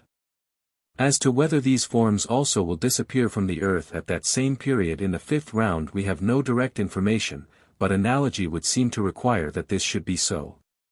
The same differentiation into classes, according to the measure of success achieved, has been observed in connection with all the lower kingdoms. So that in reality each life wave ought to be symbolized as breaking up constantly into ripples or wavelets, some of which in time join the preceding or succeeding waves, though the majority move steadily along their appointed course. The 7 life waves which ensoul our 7 kingdoms have always for their principal field of action the planet to which the attention of the logos is for the moment directed. But a certain small proportion of their action is always manifesting in the other worlds of the chain also. Thus, although the attention of the planetary logos is now fixed upon our Earth, there are yet representatives of all the kingdoms simultaneously existing upon every one of the 6 other globes of our chain. These are often described as the seed from which the forms will develop when the life wave reaches the planet, that is to say, when the special attention of the planetary logos is turned to it once more. These forms have remained in existence upon their respective planets ever since they were first filled by the lunar animal men in the first round. And in this way the trouble of what might be called fresh creation for each globe in each round is avoided. The life ensouling these forms during the comparative obscuration of those planets is still part of the Great Wave, and is still moving onward in connection with it. It serves other functions besides that of providing the seed for the incoming wave, since it is also employed as a means of more rapid evolution for certain classes of monads. It is by the special treatment thus given that it is possible for the second-class monad to overtake the first class and become one of its members. Under certain conditions of strong desire for advancement, if he is seen to be striving with exceptional vigor to improve himself, he may be separated from the great masses of his fellows on this planet, and passed by the authorities into what is called the inner round, and may take his next incarnation among the limited population of Mercury. In that case he will spend there about the same time that he would otherwise have devoted to incarnations in one root race, and will then pass on to the astral planet F. After a similar stay there he will be transferred to globes G, A and B successively, and then to Mars and to the Earth. As in each of these spheres he will have made a stay about equivalent to the normal period of a root race, the life wave will have left the Earth before his return, but he will overtake it upon the planet Mercury, and will then join the ranks of the first-class monads and share the remainder of their evolution and their varied opportunities of more rapid development. Entities engaged upon this special line of evolution form the majority of the small population of Mercury and Mars at the present time. In the latter planet there is also a certain residuum of primitive mankind which was unprepared to pass on when the life wave left for the Earth, a race which represents a stage of humanity lower than any at present existing within our cognizance. It will probably be extinct long before we reach Mars in the 5th round, since there appear to be no other egos needing manifestation at that level for the moment. In the same way we find that all the kingdoms are represented upon the astral and mental globes. It is not very easy for us to grasp with our physical consciousness what can be the condition of the life of the lower kingdoms on these higher planes. The idea of the evolution of a mineral on the mental plane, for example, suggests nothing readily comprehensible to the ordinary mind. We may perhaps help ourselves towards the understanding of it by remembering that every mineral must have its astral and mental counterparts, and that the special types of matter which form these are also on their respective planes manifestations of the mineral monad, and we may suppose that through such manifestations that monad is evolving during its existence on these loftier levels. The group soul must always contain within itself latent possibilities connected with the higher planes through which it has descended. And it may be that in those stages of evolution these potentialities are being developed by some method quite outside those with which we are familiar. Without the unfolding of psychic faculties we cannot expect to understand in detail the hidden growth in these exalted spheres of finer matter. The important point is that we should realize that although the great life wave resides only upon one globe of our group at a given time, the remaining planets are by no means dormant, and useful progress is continually being made in every part of our chain. I have tried to make the above description of the successive life waves as clear as possible. But lest it should still present some difficulties to the mind of a reader unaccustomed to the study of this system of cosmogony, I append a little diagram which I think may be of assistance. The vertical columns indicate the successive incarnations of the chain, the horizontal divisions represent the various kingdoms of nature, the diagonal arrows are the successive waves of evolution which have come forth from the logos. The Roman numbers attached to each of these arrows apply to those arrows only, and not to the squares in which they happen to come. It will be seen that there are 13 of these arrows. Their length appears to vary, but that is only because we are regarding them solely from the point of view of our own scheme of evolution. Within the limits of that scheme arrow no eye appears to cross only one kingdom, the human. That does not at all mean that the wave represented by that arrow has not passed through the 6 previous stages, it means only that those 6 previous stages have been experienced in some other scheme. Just the same thing is true at the opposite corner of the diagram. Arrow number 13 crosses only one kingdom, the first elemental. It will inevitably in due course have to pass through all the other kingdoms, but it cannot do so in this scheme of evolution, because that is already at an end. So far as our diagram is concerned, it appears in that one kingdom only. If we take the column representing any one chain, let us say the fourth, which denotes our present stage of evolution, we shall find in running the eye down it that 7 arrows pass through it, indicating the 7 kingdoms now existing around us. We can follow any one of those arrows either backwards or forwards, and so can trace any of our kingdoms either in the past or in the future. We should note that waves know I to know.vi come to us from some other scheme of evolution, while waves know 7 to number 13 are fresh emanations from the logos. The monads from the moon. Those who have studied the theosophical system are aware that we divide humanity into various classes according to the age of the ego, and the degree of his development. Transaction No. 26 of the London Lodge gives this arrangement very clearly, and it is also to be found in Chapter 12 of the Ancient Wisdom.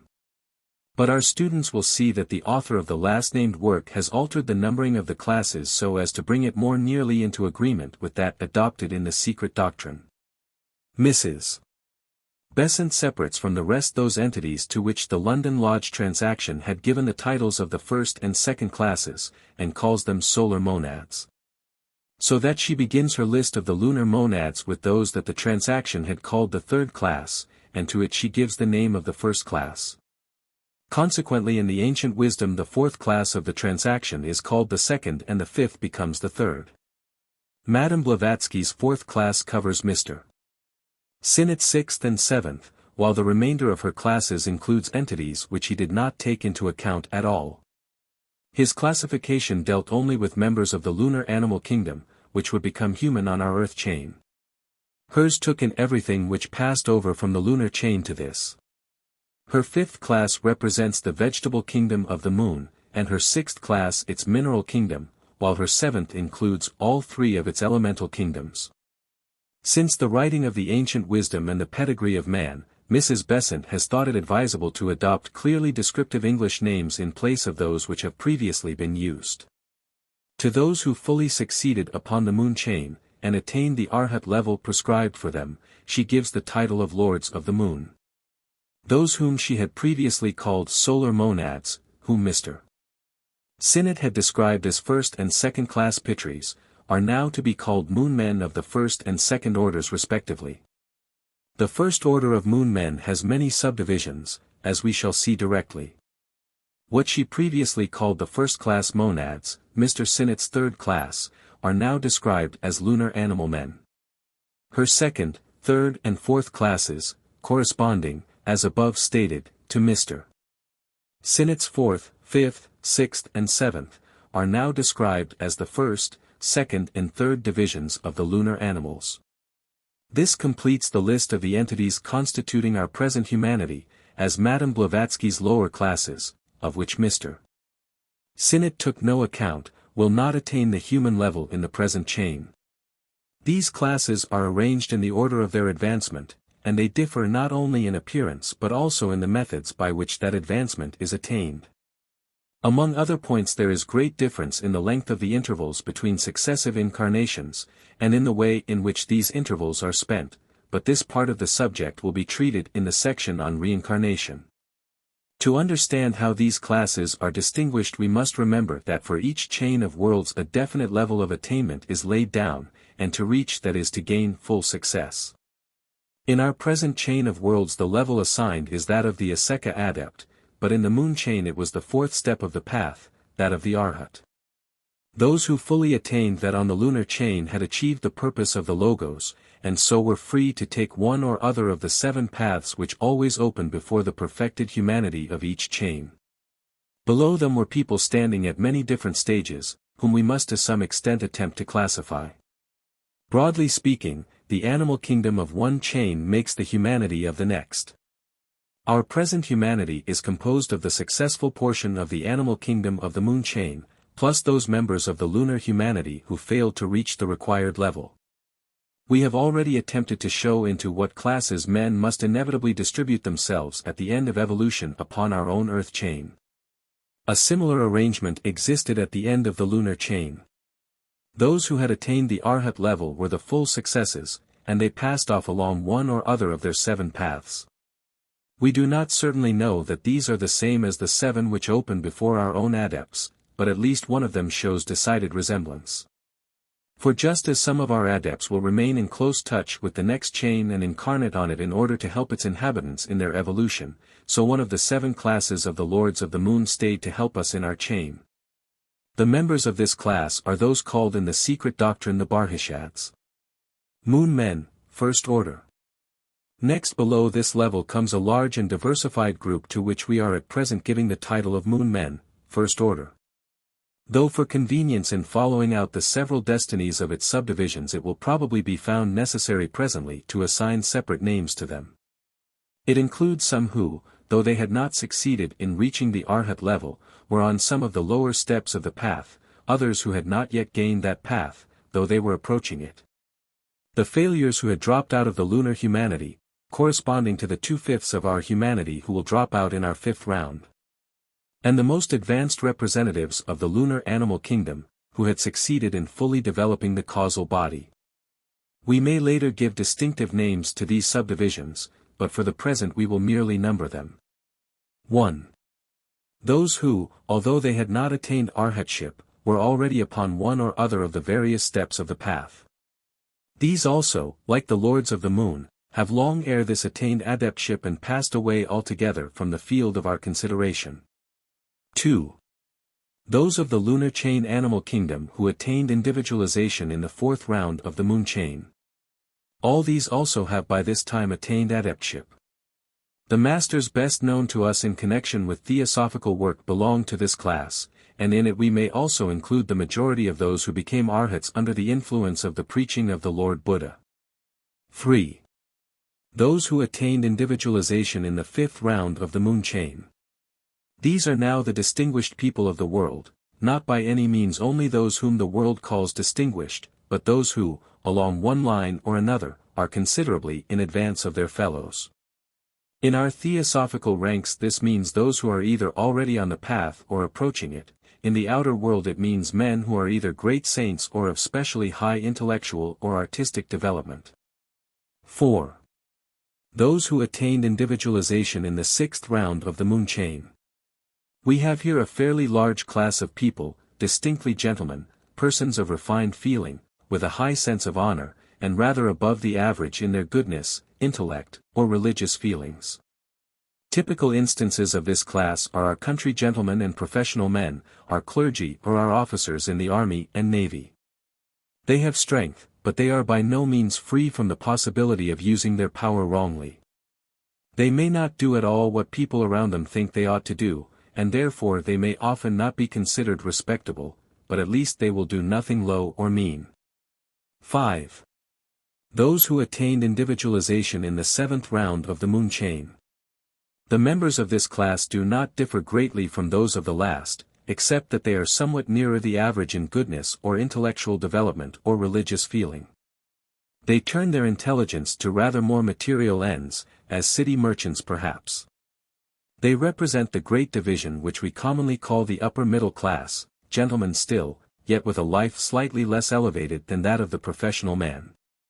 All these classes which have been mentioned are in reality subdivisions of one class, the first order of the moon men, and all the way through they melt into one another by almost indistinguishable gradations. So that the lowest ego of any one of them differs but little from the highest ego of the next class below. Not only are the lines between them thus not clearly marked, but there is even a good deal of interpenetration. Egos belonging by right to the mercantile class get astray among the professions, while those of the higher type find themselves forced into business. As they say in India, in these days castes are mixed. I have divided them according to the round of the lunar chain in which they became human. When that happens in any of the earlier rounds it usually means that the newly formed ego proceeded to take human incarnations in the next following round. For example, those who were individualized in the 4th round of the moon chain came into human incarnation in the middle of the 5th, and continued to incarnate through the remainder of the fifth, the whole of the sixth, and half of the seventh. In the same way those individualized in the fifth round took up their series of human incarnations in the middle of the sixth, and those individualized in the sixth took birth in the seventh. Those individualized in the seventh round had their first experience of human life on the earth chain, and of course had to be correspondingly primitive on their arrival here. Moon men, second order. Below this huge class comes the second order of the moon men, whose members, having been individualized at a somewhat earlier stage in their animal life, had not yet fully developed a causal body, but had already what might be described as the skeleton of such a vehicle, a number of interlacing streams of force which indicated the outline of the ovoid that was yet to come. These egos had consequently a somewhat curious appearance, almost as though they were enclosed in a kind of basketwork of the higher mental matter. At the present day these are represented by the great mass of the bourgeoisie. What is usually called the lower middle class, a typical specimen of whom would be the small shopkeeper or shop assistant. This class may be described as on the whole well-intentioned, but usually narrow, conventional and dull. They often make a fetish of what they call respectability. A man who is deadly respectable usually does nothing whatever that counts, either for good or for ill. He may go on at a dead level of monotony for many lives, guiding himself always by the canon of what he supposes other people will think of him. We may sometimes see a bourgeois soul even in the higher classes, and when such souls attain power in any country, it indicates that that country is engaged in expiating its evil karma. The reign of such a king as George III in England was the karma of the murder of King Charles I and of the other horrors of Puritanism, and the result was the division between England and America, which is only now being healed. Since people of this level cannot learn the lesson of any particular subrace as rapidly as the higher classes, they usually take many incarnations in each before passing on to the next. Lunar Animal Men. The next group we call the Lunar Animal Men, those egos who had individualized from the earliest stage of the animal kingdom at which individualization was possible. They consequently commenced their human life without anything which could properly be called a causal body, but with the monad floating above a personality to which it was linked only by certain threads of nirvanic matter. It was they who in the first round filled the forms made by the lords of the moon, and thus did pioneer work for all the kingdoms. In considering them we come at last to what are called the working classes, who make the enormous majority of humanity in every country. Why they alone should receive the honorable title of workers is not clear, for they would assuredly rebel with promptitude and vigor if they were called upon to work as many hours a day as does any successful man of the higher classes. But it is usually taken to signify those who work with their hands rather than with their heads. The particular type with which we are dealing at the moment, those who were animal men on the moon, may be said to work with both, for they are the skilled workmen of the world, belonging to the proletariat, but representing the best class of it. Men of determination and good character, self-respecting and reliable. Below that again we have three classes, whose members had not yet succeeded in breaking away from their group souls, and were consequently not then individualities, though they had every prospect of becoming so during our present earth chain. These are still labeled as animals. First class moon animal. These attained humanity during the second round of the earth chain, and are at the present day represented by the vast mass of unskilled labor, on the whole well-meaning but usually careless and improvident. Along with them we must group the higher types of savages, men like the Zulus and some of the better kinds of American Indians and Negroes. Second-class moon animals. This is a lower type which gained individuality only in the third round the earth chain. We see it exemplified now in savages of comparatively mild type, in some of the hill tribes of India, and among ourselves in the wastrels, the unemployable, the drunkards, and many of the slum dwellers of our great towns. Third-class moon animals. These are the lowest specimens of humanity, but little removed even now from the animal kingdom, which they left only during the earlier world periods of this present round, or even in the earlier races on this earth.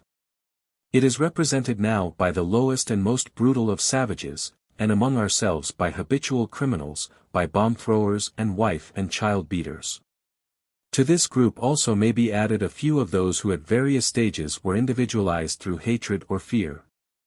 Below all these come the three classes which furnish our present lower kingdoms, the lunar vegetable kingdom, which is now our animal, the lunar mineral, which is now our vegetable, and the lunar elemental kingdoms, the most advanced of which has become our mineral kingdom. It is to those whom we have called the animal men that the pioneer work on the earth chain was assigned. Although on the moon they broke away from the animal kingdom, and must therefore be considered as potentially human. On the first globe of the first round of our earth chain they entered into evolution not at the human level but at that of the first elemental kingdom. They passed rapidly from that into the second and third, and then successively through the mineral, vegetable and animal kingdoms until they reached the human. In each of these kingdoms they established the forms, taking the idea of them from the minds of the lords of the moon, on behalf of the Logos, were directing the evolution of that globe. We might rather say, perhaps, that these primitive entities flowed into the molds made by the instructors, and materialized these molds for the use of those who followed them. For close behind them all the time was pressing the next class of monads, the highest of those who had not yet in the lunar chain broken away from the group souls. And behind them in turn came all the rest. When our animal men had completed this work on the first globe in that first round, they moved on to the second globe and repeated exactly the same process there in denser matter. When that was finished they passed to the third, and then to the fourth, and so on, running again through the tedious evolution from the first elemental kingdom up to the human in each of the globes. In order that the forms might be duly prepared for those that followed. At the end of the first round their task was over, and they entered the first globe of the second round at the level of primitive humanity, though it was so primitive that the advantage is scarcely a perceptible one. In the course of that second round the first class of the lunar animals had reached the human level, and the same thing happened in the third round to the second class of lunar animals. But here a fresh complication is introduced by the entry in the middle of the third round of the second order of moon men, who had succeeded on the moon chain in setting up a kind of framework for the causal body. Coming in at this stage, they soon pushed themselves to the front and took the lead. Students will remember that the fourth world period of the fourth round differs from all the rest in that it is to some extent a recapitulation of all the earlier stages. A large number of entities appear to have been on the brink of individualization, but could not quite attain it in the ordinary course of evolution before that middle point of the fourth round when the door was to be shut. A special opportunity was therefore given to them, and the conditions of the first, second and third rounds were reproduced in miniature in the first, second and third root races of this present world period. If we examine humanity as it appeared on Mars in this fourth round, we find that it did not differ radically in appearance from that of the present day, and this is true of all its root races from the first to the seventh. But if we look at the humanity of the first root race on our own globe in this present round, we shall see that its members are utterly unlike any kind of men that we know. They are mere drifting masses of cloud, just the men of the first round over again. In the same way men of our second root race have the curious formless pudding bag appearance which had not until then been seen on any world of our chain since the second round. In the third root race came over again all the business of the descent into denser matter and the separation of the sexes which had distinguished middle of the third round. All this was done only for the sake of backward entities, and it must not be forgotten that only they took part in it, which accounts for the sin of the mindless, the extreme degradation of the forms, and other things. None of the humanity of previous rounds, and previous parts of this round, appeared during that period at all. All its members came in only when the changes in the middle of the third root race had brought matters back to something resembling the conditions to which they were accustomed, though even then the physical vehicles were of so low a type that some of the arrivals declined to occupy them. The whole of the plan of the earlier races of this globe was in fact the offering of a final opportunity to the laggards, and it was to a large extent successful. Many entities who had not been fully able to take advantage of these conditions in those earlier rounds were able to do something with them now. Especially with the aid of the tremendous impetus given to evolution by the descent of the Lords of the Flame from Venus. In this fourth round the third class of lunar animals attained their individuality, and in the middle of the third root race on this globe the less developed of the first order of moon men began to return to incarnation also. From that time until the middle of the Atlantean period, and perhaps even somewhat beyond it, the monads of that first order came rapidly into incarnation, and of course at once took up a position in the forefront of evolving humanity. It is hoped that this attempt at explanation will facilitate the work of those who are studying this most interesting subject. There is, it is true, much complication in detail, but the broad principles are clear, and a student who keeps those in mind will soon grasp the scheme as a whole. The Earth Chain. We have just passed the middle point of the evolution of our chain of worlds. There are to be 7 rounds, 7 journeys round the 7 globes. 3 of those journeys have been completed, and we are now on the 4th, the middle, globe of the 4th round. The middle point of our world period ought to be the culmination of the 4th or Atlantean root race. And as we are now at a comparatively early period in the history of the 5th root race, it is evident that we have only just passed that middle period. We do not know, however, whether the middle point in evolution corresponds to the middle point in time, for we do not know whether all the rounds or all the race periods are of the same length. As I have mentioned before, the probabilities seem to be that they differ, perhaps even differ considerably, and there is reason to hope those lying in front of us may be somewhat shorter than those which are behind us. As I have already said, it is useless even to speculate on the actual length in years of these enormous periods. Some years ago we took considerable pains to verify one of the remote dates given in the secret doctrine, that of 16.5 million years since the separation of the sexes in the middle of the 3rd root race. We found that separation to be a long process which extended over more than 1,000,000 years and was taking place at different times in different parts of the world. Selecting a time when it seemed to have been fairly achieved, we calculated from that time to the present by observing certain astronomical changes, and our result was within 100,000 years of Madame Blavatsky's. As this was an observation made years after her death, and by methods absolutely different from any that I have known her to use, I think we may accept it as a very good corroboration. From what we saw in the course of that inquiry we came to the conclusion that all those earlier radical changes in the constitution of man extended over really enormous periods of time. But that the later changes connected with the development of civilizations passed much more rapidly, so that these latter could be counted by thousands of years, while the former required actually millions. Without then pledging ourselves to anything in the way of dates as regards the earlier part of this stupendous evolution, let us glance rapidly over the work done so far in this Earth chain. Before the solar system was brought into manifestation, the Logos formed the entire scheme of it in his mind, and by doing so brought it all simultaneously into existence upon his mental plane. At what level that mental plane may be we cannot tell. It may be what we call the mental cosmic plane, or it may be higher still. To it Madame Blavatsky, so far as it concerns our solar system, has given the name of the archetypal world, and the Greeks seem to have called it the intelligible world. All that we hear or read as to an instantaneous creation of the whole system out of nothing refers to this formation of cosmic thought forms.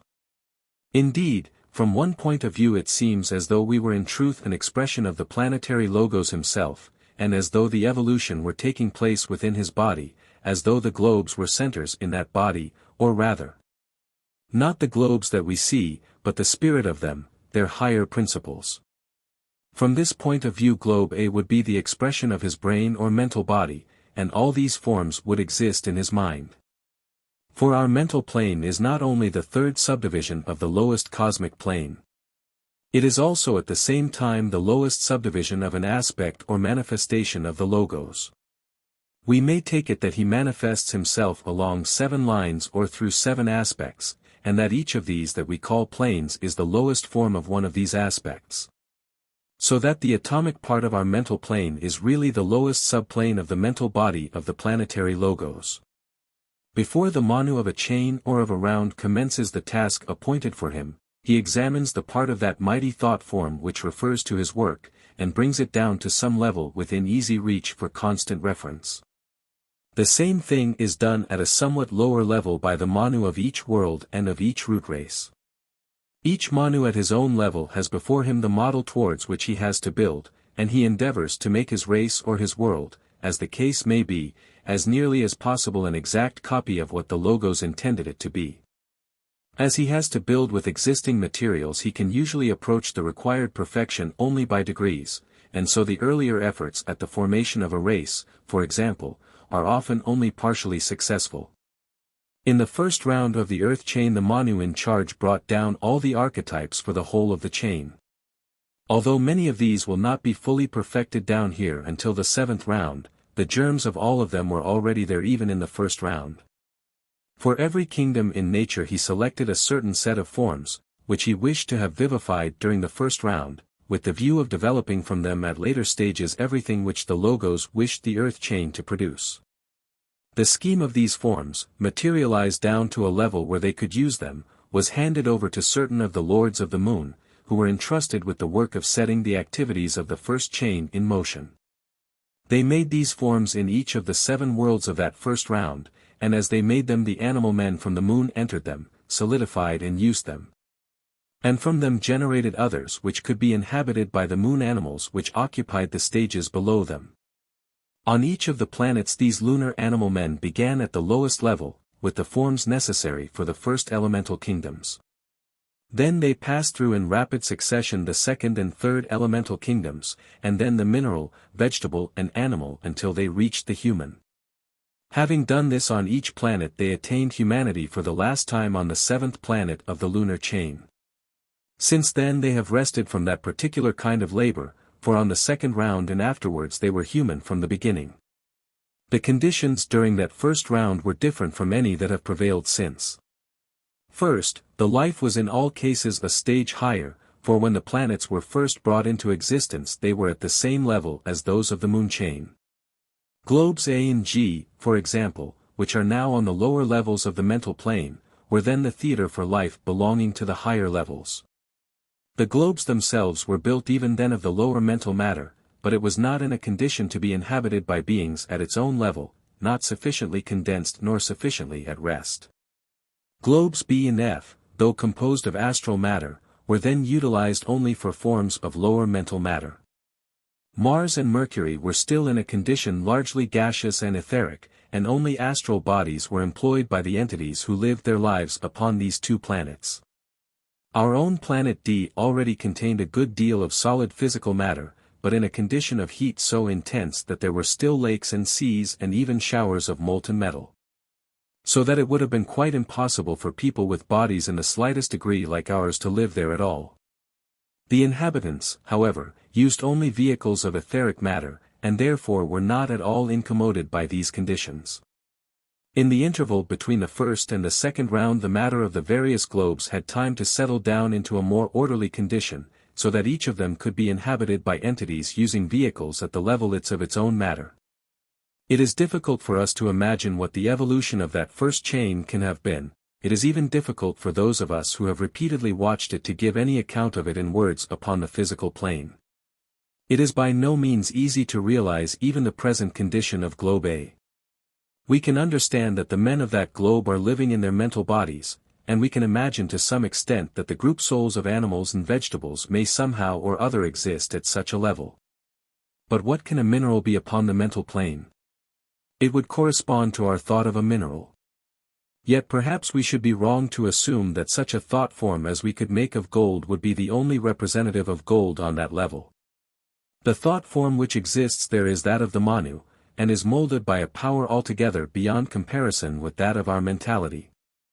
Every article which exists on the physical plane must also exist in a certain sense upon all the planes above it, since it is a manifestation of the divine life, and must therefore have its connecting link through all the planes. It must be on these higher correspondences of the minerals that certain effects are produced which constitute for them the evolution of those less material globes. But the idea is not one which can readily be explained or made to gear in with the conceptions of the physical brain. It is the bringing down of the mind energies flowing from the logos, from his cosmic mental plane to that Prakritic mental which is our mental plane. It is his idea of a mineral, materialized as low down as our thought of the etheric body of a mineral. When the whole thing was brought down upon Globe D in the first round the etheric body of a mineral was formed, but even then it was not a whole etheric body, because at this early stage only some of the subplanes were fully vivified. The very atoms also were more sluggish, since only one set of spirali was in activity. In each round an additional force was poured into the atoms, and that brought an additional set of spirali into play, so that now as we are in the fourth round we have 4 sets of spirali in activity. But even now our atom is as nothing in comparison with that which will exist in the 7th round, when all the sets of spirali will be fully working, and the entire atom will be what the Logos intends it to be. The man of Globe A in the first round can hardly be called a man at all, he is a thought.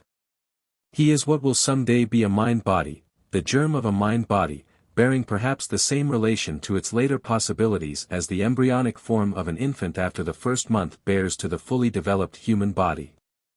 He has marvelously little consciousness at this early stage. As we have said, on the astral globe B in the first round everything was brought down to the lower mental level and fixed definitely there, with a little commencement of astralization. On Mars men had definite astral bodies, but they were as yet imperfect, for only matter of certain subplanes was then to be had. A little touch of etheric matter was also introduced, though only certain kinds of ether were available. On the Earth in this round men had etheric bodies, but they were mere drifting shapeless clouds, though towards the end of the world period they began to aggregate around themselves gaseous matter as well as etheric.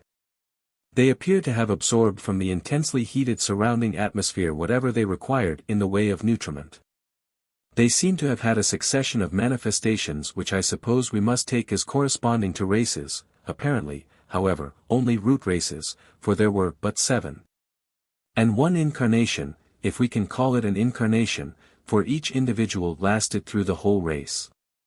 It appears, however, that the world periods were enormously longer then even than they are now, but it is not easy for us, with our ideas of what life means, to understand how these most primitive of men could contrive to evolve at all. The condition of the world has already been described, but we may note that some of the chemical elements were already beginning to combine. By the end of the world period the temperature was considerably reduced, perhaps to about 1,000 degrees Fahrenheit on the average, though it remained much hotter than that in certain districts. And in others it had even got down to the level of boiling water. On Globe E, Mercury, they had apparently only the 3 higher ethers, not 4 as they had had upon the Earth.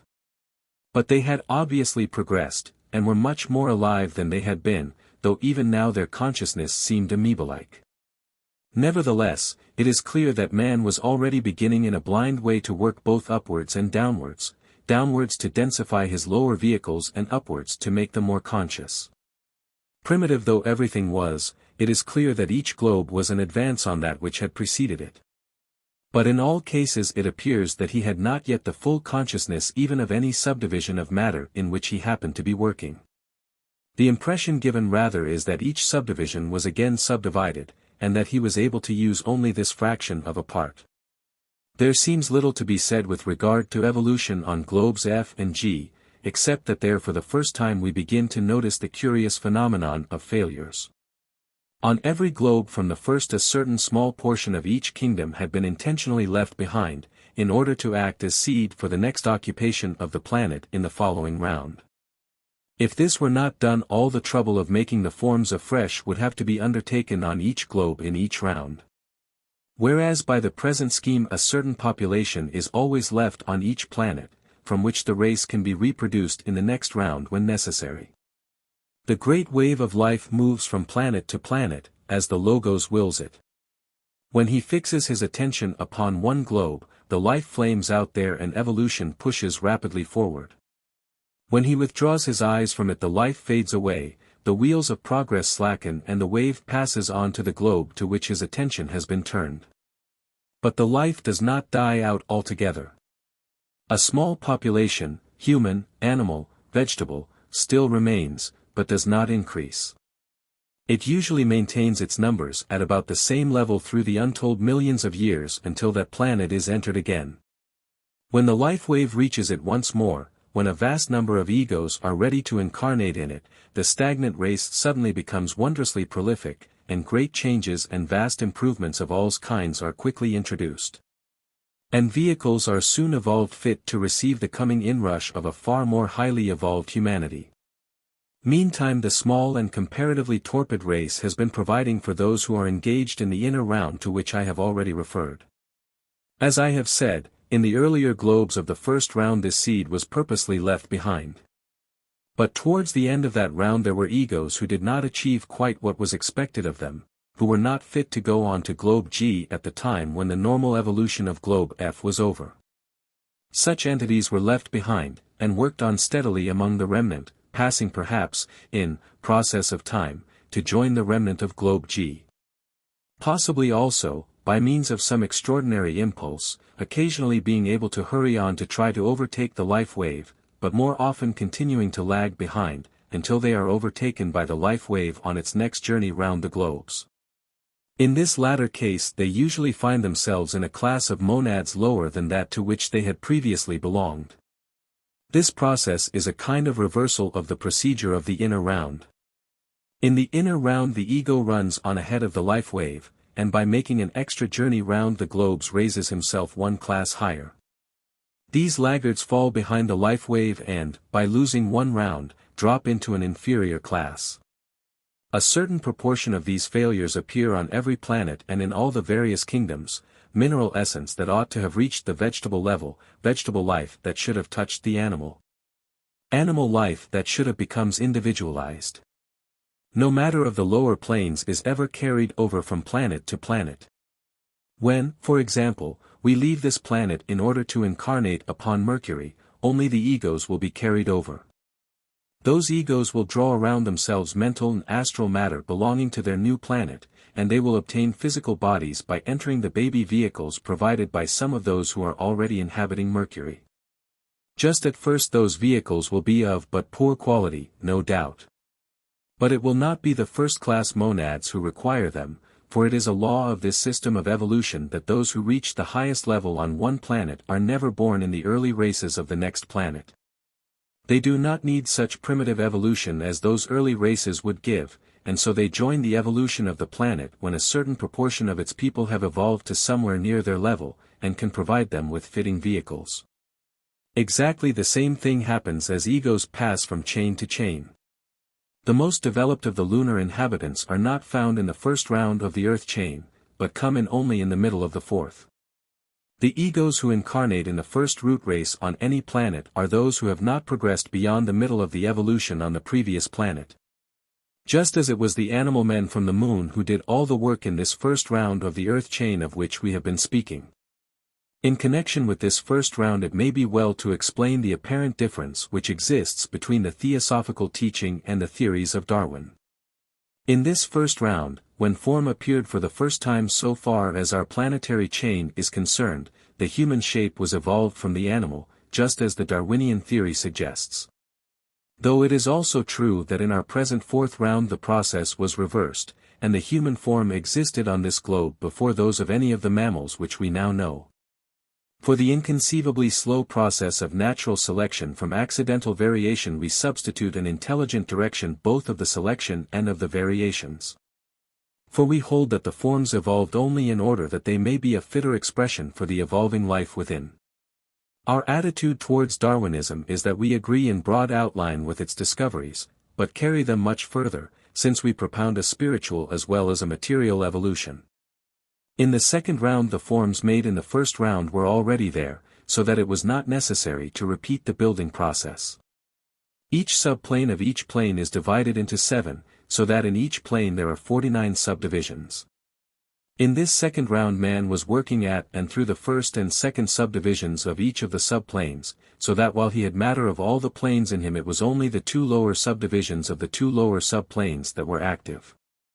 Man may be said to be building his lower quaternary gradually through the earlier half of his evolution. In this second round the races were much more definite, and were clearly distinguishable one from another. Men were no longer mere drifting clouds of etheric or gaseous matter, but had succeeded in developing a certain amount of solidity, though they were still unpleasantly jelly-like in consistency and indeterminate in shape. Madame Blavatsky compares them to pudding bags, because of the curious shapeless projections which they had instead of arms and legs. At the beginning of the round they put out these projections temporarily, just as an amoeba does. But constant repetition of the process at last made the projections permanent, and molded them into some approximation to the form into which they were destined finally to settle. Many of these people were so light and tenuous that they were able to drift about in the heavy atmosphere of the time. Others rolled along rather than crept, but none of them were able to maintain themselves in an upright position without assistance. Man was still lamentably incomplete as regards his higher vehicles. He had what he considered a mind, and something else that might stand for a feeble astral body, but his consciousness was still dim and vague and he had little thinking power. He was all instincts and almost no reason. In this round the animal men maintained and improved their human position, and by the end of it the first class of the animals had definitely attained humanity. Just as all the archetypes of the mineral kingdom had been fully brought down in the first round, though not yet fully worked out, so were all the vegetable archetypes brought down in this second round. Though it was long after that before they were all realized. It is probably chiefly to the vegetation of this period that we owe our coal deposits. In the course of the third round we come to more comprehensible conditions. Even in the earlier globes man became more human in shape than he had been before, though even then he was still cloudy, gigantic and far from beautiful. On Mars in this third round man had for the first time what may be called a recognizably human body, though at first it was still etheric, and more like some kind of reptilian monkey than like man as we know him now. He was still somewhat jelly-like, and if one pressed in his skin by a poke of the finger the hole remained for a long time before it filled out again. He had rudimentary bones, more gristle perhaps than bone, but he was not stiff enough to stand, and so he lay about groveling and wallowing in the soft warm mud at the sides of the rivers. Mars had much more water then than it has now, and much of the country was pretty, though the vegetation was peculiar. The atmosphere was what we should now consider unbreathable, full of chlorine and quite suffocating. All the animal archetypes were brought down in this round, though many of them were not worked out until the middle of our present round. On the earth in the third round great changes took place. Even from the beginning men were more compact and began to try to stand upright, though they were still shaky and uncertain, and always fell back to all fours when pursued or frightened. They began to have hair and bristles upon the body, but they were still loose and flabby. Their skins were dark and their faces scarcely human. Strangely flattened with eyes small and set curiously far apart, so that they could see sideways as well as in front. They had the lower jaw very heavily developed, and practically no forehead, but just a roll of flesh like a sausage where the forehead should have been, the whole head sloping backwards curiously. The arms were much longer in proportion than ours, and could not be perfectly straightened at the elbows, a difficulty which existed with the knees also. The hands and feet were enormous and misshapen, and the heels projected backwards almost as much as the toes did forwards, so that the man was able to walk backwards as rapidly in certain as in the other direction. This curious form of progress was facilitated by the possession of the third eye at the back of the head, which still remains to us in a rudimentary form as the pineal gland. Even yet men had scarcely any reason, but only passions and instincts. They knew nothing about fire, and were unable to count. They ate chiefly certain slimy creatures of reptilian nature, but they also dug up and ate some kind of primitive truffle, and I have seen them tearing off the tops of gigantic tree ferns in order to eat the seeds. Towards the middle of the occupation of this planet the separation of the sexes took place, and soon after that the second order of moonmen began to come into incarnation. They were in the first place born of the existing humanity, but they soon established a new type for themselves, becoming smaller, more compact, lighter in color and generally speaking much more what we should now call human in appearance. There was constant war between them and the earlier and more gigantic inhabitants, who caught and ate them whenever opportunity offered, but the later arrivals, having much more intellect, were presently able to dominate their gigantic congeners. And to keep them in some sort of order. Indeed, practically the whole of the world presently passed into their control, and the earlier races had either to adapt themselves to the more civilized life or to be driven off into the less desirable parts of the country. The world was still far from being as quiescent as at the present time. Earthquakes and volcanic outbursts were still painfully common, and life was distinctly precarious. The configuration of the land was entirely different, and mountains seemed to have attained stupendous heights, unknown to us now.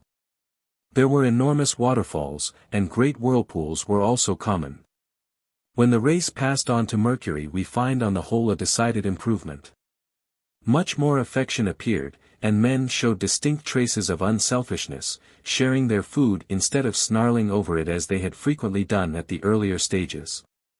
The presence of the moon men had given a great impetus to progress, and though the bulk of humanity were still very animal and undeveloped, traces of cooperation and rudimentary civilization already began to appear. There is not much to be said with regard to the 6th and 7th planets, so we will turn to the consideration of our present 4th round. On Globe A, in this 4th round, mind became definite on the lower mental level, and so we may say that in this round man began really to think. The result at first was by no means good. In the previous rounds he had not been sufficiently developed to originate thought forms to any great extent, and so the elemental essence of the globes had been affected only by the thoughts of the Devas, which left everything harmonious and peaceful. Now that man began to interject his selfish and jarring thoughts, this comfortable condition was very largely disturbed. Strife, unrest and disharmony were introduced, and the animal kingdom drew decisively apart from man, and began to feel fear and hatred towards him. All the archetypes for humanity were brought down at the beginning of this round, among others, archetypes of races which have not yet come into existence. From examining these it is possible to see what the men of the future will be like. They will have finer vehicles in every way, and will be distinctly more beautiful in appearance, expressing in their forms the spiritual forces. When the life wave reached Mars in this 4th round, it found in possession of the planet, besides the ordinary seed humanity, another and most unpleasant race, which is spoken of in the secret doctrine as the water men, terrible and bad. They were descended from the type which had been left behind in the previous round as not fit to make progress, and they had since then been engaged in developing the evil side of their nature. They were the usual half reptile, half ape, but with a horrible tarantula-like appearance about the eyes, and a fiendish delight in cruelty and evil. They seem also to have had a certain amount of low-class mesmeric power, and were a kind of primitive edition of the Malacorumbas as described by Madame Blavatsky in her account of the hill tribes of the Nilgiris. When the life wave came around, the incoming humanity soon established itself sufficiently strongly to free itself from the fear of these monstrous savages. It was to resist possible attacks from them that the first fortifications were erected by man, and it was also to be able to defeat their malignity that men began first to build primitive cities and live together in considerable numbers. At first they built them principally of wood and mud, though sometimes of piles of unhewn stone. At this period some of the lords of the moon incarnated among them and taught them many things, among others the use of fire, which, however, they did not yet know how to produce for themselves. The greater beings lighted their fires for them, and then they kept them perpetually alight. Very early a stringent law was made that a public fire should always be kept burning in a building specially dedicated to it, and the young girls who could not as yet either work or fight were usually left to watch it. From this no doubt arose the first idea of a sacred fire ever to be kept burning as a religious duty, and of the appointment of Vestal virgins to guard it. Sometimes, however, it happened that, from a great flood or tempest or some other catastrophe, a whole district was left for a time without fire. And then the people often had to travel far in order to obtain and carry back to their homes this prime necessity. Some bold spirit conceived the idea of obtaining fire in such an emergency from the crater of a volcano, and many lives were at one time and another lost in such attempts. This was in the 4th root race. The men of the 5th root race were comparatively advanced, for they built their houses of hewn stone, though without mortar. They were a proud and warlike people, but had some curious ideas. They appear to have had no initiative whatever, and they regarded anything new with horror, as exceedingly immoral and repulsive. They had no perseverance, and even yet but little reasoning capacity. Everything was done on impulse, and nothing was under control in any way, so long only as it was nothing new. Yet in many ways they would compare favorably with some races which exist on Earth now. The men of the sixth race were a much more powerful set of people, with a considerable amount of will and determination. They soon dominated the fifth, taking up its civilization and carrying it much further. They succeeded in subduing the whole of the planet and brought it under one rule, although the enormous majority of its inhabitants belonged to the fifth race. These people had much more mind than the others, and possessed some inventive genius, but it was their tendency to do everything by fits and starts, and not take up a piece of work and carry it through. There was some psychic development among them, but it was usually uncontrolled. Want of control, in fact, was a permanent characteristic of this Martian civilization. Everything was erratic, even though the people were capable in certain ways. The people of the seventh race in turn got the power into their hands, not by force, but rather by superior mental development and cunning. They were not so warlike as the sixth, and they were always smaller in number, but they knew more in many ways than the sixth. They were coming nearer to modern ideas, they had a more definite sense of right and wrong. They were less fierce and more law-abiding, they had a definite policy and lived according to it. Their supremacy was entirely intellectual, and they possessed to a high extent the art of combination. Their social polity seems to have been something like that of ants or bees, and in some ways they would compare favorably with many races of the present day. It was in this race that we first noticed writing as a fairly common accomplishment. They knew something of art, for they had both statues and pictures, though totally different in every way from ours. They were also the first race who took the trouble to make good roads. I believe that I have already explained why the earlier races of our present world period differ from all the rest. We were in fact recapitulating the first, second and third rounds for the benefit of those monads who, though considerably behind the rest, could by a special effort of this sort be helped to overtake them. During the third root race was repeated all that had happened in the middle of the third round, the materialization of men on to the physical plane and their separation into sexes. After this had been fully achieved, and a reasonable continuity of form had been arrived at, a number of special efforts were made, by the authorities in charge of the evolution, to consolidate humanity and set it definitely on its way to the higher spiritual advancement which lies before it on the upward arc of the chain. The first step was the descent of 7 of the leading lords of the moon, in order to provide vehicles for the 7 great types or rays of men. We are told in the secret doctrine how each stood on his own lot, and cast off shadows which were inhabited by the men of the lower race. This somewhat mystical statement means simply that these great men duplicated, by an effort of the will, their own etheric doubles. In fact, they materialized round themselves an additional etheric double, made it permanent and then stepped out of it. The other entities of lower race who were just being brought down to the physical level eagerly seized upon these vehicles, entered them and tried to use them. Not being yet fully adapted to them, they found it difficult to maintain their position, and were constantly slipping out. As soon as this happened, some other entity would seize the etheric body, and slip into it as though it were an overcoat, only presently to find it slipping from him in turn, and to see it seized by somebody else. Many of these etheric doubles were made, and by degrees the less developed people learnt how to inhabit them permanently, so that the process of further materialization could be undertaken. And in this way gradually bodies were produced which served to express the 7 great types and their subtypes. The bodies of the children of these entities were by no means equal to those of their fathers, but still certain types were established, and however much the forms deteriorated they were still habitable. As soon as these lines were definite, the special classes of monads from the moon, who had been individualized at an earlier stage for the purpose, were brought down to take possession of them.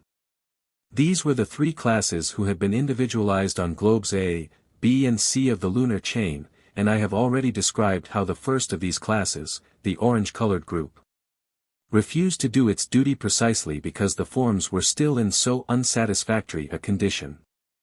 Because of this refusal, the forms destined for them had to be occupied by an altogether lower class.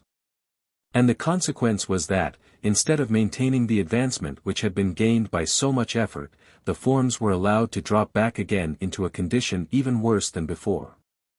Their undeveloped possessors even intermingled with some of the animal forms. This is what Madame Blavatsky called the sin of the mindless, and the result of it gave us various types of anthropoid apes. The fifth, sixth, and seventh subraces of the third root race were much more what we should now call human than their predecessors. The description previously given of a third-round man would fit aptly enough the man of the fifth Lemurian subrace. These have been often spoken of as the egg-headed people, from the resemblance of their skulls to an egg with the small end up. They had still but little forehead, and the eyes were set near the top of the egg. The men of the sixth subrace were chiefly remarkable for their color. They were no longer black or brown-black like the fifth subrace, but blue-black shading towards the end of the race into a distinct but rather livid blue. The seventh subrace, beginning as gray-blue, passed down through various grayish shades into a kind of gray-white. A fair idea of the type of their faces may be obtainable from the statues which they themselves erected, some few of which still remain upon Easter Island. They had long horse-like faces, the trip of the nose being at first above the center, and at the end of the race exactly in the center, of a line drawn from the top of the forehead to the chin. The forehead was still a mere roll of bone, though growing a little higher towards the end of the subrace. They had thick clumsy lips and broad and flat noses, characteristics which have survived in a less aggravated form among the Negroes who are perhaps now their nearest representatives. No race of pure Lemurian blood now exists. Though the Pygmies of Central Africa appear to represent a long isolated fragment of the fourth subrace. Decreased to their present stature during millions of years in accordance with that curious law which appears to impose diminution of size upon the last relics of a dying race. Most Negro tribes have a considerable admixture of Atlantean blood. In the case of the Zulus, for example, we have in general build and bearing a close representative of the Tlavatli subrace of the Atlanteans, although the color and some of the faces are Lemurian. The men of this seventh subrace were great builders in a rough cyclopean fashion, and they had also a certain rude idea of art. It was during the period of this third root race that there occurred one of the greatest events connected with human evolution, the descent of the Lords of the Flame from Venus.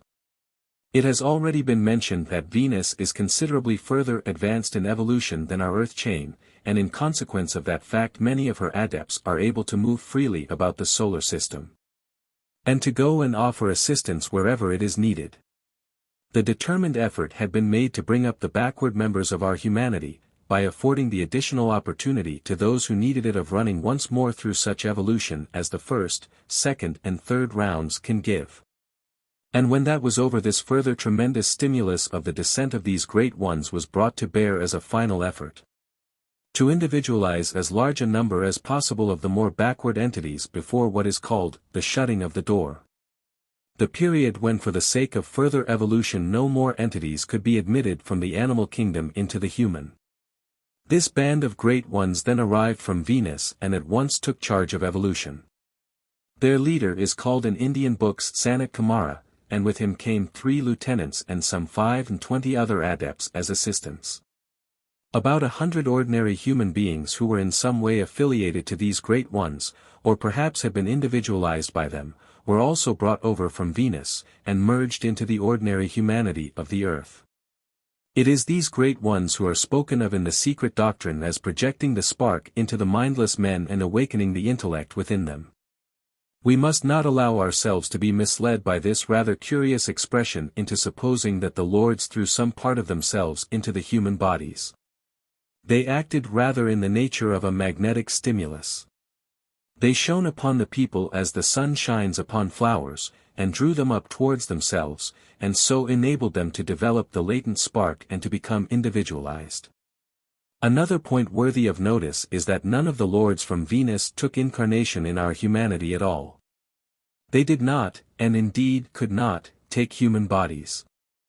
They built for themselves instead vehicles like the highest ideals of the human form in appearance, yet absolutely unlike it in that they were uninfluenced by time and incapable of change or decay. I have myself seen several of these marvelous vehicles, and although they have been worn upon this earth for 16 million years they still remain precisely as on the day when they were made. They must be regarded as a kind of permanent materialization, bodies built like statues, and yet to the sight and the touch presenting the appearance of ordinary living men. I know that in the secret doctrine Madame Blavatsky mentions some of the sons of mind, who came to this earth to help, as incarnating among the people whom they were trying to benefit. But she applies this title to the Lords of the Moon as well as to the Lords of the Flame, and it was the former only who entered into ordinary human bodies and so for the time became part of another race. The great Lords of the Flame have done their work long ago, and most of them have passed away from us to take up their tasks elsewhere. Only a very few still remain with us, holding some of the highest offices of the hierarchy which works for the good of humanity. But for the help kindly given to us by these great leaders the world would have been a very different place today. Without them not only would millions, who became human under the impetus which they gave, be still in the animal kingdom, but all the rest of humanity would be far behind the position in which it now stands. This fourth round is that which is especially destined to the development of the desire principle in man. It is only in the next or fifth round that he is intended to devote himself to the unfolding of the intellect. Owing, however, to the stimulus given by the Lords of the Flame the intellect has already been considerably developed, and we are therefore for a whole round in advance of where we should have been but for their help.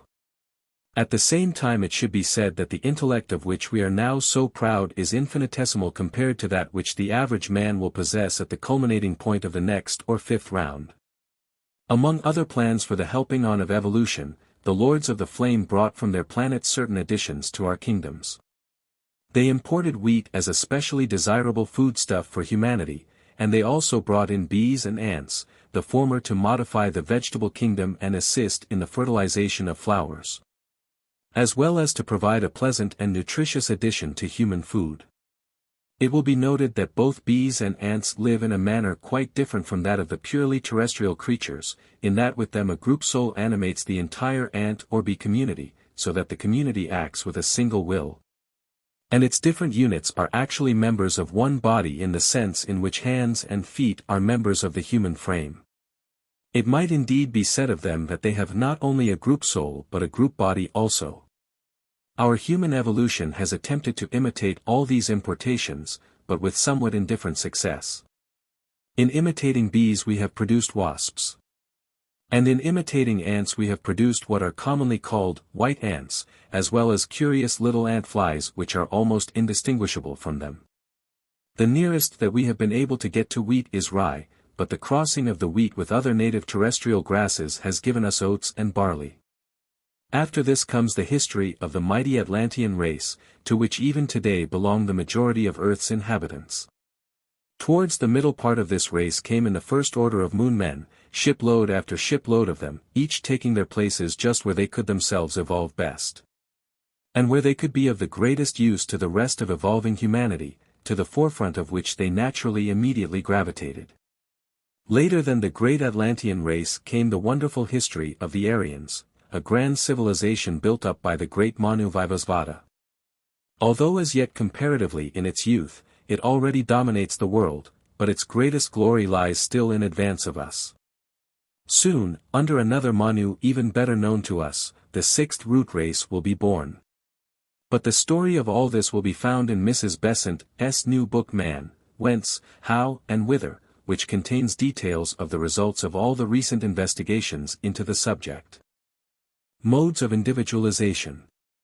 Those who have been following the recent discoveries and investigations will remember that in an article not long ago I mentioned the existence, within one of the great classes of monads, of two types which, though equal to one another in development, differ greatly in their intervals between lives, one of them habitually taking nearly double the length of heaven life which is customary with the other. As the amount of spiritual force generated is roughly equal in the two cases, it follows that one type of man must exhaust that force more speedily than the other. Into the same portion of time, as we measure it, he compresses a double amount of bliss. He works as it were at higher pressure, and therefore concentrates his experience and gets through nearly twice the amount in any given period, so that his 700 years is fully equivalent to the 1200 of a man of the other type. The fundamental difference between these two varieties results from the way in which, in each case, individualization was attained. We know that the monad manifests itself upon the nirvanic plane as the triple spirit, and that, when an ego is called into existence as an expression of this triple spirit, its manifestation is arranged in a certain well-recognized form which has frequently been explained in our literature. Of the three aspects, one, the spirit itself, remains upon its own plane. The second, the intuition, or, as our president has now decided to call it, the itself through the matter of the Buddhic or rational pure reason, puts itself down one stage and expresses plane. One, the third, intelligence, puts itself down two planes, and expresses itself through matter of the upper part of the mental plane. The personality is also triple in its manifestation, and is an accurate reflection of the arrangement of the ego. But like all other reflections, it reverses itself. The intelligence reflects itself in the lower mind on the lower part of the same mental plane, the pure reason mirrors itself in the astral body, and, in some way much more difficult to comprehend, the spirit in turn reflects itself upon the physical plane. It is obvious that, when an ego is formed, all three of these manifestations of the spirit must be called forth, but the first connection may be made through any one of the three. It has previously been explained that individualization from the animal kingdom usually takes place through association with the humanity of the period. Such examples of it as we occasionally see taking place round us at the present time will serve as instances for us. Some particular domestic animal, well treated by its human friends, is stimulated by its constant contact with them up to the point where it breaks away from the group soul to which it has previously belonged. The process has been fully described in Man Visible and Invisible and the Christian Creed, and I need not repeat that description here. But a point which is not mentioned in those earlier works is the possibility that the first connection may be made in various ways, between the lower mind and the higher, between the astral body and the pure reason, or between the physical body and the spirit itself. A domestic animal, when well treated, usually develops intense affection for its master, and a strong desire to understand him, to please him, and to anticipate what he is going to do. Sometimes, for a few minutes, the master turns affectionate thought upon the animal, or makes a distinct effort to teach him something. And in these cases there is a direct and intentional action passing from the mental or astral body of the master to the corresponding vehicle of the animal. But this is comparatively rare, and the greater portion of the work is done without any direct volition on either side, simply by the incessant and inevitable action due to the proximity of the two entities concerned. The astral and mental vibrations of the man are far stronger and more complex than those of the animal, and they are consequently exercising a never-ceasing pressure upon the latter. We can see therefore that the character and type of the master will have a great influence on the destiny of the animal. If the master be an emotional man, full of strong affections, the probability is that the development of any domestic animal of his will be chiefly through its astral body, and that the final breaking of the link with the group soul will be due to some sudden outrush of intense affection, which will reach the rational aspect of the floating monad belonging to it, and will thus cause the formation of an ego. If, on the other hand, the master be unemotional and if the chief activities in his nature are of the intellectual type, it is the nascent mental body of the animal which will be stimulated. And the probabilities are that individualization will be reached because that mental development rises to a level too great to permit any longer of enfoldment within the group soul.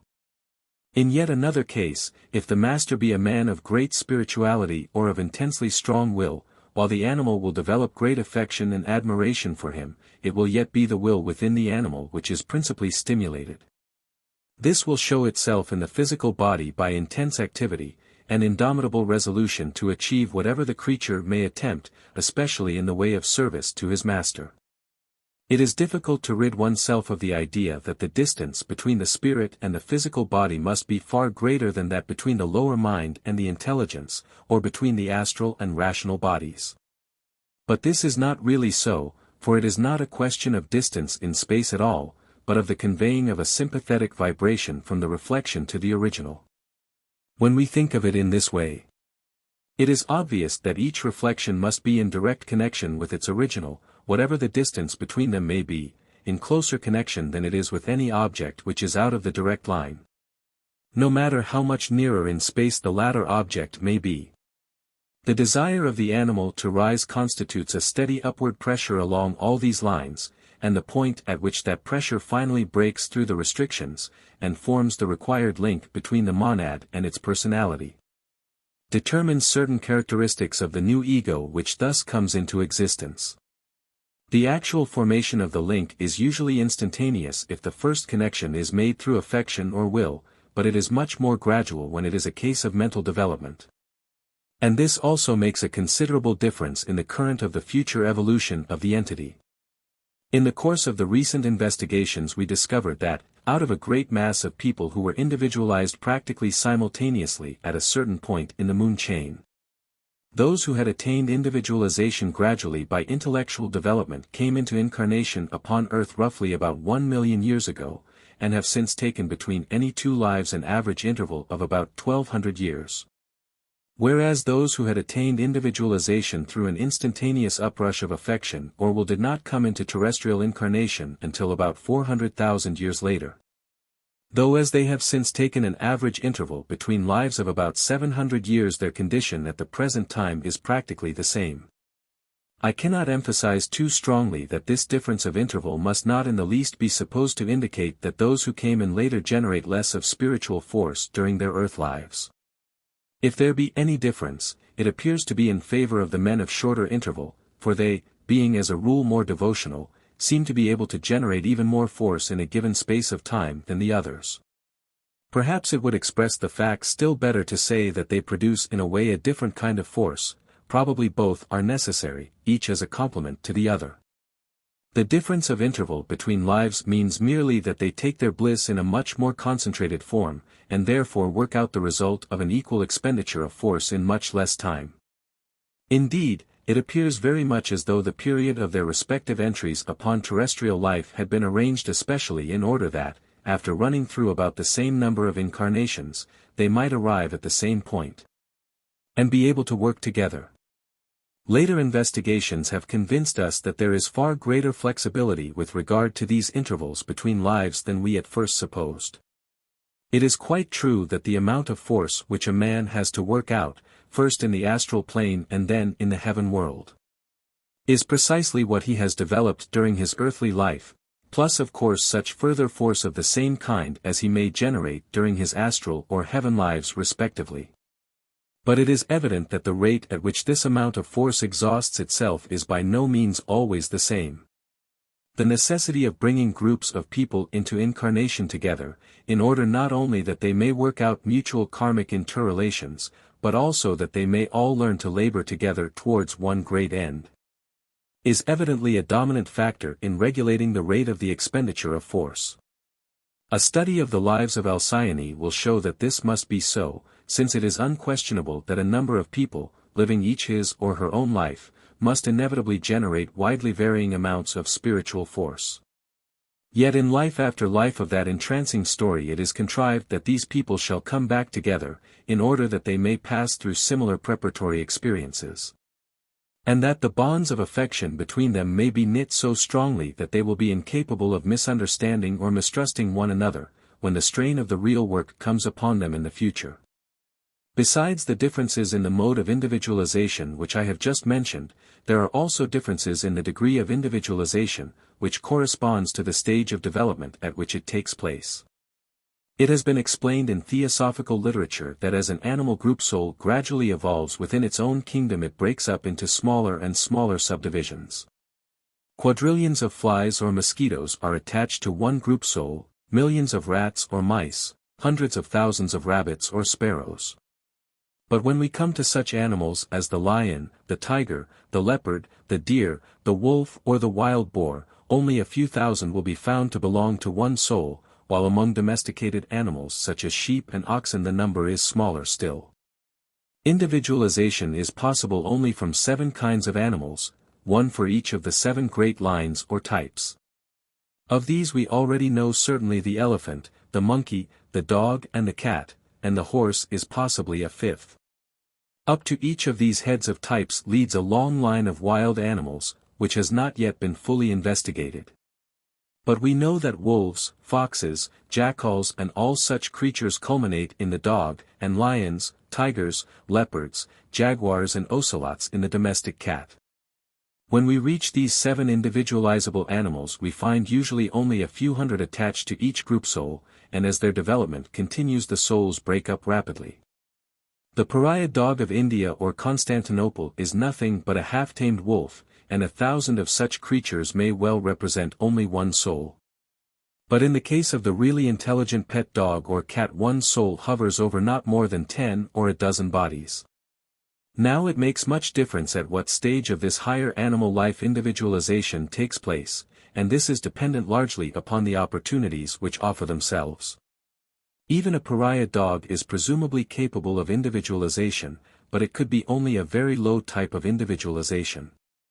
The animals of the moon chain were not the same as those of today, and so we cannot draw exact parallels. But assuredly the pariah dog could at most individualize into nothing more than a separated fragment of the group soul with a monad hovering over it.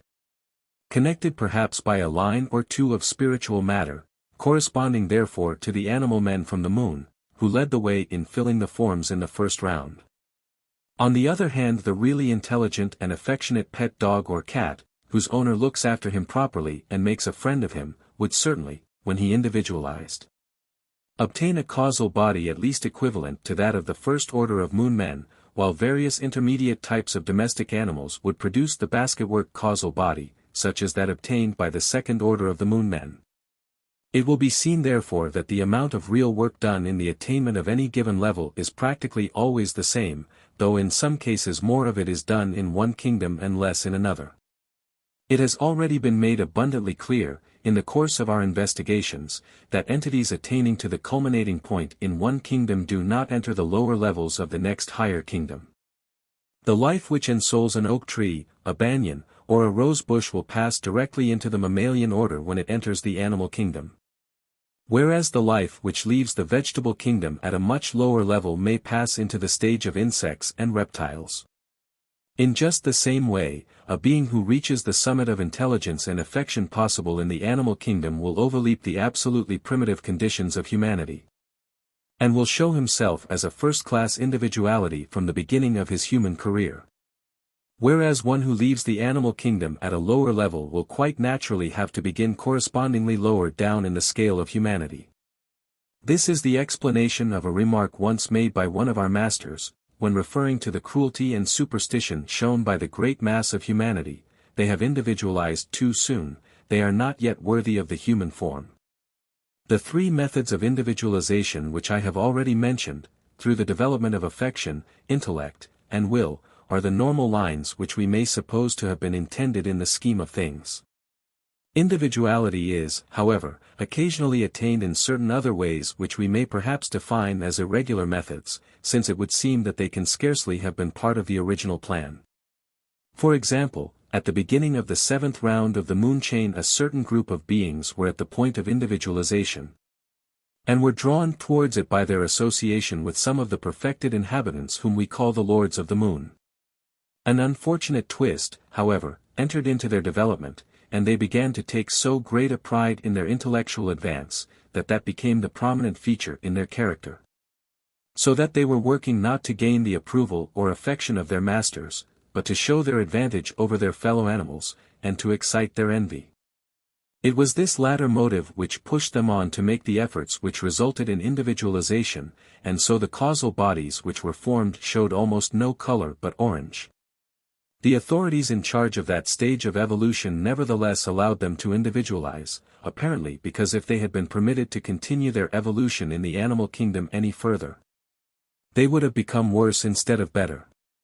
We have therefore the extraordinary spectacle of a detachment of egos, what we have lately been calling a shipload, numbering about 2 millions, who had individualized themselves entirely by pride, and who, though clever enough in their way, possessed but little of any other quality. The fruitage of the 1st, 2nd and 3rd globes of the 7th round of the lunar chain was intended to play a certain part in the development of humanity on the Earth. At a certain stage in the development of that planet we know that 7 of the Lords of the Moon, one belonging to each great type, descended to the earth and began to cast off etheric bodies for the shaping of the new race. The entities who occupied these vehicles intermarried, and when their descendants became numerous, these 3 shiploads of egos were called upon to descend and occupy these vehicles, and thus establish the type of the humanity that was to come. 1/3 refuses, 2/3 obey. It was the members of this orange-colored shipload from Planet A of the lunar chain who declined these lowly vehicles, while the golden-colored egos from Globe B and the rose-colored group from Globe C accepted the conditions, entered into the vehicles, and fulfilled their destiny. The future career of these orange-colored egos showed clearly enough the undesirability of the line along which they had come. For not only did they refuse to take the primitive bodies which were assigned to them, thus leaving them to be occupied by very much lower animal types, and so leading to the sin of the mindless. But all through their history their arrogance and unruliness caused constant trouble to themselves and to others who were infected by their foolishness. Eventually the law of evolution forced them to occupy bodies in many respects considerably worse than those which had at first been offered to them.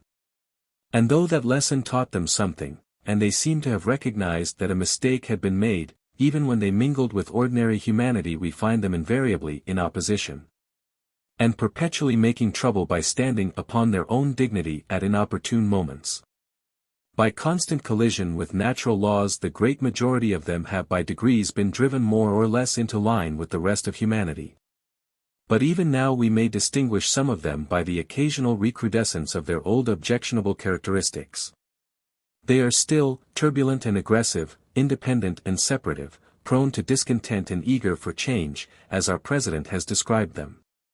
Some few of the cleverest of them have made no inconsiderable mark upon human history, for they developed into the celebrated Lords of the Dark Face of Atlantis, of whom we read so much in the Secret Doctrine.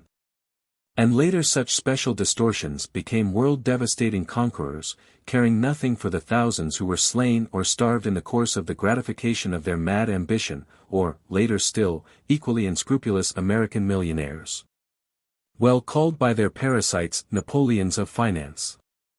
Another abnormal method in which individuality has been gained is through fear.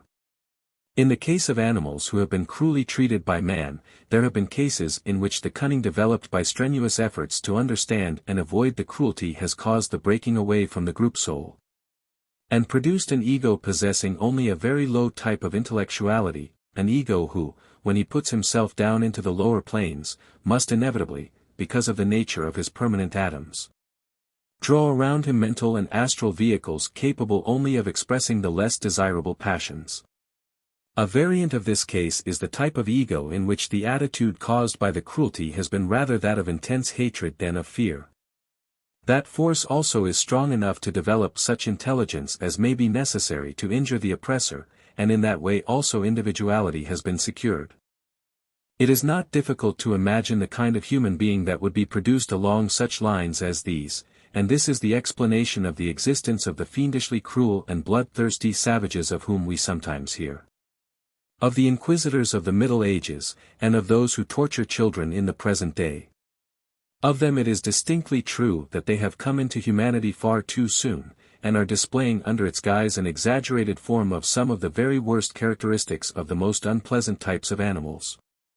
Yet another variant is the entity who is individualized by an intense desire for power over others, such as is sometimes shown by the chief bull of a herd.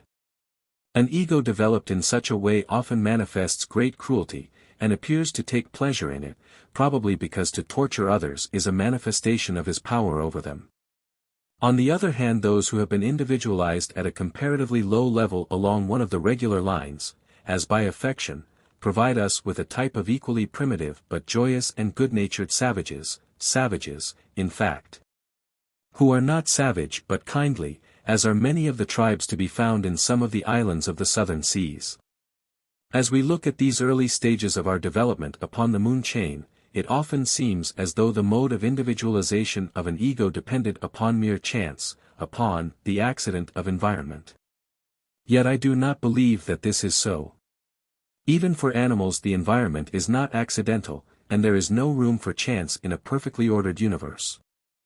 I should not be surprised if further investigation should reveal to us that the very mode of the individualization was somehow predetermined either for or by the monad himself, with a view to preparation for whatever portion of the great work he is to undertake in the future. There will come a time when we shall be part of the great heavenly man, not in the least as a myth or a poetic symbol, but as a vivid and actual fact, which we ourselves have seen. That celestial body has many members. Each of these members has its own function to fulfill, and the living cells which are to form part of them need widely different experiences to prepare them. It may well be that from the dawn of evolution the parts have been chosen, that each monad has his destined line of evolution, and that his freedom of action is concerned chiefly with the rate at which he shall move along that line. In any case our duty is clear, to push ahead as rapidly as we can, watching ever to discern the divine purpose, living only to fulfill it, striving always to help onwards the great scheme of the Logos by helping our fellow man. The 7 types. The 7 great types or rays do not correspond to the planes, for each type is to be found upon all the planes. One may symbolize the planes as horizontal, as they are usually represented in theosophical diagrams. And then if we proceed to draw 7 vertical columns cutting across the 7 planes at right angles, those columns will symbolize the types. This will cut up our diagram into 49 square, and in reality each of these 49 has also 49 subdivisions in the same manner, because each plane has 7 subplanes, and each type has 7 subtypes, which are produced by the influence upon it of each of the other types in turn. A diagram which clearly explains this may be found in The Secret Doctrine, Volume 3, page 483. There are 7 great types of men, coming out from the 7 great planetary logoi. Each of us belongs to one of these, but each has also a subray from one of the other types. If a man belongs to the blue or devotional type, and has the wisdom ray as his subtype, he will be wise in his devotion.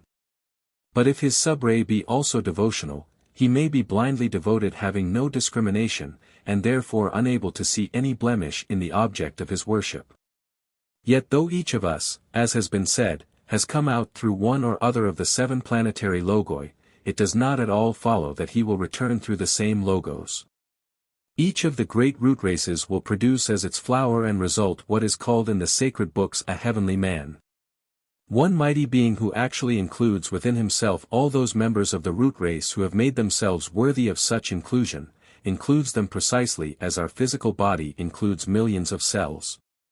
True, we have all of us incarnated in other root races, but we belong to that root race in which we finally succeed in attaining adeptship, and it will be of the heavenly man which represents that race that we shall form a part. For each root race there is a Manu and a Bodhisattva, and these are respectively the brain and the heart of the heavenly man of the root race.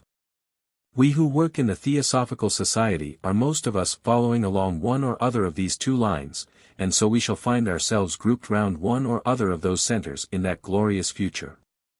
But in the heavenly man, as in the man on earth, there are 7 centers, and each of these centers is represented by an official of the occult hierarchy. Some men will be drawn to one of these centers, and some to another, so that there is the fullest possibility of development for all possible types and dispositions. These heaven-born men so formed are the true inhabitants of the solar system, the mind-born sons of the planetary logoi, destined themselves to be the planetary logoi of the future, and of them we shall be living, conscious component parts. And yet at the same time each of us will have the fullest liberty and the highest possible activity. Incomprehensible, of course, to our present power of thought, but utterly true, nevertheless. Well for us if we can attain our level and take our part along with the great masters who are the leaders of our society. If that be too high for us at present, there will be other opportunities in the future, others, and yet others, stretching away in endless vistas. Yet those of us who are earnest students in this society have now a glorious opportunity, of which we should do well to take the fullest advantage, for if we lose it who knows how many lives of hard work it will take us to earn such another. Soon the teacher of angels and men will show himself upon earth once more. Happy are we in that we are allowed to help, even though it be ever so little, to prepare the way for his coming. Happier yet will be those of us who shall see him face to face, who will be privileged to work under him in the service of humanity when that day of the Lord shall dawn. Stray notes on races. The Irish race.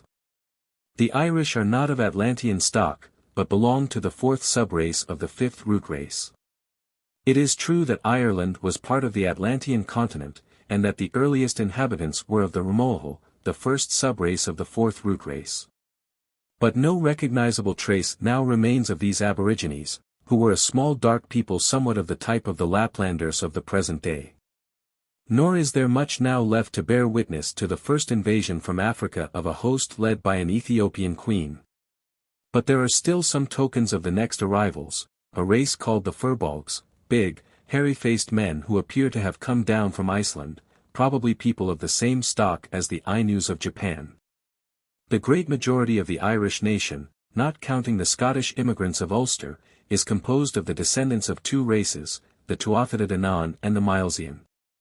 The Tuatha De Danann were men of the Caucasian stock, practically identical with the early Greeks, and they reached Ireland by a circuitous northern route, having moved up gradually through Russia, and round by Sweden and Norway. In the manner of the curious slow, wholesale migrations of those earlier days. They were a handsome race with oval faces, clear complexion, mostly dark hair, and deep blue or almost violet eyes. Sometimes the hair was lighter and the eyes were gray, but the other type was the more common, and one may often see it exactly reproduced among the Irish peasants of today. The Tuatha De Danann were not only so much handsomer, but also intellectually and spiritually so very much in advance of the mixed race which they found in Ireland that they were regarded by the latter as of celestial lineage. And to this day tradition speaks of them as a race of gods who ruled Ireland during a golden age, which is by no means so entirely legendary as historians generally suppose. Ireland was unquestionably the seat of a high civilization and a centre of philosophy and learning, while the neighbouring island of England was largely covered by dense forests and peopled by naked savages who painted themselves blue. The Tuatha De Danann reigned in Ireland through many ages of power and great glory, but their civilization waned in time, as all others do. And at last they were overcome by an invasion of the Milesians from Spain, a race far inferior to them in culture, spirituality, and general development, but having the rude physical strength of youth and much knowledge of the lower magic. These were a bullet-headed people, rugged and often positively ugly of face, with light or vividly red hair, a type which may also still be seen sometimes among the peasantry of the southern part of the country almost in its original purity. Far inferior as they were to the Tuatha De Danann, the Milesians were still a variant of that same fourth subrace of the Aryans. And since these two types are its main constituents, it is to that subrace that we must assign the Irish of the present day, Celts, near of kin to the Highlander of Scotland, the Welshman, the Cornishman or the Breton. At present there is unfortunately a widespread poverty and general lack of prosperity among the Irish nation in its native Erin, a condition of affairs which the Irish usually attribute to oppression by the conquering English. This oppression, so far as it is a fact, and not a figment of the imagination, comes from the radical difference between the two races, which causes a curiously complete lack of mutual understanding. The stolid matter-of-fact Anglo-Saxon cannot possibly comprehend the point of view of the imaginative and poetical Irishman, and the motives of the latter are always a sealed book to the former. The average English peasant lives almost entirely upon the physical plane, and his thought runs naturally along lines connected with his everyday interests and experiences. The average Irish peasant of the south and west lives very much upon the astral plane, and cares comparatively little about physical conditions so long as he has the accustomed astral atmosphere about him. His thoughts are usually far away from the mechanical daily round, and occupied with legends of the past, or with the stories of saints and angels and fairies. I well remember the plaintive amazement of an English landlord who, shocked at the condition of some of the cabins on his estate, had built for his labourers neat little staring brick cottages with all the latest improvements. With great difficulty he persuaded some of the peasants to try the new dwellings upon which they looked with such strong disfavour, but after a day or two every one of them went back again to the old cabins with their mud floors and leaking roofs, vowing that there was no home like the old home, with all its inconveniences. The truth was that they thought so little of the physical that these inconveniences were hardly felt at all, and weighed as nothing in the balance against the comfortable home-like feeling of the astral radiations of the old walls, to which they had been accustomed from childhood. But the Englishman knew nothing about astral vibrations, and could only marvel at the stupidity and obstinacy of people who actually preferred a miserable and unquestionably filthy old hovel to a new and clean cottage. The drunkenness which is so sadly common among the peasantry is largely referable to the same cause. It is not physical but astral sensation which is sought, and to some extent obtained, by means of the absorption of alcohol. The average Irish peasant may perhaps drink more than his English compeer, but his thoughts are on the whole far purer and more elevated. To him all women are sacred for the sake of the Virgin Mother to whom he prays, and statistics show that crimes against the weaker sex are far rarer in Erin than in Albion. The Englishman endeavours to be accurate. The Irishman cares little for accuracy, but prefers to say rather what is most courteous, or what he thinks will please. In a word, they represent two different subraces. Their development runs along quite different lines, and only the wisest and most liberal of each can possibly understand and make allowance for the peculiarities of the other. It is probable that many causes combined to produce the poverty and general lack of prosperity of the Irish. Without raising any of the vexed questions about which party opinions clash, the occultist may examine with interest at least one cause which is never suspected by those who discuss the subject in this prosaic 20th century. And that is the working of a curse pronounced against the race, or perhaps one should rather say a spell laid upon it, no less than 2,000 years ago at the time of the Milesian conquest. Students of early Irish history will remember how persistently it is stated that the invading Milesians were able to hold in thrall the distinctly superior race which they had overcome, because they cast upon it the glamour of a great illusion. This legend has a basis of fact. The priests of the Milesian religion were well acquainted with certain types of magic, and as the country was conquered they occupied it with strongly magnetized centers. They established one of these every few miles, until they had a network of them covering the whole southern and western part of the land, and even now, after the lapse of 2,000 years, a strong influence radiates from them. Great crowds of nature spirits of a certain type are still irresistibly attracted to these centers, gamble round them and are permeated by their influence, and unconsciously become its ministers, and spread it all over the country wherever they go. The spell which the Milesian priests laid upon the people was twofold: the curses of disunion and lethargy, that they should never be able effectively to combine together, but always quarrel among themselves. And that they should apathetically submit to the domination of whoever wielded or inherited the magnetic power. If any English ruler had ever known enough of magic to understand and utilize this heritage of the Milesian priests, the history of Ireland might have been different. As the Anglo-Saxon is usually blankly ignorant and blatantly incredulous with regard to all that side of nature, a very curious thing has happened. Consciously or unconsciously the Roman Church has come into that heritage, and profits by what still remains of the power of that ancient spell. And her rule is unquestioned through all the districts where long ago those priests of an older faith established their magnetic centers. The Spanish race. The whole question of racial karma is a difficult one, and I do not think that we have as yet sufficient information at our command to enable us to speak definitely upon the subject. This much is certain, that whenever we find markedly unusual conditions surrounding a race, we may conclude that the Manu in charge of that portion of evolution has in hand a number of egos who need just those conditions for their progress. The law of cause and effect must obviously govern national as well as individual affairs. Though its action is complicated by the fact that the egos who form the race when the effect arrives are usually not those who were there when the cause was set in motion. For example, it may be not unreasonable to suppose that the fact that Spain has somewhat ignominiously lost the whole of South America and Mexico has a definite karmic relation to the awful cruelty and rapacity shown in her conquest of those countries. Yet we imagine that the Spaniards who suffered loss when those countries freed themselves can hardly in all cases have been reincarnations of those who wrought such appalling havoc under Cortés and Pizarro. On the other hand, it is very probable that some of them may have been, for we know that people of the lower classes return very much sooner than those of the first class, and usually have to incarnate several times in the same branch race before they have learnt all its lessons. The Jewish race. The peculiar conditions of the Jewish race exist primarily because at this particular stage the Manu needs them for the proper training of some of the egos under his care. We can only guess at the racial karma which made those conditions possible. Perhaps the explanation is to be found in the fact that the Jewish race is descended from those Atlantean Semites who were drawn away into Arabia, apart from their fellows, by the Manu of the fifth root race when he was making his first segregation. That first attempt was not wholly successful, and a second segregation took place into the Gobi district, from which in due time was produced the first subrace of the new root race. When a second subrace was needed, the Manu sent emissaries to the descendant of those who had been left behind in Arabia, hoping to mingle with theirs the blood of the new root race.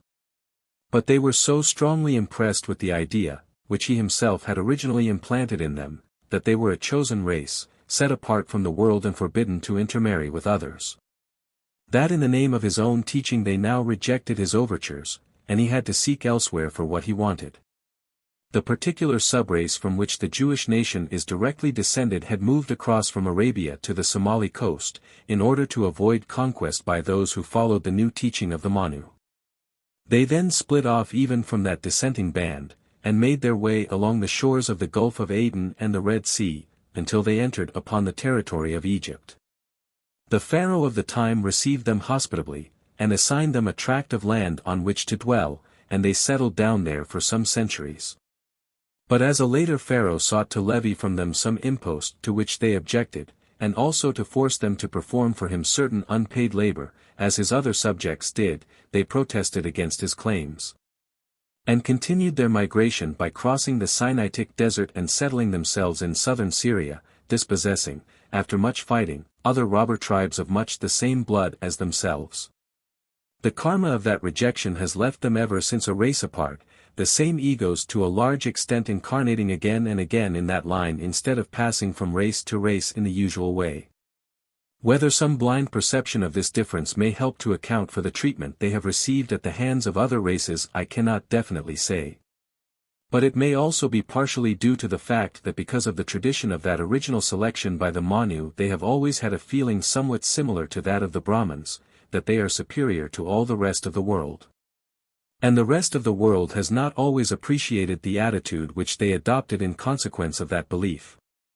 They were originally a nomad tribe like the Bedouin Arabs, and lived largely by robbery, their deity being confessedly but a private tribal god who fought against the gods of other nations and was perpetually vaunting himself as superior to them. Although it will be remembered that in one case he was not able to overcome certain other races, because they had chariots of iron, Judges, I. 19. Just like all other elemental tribal deities, he required constant sacrifices of blood, and in order that he might receive plenty of these he was always exceedingly jealous lest any of his followers should desert him and make their offerings to other deities. The requiring of blood sacrifices is an invariable criterion as to the status of a deity. No entity in the least deserving of respect or worship ever made such an abominable demand. It will be found that he often suggested mean and dishonorable plans, which is quite a common thing for a tribal deity to do, but would of course be utterly impossible for any higher entity. The carrying away into captivity in Babylon of a number of these turbulent people was quite the best thing that could happen to them. They then for the first time came into contact with a highly civilized race, and for the first time heard of a supreme God of whom everything was part. Then they characteristically tried to identify their own tribal deity with this supreme being, and so caused much confusion. When they returned from this captivity they rewrote their scriptures from the memory of the older men, and then they put into them a certain admixture of the higher ideas about a supreme deity. The founder of Christianity took possession of a Jewish body.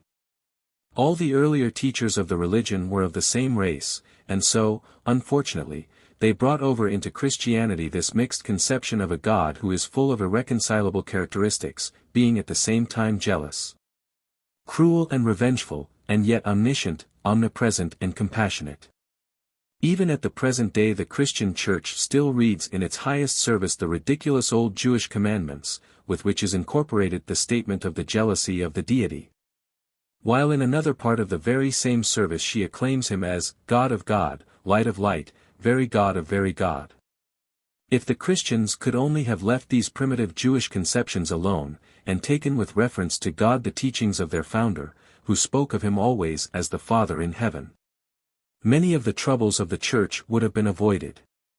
The Atlanteans.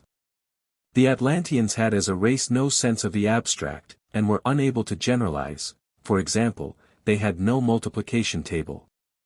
Arithmetic was to them a system of magic, and a child had to learn elaborate rules without ever knowing the reason for them.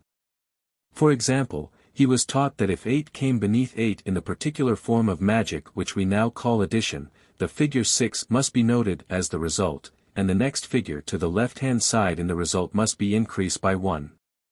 If however the particular magic happened to be subtraction, a cipher was the result. If it was division the figure 1 appeared, if it was multiplication the figure 4 was the result, and the next figure to the left must be altered by 6. But he never knew that 8 plus 8 equals 16, or that 8 times 8 equals 64. A similar elaborate set of rules had to be memorized for every conceivable position of all the figures up to 10. These 4 sets or types of mathematical magic had to be learnt just as though they were 4 conjugations of a verb. Most of their calculations, however, were made by means of machinery, a kind of abacus or framework something like that now used by the Chinese and Japanese, by means of which it is even now possible to make quite elaborate calculations, as, for example, to take the square root of any number. The Atlanteans were clever at amassing facts, and had prodigious memories. Also they invented a good deal of quite complicated machinery, though most of it would seem to us now quite clumsy in its action. We see another curious trace of their limitations in the religion which the Egyptians inherited from them. They had observed and noted most of the types of elemental essence and nature spirits, and they had named them all, and invented special forms of spells for each, by which it could be controlled. And they went on elaborately learning all these, with the feeling that if any but the right spell was applied to a particular elemental, he would probably prove destructive. Yet they never realized that the force behind the spells was in every case the human will, and that a determined exertion of that, without any spell at all, would have been equally effective in all these different places. The Book of the Dead contains great numbers of these, and only that portion of it which it was thought would be needed by each dead person was placed along with him in his tomb. The Turanian subrace of the Atlanteans made a series of experiments in what is now called democracy, and carried it to even wilder lengths than its most rabid exponents at the present day have yet suggested. The results were so utterly intolerable that the whole race broke up into anarchy and chaos, and China even now bears the impress of the violent reaction in the direction of aristocratic government which followed. The Turanians had their animal passions very strongly developed, and were in many ways not what we should call pleasant people. Mars and its inhabitants. The present condition of the planet Mars is by no means unpleasant. It is a smaller planet than the Earth and more advanced in age. I do not mean that it is actually older in years, for the whole chain of worlds came into existence, not simultaneously indeed, but within a certain definite area of time. But being smaller it lives its life as a planet more quickly. It cooled more rapidly from the nebulous condition, and it has passed through its other stages with corresponding celerity. When humanity occupied it in the third round it was in much the same condition as is the Earth at the present time, that is to say, there was much more water than land on its surface.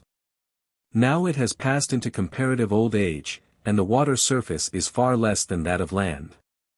Large areas of it are at present desert, covered with a bright orange sand which gives the planet the peculiar hue by which we so readily recognize it.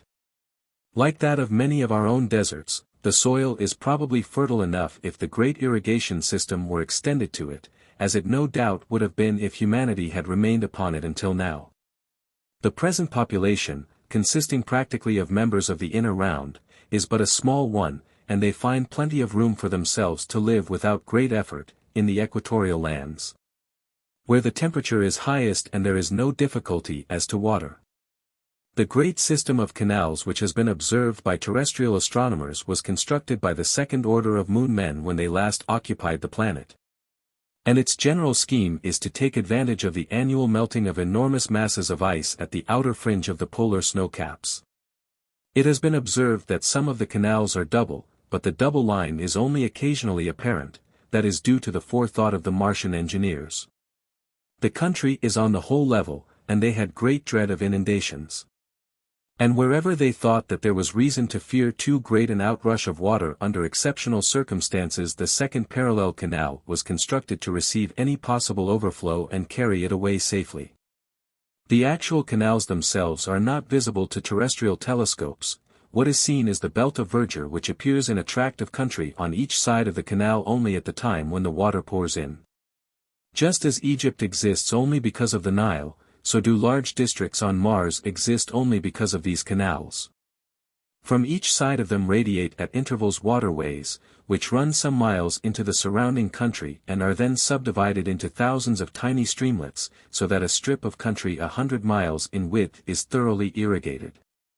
In this area are forests and cultivated fields, and vegetation of all sorts starts forth in the greatest profusion, making upon the surface of the planet a dark belt which is visible to us even 40 million miles away when the planet is at its nearest and favorably situated. Mars is much farther from the center of the system than we are, and consequently the Sun appears to its inhabitants scarcely more than half the size that it does to us. Nevertheless, the climate of the inhabited portions of the planet is very good, the temperature during the day at the equator being usually about 70 degrees Fahrenheit, though there are not many nights in the year when there is not a touch of frost. Clouds are almost unknown, the sky being for most of the year entirely clear. The country is therefore to a large extent free from the unpleasantness of rain or snow. The Martian day is a few minutes longer than our own, and their year is nearly twice as long as ours, and the variation of the seasons in the inhabited part is but slight. In physical appearance the Martians are not unlike ourselves, except that they are considerably smaller. The tallest men are not above 5 feet in height and the majority are 2 or 3 inches shorter. According to our ideas they are somewhat broad in proportion, having very great chest capacity, a fact which may possibly be due to the rarity of the air and the consequent necessity of deep breathing in order fully to oxygenate the blood. The whole civilized population of Mars is one race, and there is practically no difference in features or complexion, except that, just as among ourselves, there are blondes and brunettes. Some of the people having a faintly yellowish skin and black hair, while the majority have yellow hair and blue or violet eyes, somewhat Norwegian in appearance. They dress mostly in brilliant colors, and both sexes wear an almost shapeless garment of some very soft material which falls straight from the shoulders down to the feet. Generally the feet are bare, though they sometimes use a sort of metal sandal or slipper, with a thong round the ankle. They are very fond of flowers, of which there is a great variety, and their towns are built on the general plan of the garden city, the house usually being one-storied only, but built round inner courtyards and straggling over a great deal of ground. These houses look exteriorly as though built of colored glass, and indeed the material which is used is transparent, but it is somehow so fluted that while the persons inside enjoy an almost unimpeded view of their gardens, no one from outside can see what is going on in the house. The houses are not built up in blocks, but the material is melted and poured into molds. If a house is to be built, a sort of double mold of it is first made in metal faced with cement, and then the curious glass-like substance is melted and poured into this mold, and when it is cold and hardened the molds are taken away, and the house is finished except for a certain amount of polishing of the surface. The doors are not exactly like ours, since they have no hinges or bolts, and are opened and shut by treading on certain spots in the ground, either without or within. They do not swing on hinges, but run back into the wall on each side. All these doors and all furniture and fittings are of metal. Wood seems to be used scarcely at all. There is only one language in use over the whole planet, except for the few savage tribes, and this language, like everything in their world, has not grown up as ours have done, but has been constructed in order to save time and trouble. It has been simplified to the last possible extent, and it has no irregularities of ant sort. They have two methods of recording their thoughts. One is to speak into a small box with a mouthpiece on one side of it, something like that of a telephone. Each word so spoken is by the mechanism expressed as a kind of complicated sign upon a little plate of metal, and when the message has been spoken the plate falls out and is found to be marked in crimson characters, which can easily be read by those who are familiar with the scheme. The other plan is actually to write by hand, but that is an enormously more difficult acquirement, for the script is a very complicated kind of shorthand which can be written as rapidly as one can speak. It is in this latter script that all their books are printed, and these latter are usually in the shape of rolls made of very thin flexible metal. The engraving of them is exceedingly minute, and it is customary to read it through a magnifier, which is fixed conveniently upon a stand. In the stand there is machinery which unrolls the scroll before the magnifier at any desired rate, so that one reads without needing to touch the book at all. On every hand one sees signs of a very old civilization, for the inhabitants have preserved the tradition of all that was known when the great life wave of humanity occupied the planet, and have since added to it many other discoveries. Electricity seems to be practically the sole motive power, and all sorts of labor-saving machines are universally employed. The people are on the whole distinctly indolent, especially after they have passed their first youth. But the comparatively small size of the population enables them to live very easily. They have trained various kinds of domestic animals to a far higher condition of intelligent cooperation than has yet been achieved upon Earth. So that a great deal of servants' and gardeners' work is done by these creatures with comparatively little direction. One autocratic ruler governs the whole planet, but the monarchy is not hereditary. Polygamy is practiced, but it is the custom to hand over all children to the state at a very early age to be reared and educated, so that among the vast majority of the people there is no family tradition whatever. And no one knows who are his father and mother. There is no law compelling this, but it is considered so decidedly the right thing to do and the best for the children that the few families who choose to live somewhat more as we do, and to educate their children at home, are always regarded as selfishly injuring their prospects for the sake of what is considered mere animal affection. The state is thus in the position of universal guardian and schoolmaster, and the school authorities of each district are instructed carefully to sort the children according to the aptitudes which they display. And their line of life is decided for them in this manner, a very wide range of choice, however, being allowed the individual child as he approaches years of discretion. But children who show at the same time great intellect and wide general capacity are set apart from all the rest, and trained with a view of becoming members of the ruling class. The king has under him what may be called viceroys of large districts, and they in turn have under them governors of smaller districts, and so on down to what would be equivalent here to the headman of a village. All these officials are chosen by the king from this group of specially educated children, and when the time of his own death is considered to be approaching it is from the already appointed officials that he chooses his successor. They have brought their scientific medical studies to such perfection that disease has been eliminated, and even the ordinary signs of the approach of old age have been to a large extent got rid of.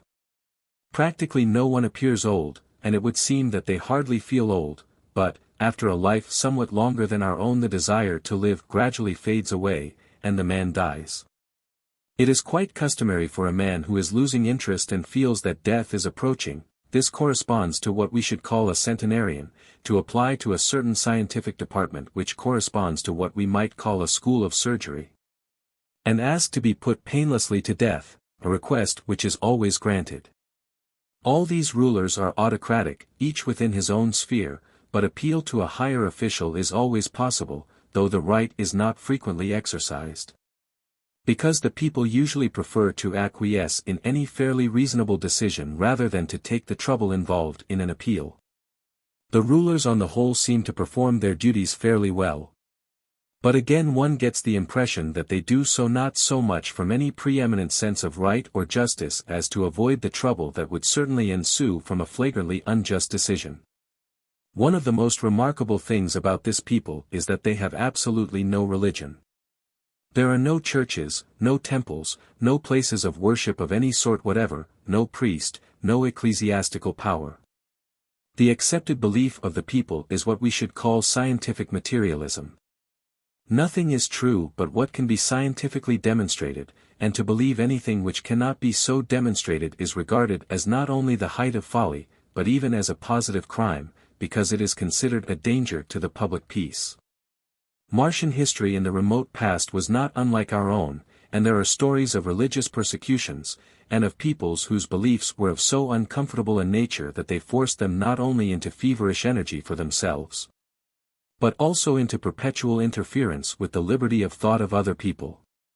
Martian public opinion is quite determined that there shall never again be any opportunity for the introduction of disturbing factors of that sort, and that physical science and the lower reason shall reign supreme. And though there, as here, events have occurred which material science cannot explain, people find it best to say nothing about them.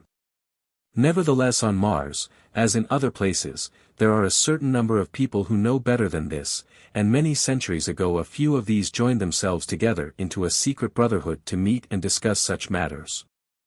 Very gradually and with infinite precaution, they took other recruits into this charmed circle, and so came into existence, in this most materialistic of worlds. A secret society which not only believed in superphysical worlds but practically of their existence, for its members took up the direct study of mesmerism and spiritualism, and many of them developed a good deal of power. At the present time the secret society is very widely spread, and the head of it at this moment is a pupil of one of our masters. Even now after all these centuries its existence is not officially known to the authorities, but as a matter of fact they have something more than a suspicion of it, and they have learnt to fear it.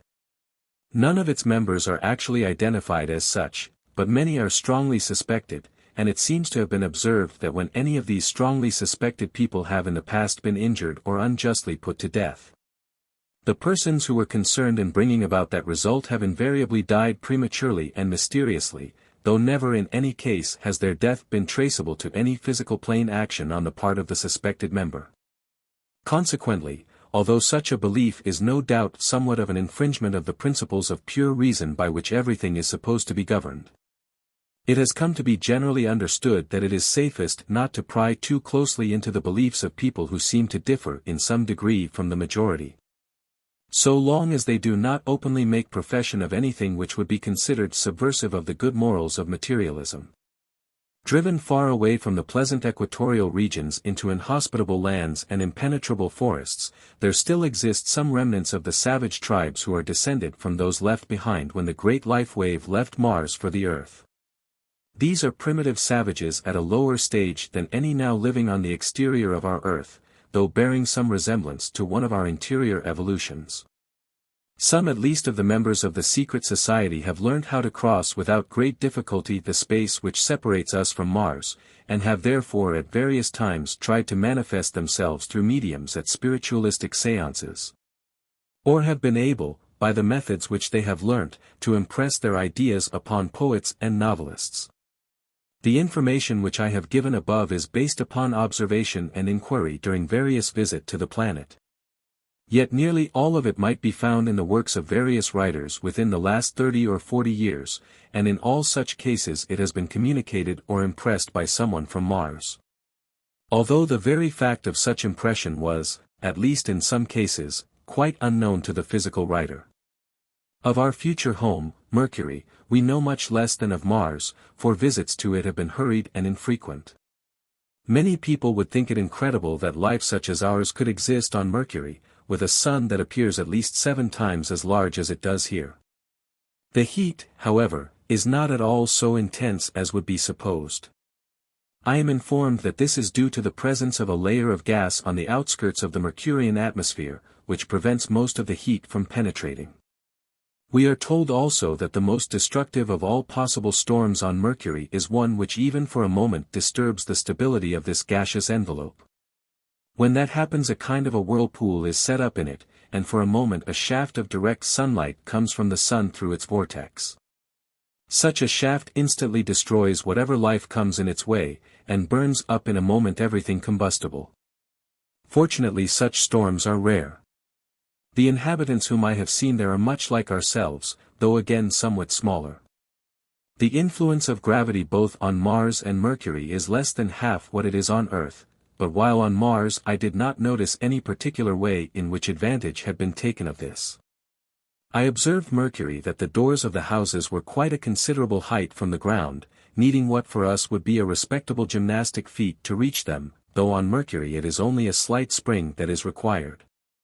All the inhabitants of that planet are from birth possessed of etheric sight. I remember that the fact was first brought to my notice by observing a child who was watching the movements of some crawling creature. And I saw that when it entered its abode he was still able to follow its movements, even when it was deep down under the ground. 7th section, Reincarnation. 3 Laws of Human Life. The ordinary ego is by no means yet in a position to choose a body for himself. The place of his birth is usually determined by 3 factors, or perhaps it would be better to say by the combined action of 3 forces. First comes the law of evolution, which cause an ego to be born under conditions which will give him an opportunity of developing exactly those qualities of which he stands most in need. But the action of this force is limited by the second factor, the law of karma. The ego may not have deserved the best possible opportunity, and so he has to put up with the second or third best. He may not even have deserved any great opportunity at all, and so a tumultuous life of small progress may be his fate. A third factor also comes into play, the force of any personal ties of love or hate that the ego may have previously formed. This may modify the action of the first and second forces. For by it a man may sometimes be drawn into a position which he cannot be said to have deserved in any other way than by the strong personal love which he has felt for someone higher in evolution than himself. A man who has worked much beyond the ordinary, a man who had already entered the path which leads to adeptship, may be able to exercise a certain amount of choice as to the country and family of his birth. But such an one will be the first to put aside entirely any wish of his own in the matter, and resign himself absolutely into the hands of the great eternal law. Confident that whatever it brings to him must be far better for him than any selection of his own. Parents cannot choose the soul who shall inhabit the body to which they give birth. But by so living as to offer an unusually good opportunity for the progress of an advanced ego they can make it exceedingly probable that such an ego will come to them. The return to birth. The whole of our solar system is a manifestation of its logos, and every particle in it is definitely part of his vehicles. All the physical matter of the solar system taken as a totality constitutes his physical body. All the astral matter within it constitutes his astral body, all the mental matter, his mental body, and so on. Entirely above and beyond his system he has a far wider and greater existence of his own, but that does not in the least affect the truth of the statement which we have just made. This solar logos contains within himself 7 planetary logoi, who are as it were centers of force within him, channels through which his force pours out. Yet at the same time there is a sense in which they may be said to constitute him. The matter which we have just described as composing his vehicles also composes theirs, for there is no particle of matter anywhere in the system which is not part of one or other of them. All this is true of every plane. But let us for a moment take the astral plane as an example, because its matter is fluid enough to answer the purposes of our inquiry. And at the same time it is near enough to the physical to be not entirely beyond the limits of our physical comprehension. Every particle of the astral matter of the system is part of the astral body of the solar logos, but it is also part of the astral body of one or other of the 7 planetary logoi. Remember that this includes the astral matter of which your astral body and mind are composed. We have no particle which is exclusively our own. In every astral body there are particles belonging to each one of the 7 planetary logoi, but the proportions vary infinitely. The bodies of those monads which originally came forth through a planetary logos will continue all through their evolution to have more of the particles of that logos than of any other. And in this way people may be distinguished as primarily belonging to one or other of these 7 great powers. In these 7 planetary logoi certain psychic changes periodically occur, perhaps they correspond to inbreathing and outbreathing, or to the beating of the heart with us down here on the physical plane. However that may be, there seem to be an infinite number of possible permutations and combinations of them. Now since our astral bodies are built of the very matter of their astral bodies, it is obvious that no one of these planetary logoi can change astrally in any way without thereby affecting the astral body of every man in the world. Though of course more especially those in whom there is a preponderance of the matter expressing that particular logos. And if it be remembered that we are taking the astral plane merely as an example, and that exactly the same thing is true on all the other planes, we shall then begin to have an idea how important to us the motions of these planetary spirits are. Madame Blavatsky writes of a certain order of supernal beings whom she calls the Lipika, or Lords of Karma. We are told that their agents in the administration of karma are the 4, really 7, great rulers who are known as the Devarajas or regents of the earth. Each one of them is at the head of a certain vast group of devas and nature spirits, and even of elemental essence. Once more for purposes of explanation let us confine ourselves to astral plane, but always with the memory at the back of our minds that the same thing applies to all the other planes as well. Astral matter as a whole is specially under the control of one of these great ones, but the second subplane of every plane is also to a certain extent under the direction of the same great one. Because that subplane holds the same relation to the plane of which it is a part as the astral plane does to the whole set of planes. Therefore for every subplane there are two influences, the influence of the ruler of the plane as a whole, and the sub-influence of the ruler of the subplane. Now out of this astral matter, every particle of which belongs to the garment of one or other of the 7 planetary logoi, and is at the same time under the predominating influence of the Devaraja of the astral plane. And also under the subordinate influence of another Devaraja who indirectly rules its subplane, our astral bodies have to be built. In order to help us to grasp this, let us think of the subplanes of the astral plane as horizontal divisions, and of the types of matter belonging to the 7 great planetary logoi as perpendicular divisions crossing these others at right angles. There are still further subdivisions, but we will take no account of them for the present, in order that the broad idea may stand out clearly. This then even already gives us 49 distinctly marked varieties of astral matter, because on each of its subplanes we have matter belonging to each of the planetary logoi. Even taking no account of the further subdivisions, we see that we have already the possibility of an almost infinite number of combinations. So that whatever may be the characteristics of the ego he is able to find an adequate expression for himself. Let us consider the case of an ego who is about to descend into incarnation. We must think of him as resting upon the higher part of the mental plane in his causal body, and having no vehicle lower than that. Since the death of his last physical body he has been drawing steadily inwards, first into his astral and then into his mental vehicle, and at the end of the heaven life he has cast off even the latter. He then rests for a certain period on his own plane, a period which varies, according to the stage of his development. From 2 or 3 days of unconsciousness in the case of an ordinary undeveloped man to a long period of years of conscious and glorious life in that of exceptionally advanced people. Then he begins once more to turn his attention downwards and outwards. As in the course of his upward movement he has withdrawn his attention from the physical and the astral planes respectively, the permanent atoms have passed into a dormant condition, and have ceased the vigorous vibration which is their usual characteristic. The same thing happens to the mental unit at the end of the heaven life, and during his rest on his own plane the ego has these 3 appendages within himself in a quiescent condition. When he turns his attention once more to the mental plane, the mental unit immediately resumes its activity, and because of that it at once gathers round it such matter as is required to express that activity. Precisely the same thing happens when he turns his attention to the astral atom, and puts his will into that. It attracts to itself material capable of providing him with an astral body of exactly the same type as that which he had at the end of his last astral life. It is necessary to have this fact clearly in mind, that what he thus acquires as he descends is not a ready-made astral body, but simply the material out of which he is to build an astral body in the course of the life which is to follow. In the case of lower-class monads with unusually strong astral bodies, who reincarnate after a very short interval, it sometimes happens that the shade or shell left over from the last astral life still persists. And in that case it is likely to be attracted to the new personality.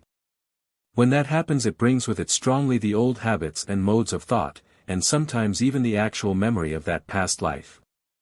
The astral matter is at first evenly distributed throughout the ovoid. It is only when the little physical form comes into existence in the middle of the ovoid that the astral and mental matter are attracted to it, and begin to mold themselves into its shape, and thereafter steadily grow along with it. At the same time with this change in arrangement, the mental and astral matter are called into activity, and emotion and thought appear. The aura of the little baby is comparatively colorless, and it is only as the qualities develop that the colors begin to show. This is the material which is given to him out of which to fashion his astral vehicle, the material which he has earned by the desires and emotions which he allowed to play through him in his previous life. But he is by no means compelled to utilize all this material in building for himself his new vehicle. If he is left entirely to himself, the automatic action of the permanent atom will tend to produce for him, from the materials given, an astral body precisely similar to that which he had in the last life. But there is no reason whatever why all these materials should be used, and if the child is wisely treated and reasonably guided, he will be encouraged to develop to the fullest all the germs of good which he has brought over from his previous life, while the evil germs will be allowed to slumber. If that is done, these latter will gradually atrophy and drop away from him, and the ego will unfold within himself the opposite virtues, and then he will be free for all his future lives from the evil qualities which those germs indicated. Parents and teachers may help him towards this desirable consummation, not so much by any definite facts which they teach him as by the encouragement which they give to him, by the rational and kindly treatment uniformly accorded to him, and above all by the amount of affection lavished upon him. We must remember that while the higher vehicles, the mental and the astral body, are expressions of the man at his present stage of evolution, as far as that can be expressed in the matter of their respective planes, the physical body is a vehicle or a limitation imposed upon him from without, and is therefore preeminently the instrument of karma. The evolutionary force comes into play in the selection of its materials, but even in this it is at every turn limited and hampered by the karma of the past. The parents have been chosen because they are fitted to give such a body as will be suitable for the development of the ego committed to them, but with every pair of parents there are manifold possibilities. Each of there represents a long line of ancestry, and often a particular parent may be chosen, not for anything that he is or has in himself, but because of some quality which appeared to an unusual degree in one of his ancestors, because he possesses a power which he has not used, though it is latent in his physical body because it is physically descended from that ancestor. In that parent, and in many preceding generations, the faculty to express that quality may have slept entirely without effect, but when there comes into the line an ego which possesses the quality, the faculty to express it leaps out from the dormant into the active condition, and we have a case of what is called reversion to a remote type. In the formation of the physical body there are three principal forces at work: first, the influence of the ego who is intending to take up the new form; secondly, the work of the building elemental formed by the lords of karma; and thirdly, the thought of the mother. Now suppose that an etheric body is about to be formed for an ego in the process of his descent into incarnation. He is himself an ego of a certain type and subtype, and these characteristics of his are impressed upon his physical permanent atom. And this in turn determines which of the perpendicular divisions of etheric matter shall enter into the composition of that etheric body and in what proportion they shall be used.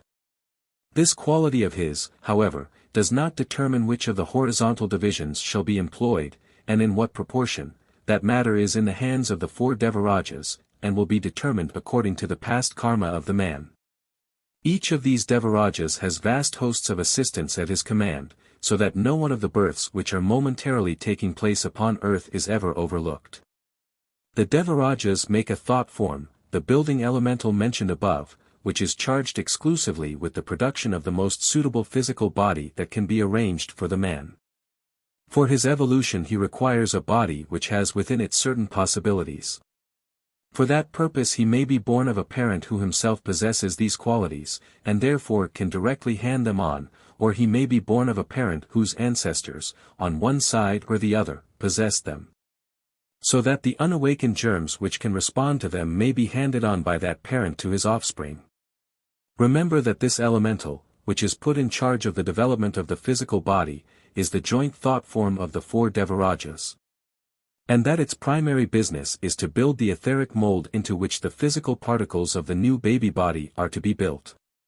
In building this new etheric body it has four varieties of etheric matter which it can use, the four over which its creators respectively preside, and the type of the etheric body which is produced depends upon the proportion in which these constituents are employed. Remember that the elemental has no power of choice with regard to the perpendicular subdivisions, but it has every freedom with regard to the horizontal kinds of matter. It is quite impossible for us at our present level to understand the working of so mighty a consciousness as that of a Devaraja, so we can only chronicle the fact, without pretending to explain it. That the elemental in doing its work appears somehow not to be entirely separated from the minds which projected it. In some way inexplicable to us it still remains to some modified extent within their consciousness, and in rare cases, where a developed ego is, even at an early age, beginning to take active possession of his body. It would seem that he may come into direct contact with them, and call down upon himself by their consent more karma than they had originally apportioned to him. One who can do that while the elemental is still at its work can also retain during later life this touch with the karmic deities, and therefore his power to appeal to them for further modifications. So far as we have seen, however, this possible modification may be only in the direction of the increase of the karma to be worked out, not in that of its decrease. The awakening of consciousness, which enables an ego thus to come into touch with the Devarajas and to cooperate willingly with them so far as their work with himself is concerned, may commence at any time. So that an ego who was not in touch with them during the working of the elemental which built his physical body may yet, by stupendous efforts along the line of self-development and usefulness, attract their attention later in life and evoke from them a definite response. The germ which is to expand into the physical body of the man has within itself two constituents, with two sets of potentialities. The student must be careful not to confound this physical germ which comes from the parents with the physical permanent atom which the ego brings with him. It is essentially an ovum, which has within itself all the possibilities of the maternal ancestry, but it has been pierced by a spermatozoon which brings with it all the potentialities of the paternal ancestry. These two sets of possibilities are wide, as may easily be seen if we reflect upon the number of ancestors which any one of us must have had, say 1,000 years ago. But wide though they be, they have their limitations. For example, take the case of one of our gardeners here at Adyar, a man of what is called the coolie or unskilled labor class. Going back 1,000 years that man's ancestors must have been counted by millions. Yet all those millions must have been of the coolie class. They must have included all possible varieties of coolie, good and bad, clever and stupid, kind and cruel. But they were all coolies, and therefore all had the limitations of the brain and the qualities belonging to that class. From among these potentialities the elemental has to make its selection. For that purpose it has two questions to consider, quality and form. Of these the former is infinitely more important. The latter is concerned chiefly with the matter of the lower subplanes. But the quality of the etheric matter selected for the building of that higher part of the physical body will to a large extent determine the capacities of that body during that incarnation, whether it will be naturally clever or stupid, placid or irritable, energetic or lethargic, sensitive or unresponsive. So the first work of the thought form or elemental of the Devarajas is to select which of these possibilities shall be brought into prominence in the building of the new physical body, especially in the building of its brain. The mere outer form is a minor consideration, though also an important one, but this too is part of the work of the elemental. If the man has deserved the limitation of deformity in his physical body or of weakness in some of its organs, the heart, the lungs, the stomach, it is through the elemental that his karma is adjusted. Its instructions, if we may use such a term, are to build a body of a certain kind and degree of strength, and with certain characteristics brought into prominence. But these are not instructions given to it to carry in its mind, for it has no mind. They are rather itself, its very life, for when those instructions have finally been carried out it ceases to be, because the work for which it was created is done. It is a well-known fact to students of embryology that in their earlier stages the germs of a fish, a dog and a man are practically indistinguishable. They all grow in the same manner, but the difference between them is that one of them stops at one stage of that growth, while the others go on further. The reason for this obvious fact is not clear to those who adopt the materialistic view.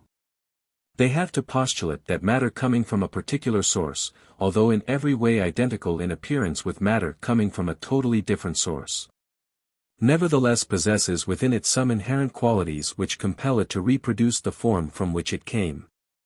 The compulsory force is not an inherent quality in the matter, which is in truth identical and composed of precisely the same chemical elements, but it is the divine life pressing forward to ensoul this matter, and molding it for itself into the form which is suited for it at that particular stage of its development. As soon as the entity becomes individualized, and therefore commences to make individual karma, this additional factor of the molding thought form of the karmic deities comes into play, and takes possession of the growing germ, even before its own ego can grasp it. The form and color of this elemental vary in different cases. At first it accurately expresses in shape and size the baby body which it has to build, as that body should look, as far as the elemental's work is concerned, at the time of its birth. Clairvoyants, seeing this doll-like little figure hovering about, and afterwards within, the body of the mother, have sometimes mistaken it for the soul of the coming baby, instead of the mold of its physical body. When the fetus has grown to the size of the mold, that much of its task is successfully achieved, and it sheds that outer husk of itself and unfolds the form of the next stage at which it has to aim, the size, shape and condition of the body as it ought to be, taking only the elemental's work into account, at the time when it proposes to leave it. All further growth of the body after the elemental has retired is under the control of the ego himself. In both of these cases the elemental uses itself as the mold. Its colors represent to a large extent the qualities which it is calculated to evoke in the body which it has to build, and its form is also usually that which is destined for him. It exists only for its work, and when the amount of force with which it has originally been supplied is exhausted, there is no longer any power left to hold together the particles, and it simply disintegrates. This elemental takes charge of the body from the first, but some time before physical birth takes place the ego also comes into contact with his future habitation, and from that time onwards the two forces are working side by side. Sometimes the characteristics which the elemental is directed to impose are but few in number, and consequently it is able to retire at a comparatively early age, and to leave the ego in full control of the body. In other cases, where the limitations are of such a character that a good deal of time is necessary for their development, it may retain its position until the body is 7 years old. Egos differ greatly in the interest which they take in their physical vehicles, for some hover over them anxiously from the first and take a good deal of trouble about them, while others are almost entirely careless with regard to the whole matter. When a child is stillborn, there has usually been no ego behind it, and consequently no elemental. There are vast hosts of souls seeking reincarnation, and many of them are still at so early a stage of their evolution that almost any ordinary surroundings would be equally suitable for them. They have so many lessons to learn that it matters little with which one they begin, and almost any conceivable set of surroundings will teach them something which they sorely need. Nevertheless, it does sometimes happen that there is not at a given time any ego able to take advantage of a particular opportunity, and in that case, though the body may be formed to a certain extent by the thought of the mother, as there is no ego to occupy it, it is never really alive. In building the form the elemental takes the etheric matter which it needs from that which it finds ready within the body of the mother. That is one reason for the necessity of the greatest care on the part of that mother during the time the child's body is being formed. If she supplies nothing but the best and purest materials, the elemental will find itself compelled to choose from those. Another factor which has an exceedingly powerful influence is the thought of the mother during this period, for that also molds the shape which is slowly growing within her. Again, this shows us why the mother's thought must at that time be especially pure and high, why she must be kept away altogether from all coarse or agitating influences, why only the most beautiful forms and colors should surround her. And the most harmonious conditions should prevail in her neighborhood. If the elemental's instructions do not include some special development in the way of features, such as unusual beauty or unusual ugliness, that part of the shaping of the new body will most likely be done by the thought of the mother, and by the thought forms which are constantly floating round her. If she thinks often with devoted love of her husband, there is a strong probability that the child will resemble its father. If on the contrary she looks often at her reflection in the mirror and thinks much about herself, it is probable that the child will bear considerable resemblance to her.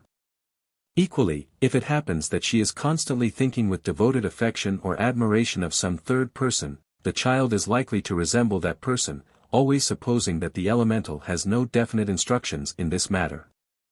When the children grow older, their physical bodies are influenced largely by their own thoughts, and as these differ from those of the mother, we often see that considerable changes in physical appearance take place.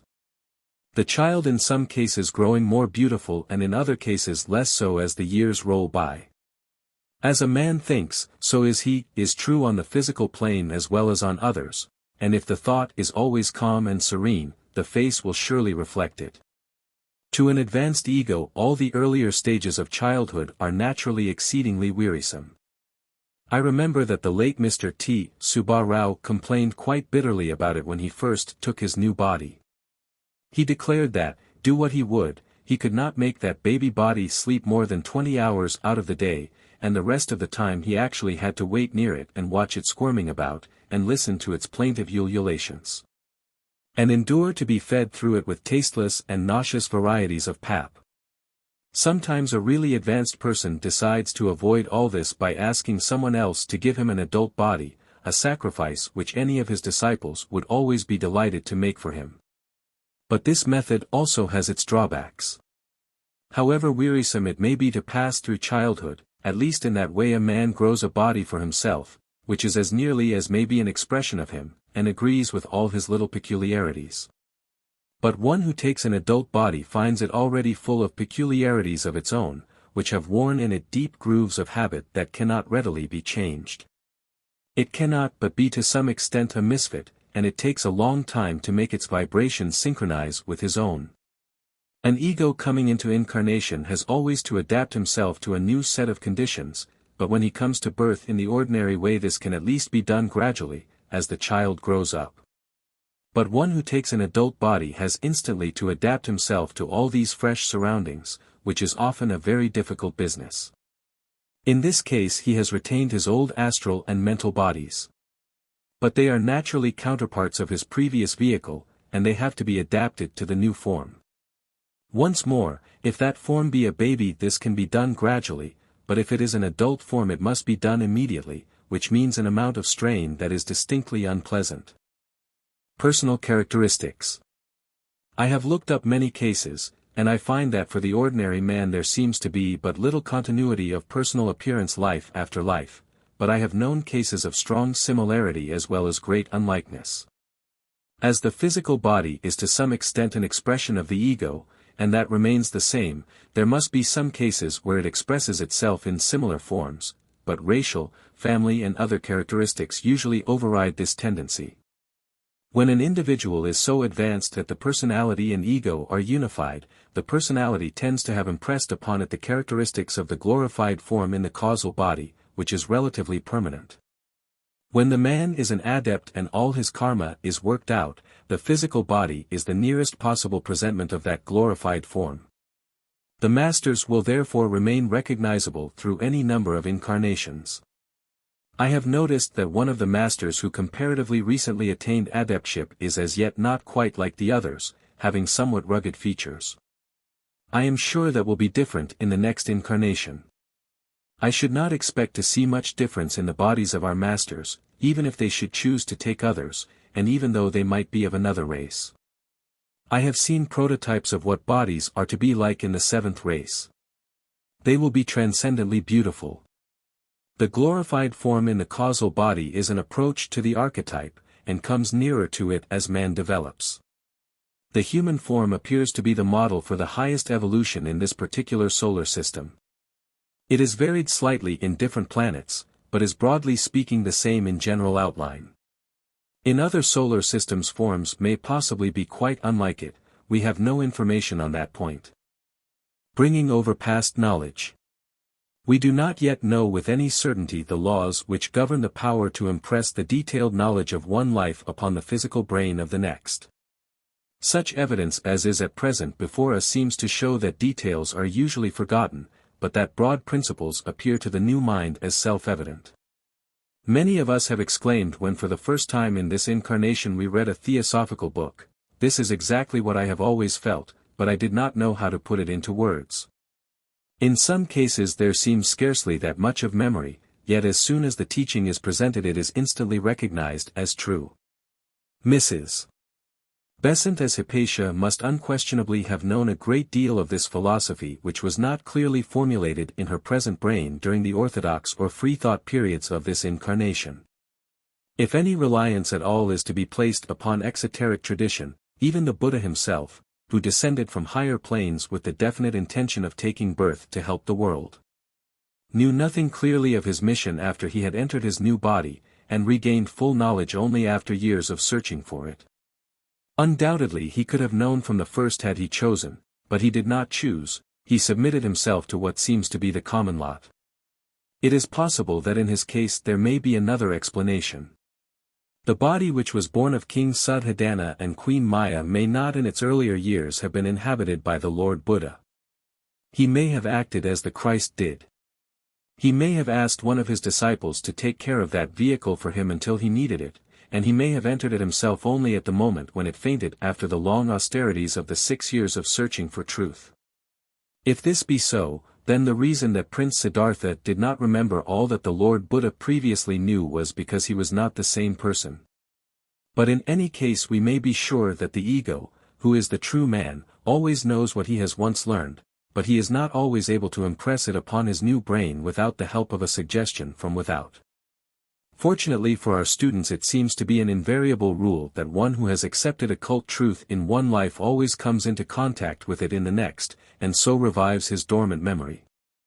I suppose we may say that the opportunity of thus recovering the truth is the karma of having accepted it, and of having earnestly tried to live according to it in the previous incarnation.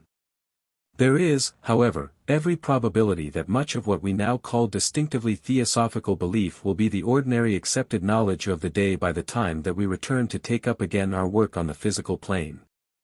So it may be that we shall all be educated in it as a matter of course. If that be so, the difference between those who have studied it this time and those who have not will be that the former will take it up with enthusiasm and make rapid progress, while to the latter it will mean no more than does the science of today to the entirely unscientific mind. In any case, let no one for a moment suppose that the benefit of our study and hard work can ever be lost. The intervals between lives. A certain amount of misconception exists among students with regard to the average interval which elapses between two incarnations. It seems probable that we misunderstood the information given on this subject in the early days of the Society, and the statements then made have been copied without comment even into some of the later books. Most of the closer students have come to know more or less accurately the facts of the case, but so far as I am aware nothing resembling a tabulation of averages for the various classes of egos has yet been published. At the end of the chapter on the heaven world, then called Devashan, in Mr. Sinnott's monumental work Esoteric Buddhism, the statement is made that the whole period between death and the next physical birth varies greatly in the case of different persons. But rebirth in less than 1500 years is spoken of as almost impossible, while the stay in Devashan which rewards a very rich karma is said sometimes to extend to enormous periods. This statement is based upon passages in the same letters from which is derived all the rest of this most interesting book, and there is no question whatever that Mr. Sinnott has quite accurately reported what was told to him. The same general idea is put forward by Madame Blavatsky in The Secret Doctrine, 317. Let us remember that, save in the case of young children and of individuals whose lives have been violently cut off by some accident, no spiritual entity can reincarnate before a period of many centuries has elapsed. In those earlier days we took this 1500 years as an average for humanity, but later investigations have clearly shown us that it could not have been meant exactly in that way. To make the statement square with the observed facts, it must be either greatly limited or greatly extended. If confined to a small group of the most advanced of the human race, it would be approximately correct. And on the other hand, if it were extended to include not only humanity but the vast hosts of the Deva kingdom, it might again be taken as coming very near to the truth. In the case of the quotation from the Secret Doctrine, the expression spiritual entities may be read as implying that Madame Blavatsky was speaking only of highly developed persons. But the passage from esoteric Buddhism gives us 1500 years almost as a minimum. We are given to understand that the letters upon which esoteric Buddhism was founded were written by various pupils of the masters under their general direction. And so, while there is plenty of room for inaccuracies to creep in, as we know that they have crept in, it is impossible to suppose that the writers did not know facts quite readily accessible to anyone who can watch the process of reincarnation. We must remember that the letter was written not to the world at large but quite definitely to Mr. Sinnett, with possibly a view to the few others who were at that time studying with him. To state such an average for them would be reasonably exact, and perhaps this is what was done, but we certainly cannot accept it as the mean proportion for the whole human race at the present time. It is probably impossible to arrive at a really accurate average, for in order to do that it would be necessary to know at least approximately the number in each of the different classes of monads. Something of the nature of an estimate for each of the main classes may be given, though even then it must be remembered that there will necessarily be wide individual variations on each side of it. Three principal factors have to be taken into account: the class to which an ego belongs, the mode in which he has attained individualization, and the length and nature of his last life. Let us then take up the various classes of humanity in their order, using the nomenclature decided upon by Mrs. Besant in the table facing page 213. Lords of the Moon. At the head of that list appear the Lords of the Moon, those who attained the Arhat level at some time or other during the evolution of the moon chain. For that humanity, as for all others, 7 paths open when they have attained the level assigned to their chain. And in this case one of those paths brought a certain proportion of the Lords of the Moon over to the Earth chain to direct the earlier stages of its evolution. All of these, however, have long since attained adeptship, and we need therefore take no account of them in the consideration of our present subject. Moon Men, First Order. The next class is the First Order of the Moon Men, and that is a class so large and varied that it will be necessary for us to discuss it in the several subdivisions given in the chapter on Monads from the Moon. 1 and 2. The first class, as given there, includes those who even on the moon chain were already on the path, and the second consists of those who were individualized in the 4th round of the moon chain. In our present chapter we need not consider either of these classes, since their members have attained adeptship, and so the question of incarnations and the intervals between them no longer concerns them. 3. Those who attained individualization in the 5th round of the moon chain. Among these, those who are already on the path are usually taking a continuous succession of incarnations, so that for them the question of the interval between lives does not arise. If, however, they are for some reason not as yet taking the special series of lives which usually follows upon initiation, their intervals are very long, probably at the least 1500 or 2000 years, or even more. Though not so usual as the series of rapid incarnations, this does sometimes occur. For among the cases known to us, those who passed the first initiation some considerable time ago, one ego has been taking successive incarnations in physical life ever since, with scarcely any break. While another has been away from physical life for 2,300 years. And yet the result so far as progress on the path is concerned seems to have been exactly the same. The apportioning of the different stages of a long interval like this varies considerably in different cases. The stay upon the astral plane is short, or the ego may even pass through it rapidly and unconsciously. Most of the time is passed in the highest level of the heaven world, and then, after that is over, a certain proportion of conscious life in the causal body precedes the next descent into birth. This life of the ego on its own plane is at this stage only about 1/10 of the entire interval between the earth lives. But this again is a matter in which no two instances are alike. In the case of those who are approaching the path, the general interval is not far from 1200 years if the ego has been individualized slowly by intellectual development, and is therefore passing through its blissful experiences at the ordinary rate. If, however, the ego has been individualized suddenly by a rush of emotion or by a stupendous effort of will, and is consequently taking his bliss in the more concentrated form, his interval is about 700 years. Both these types are little likely to stay long upon the astral plane. Probably 5 years represents for them an astral life of fair average duration. At the other end of their stay in the heaven world there most likely comes a certain period of conscious life in the ego on its own plane, but this does not exceed half a century at most. During their more recent lives we find that it has been the tendency of those people who take the normal interval of 1200 years to incarnate successively in the different subraces. Often we find them running twice through the same set of subraces, first in male and then in female vehicles, or vice versa. The fates of various people differ greatly. Some go on steadily life after life, but nothing particular happens to them. Others are constantly in trouble, shock following shock, and yet both are advancing along the line which is best for them. It often happens that if a man dies young, he is born again in the same subrace, and when a man goes round the subraces twice, he usually takes the other sex on the second journey.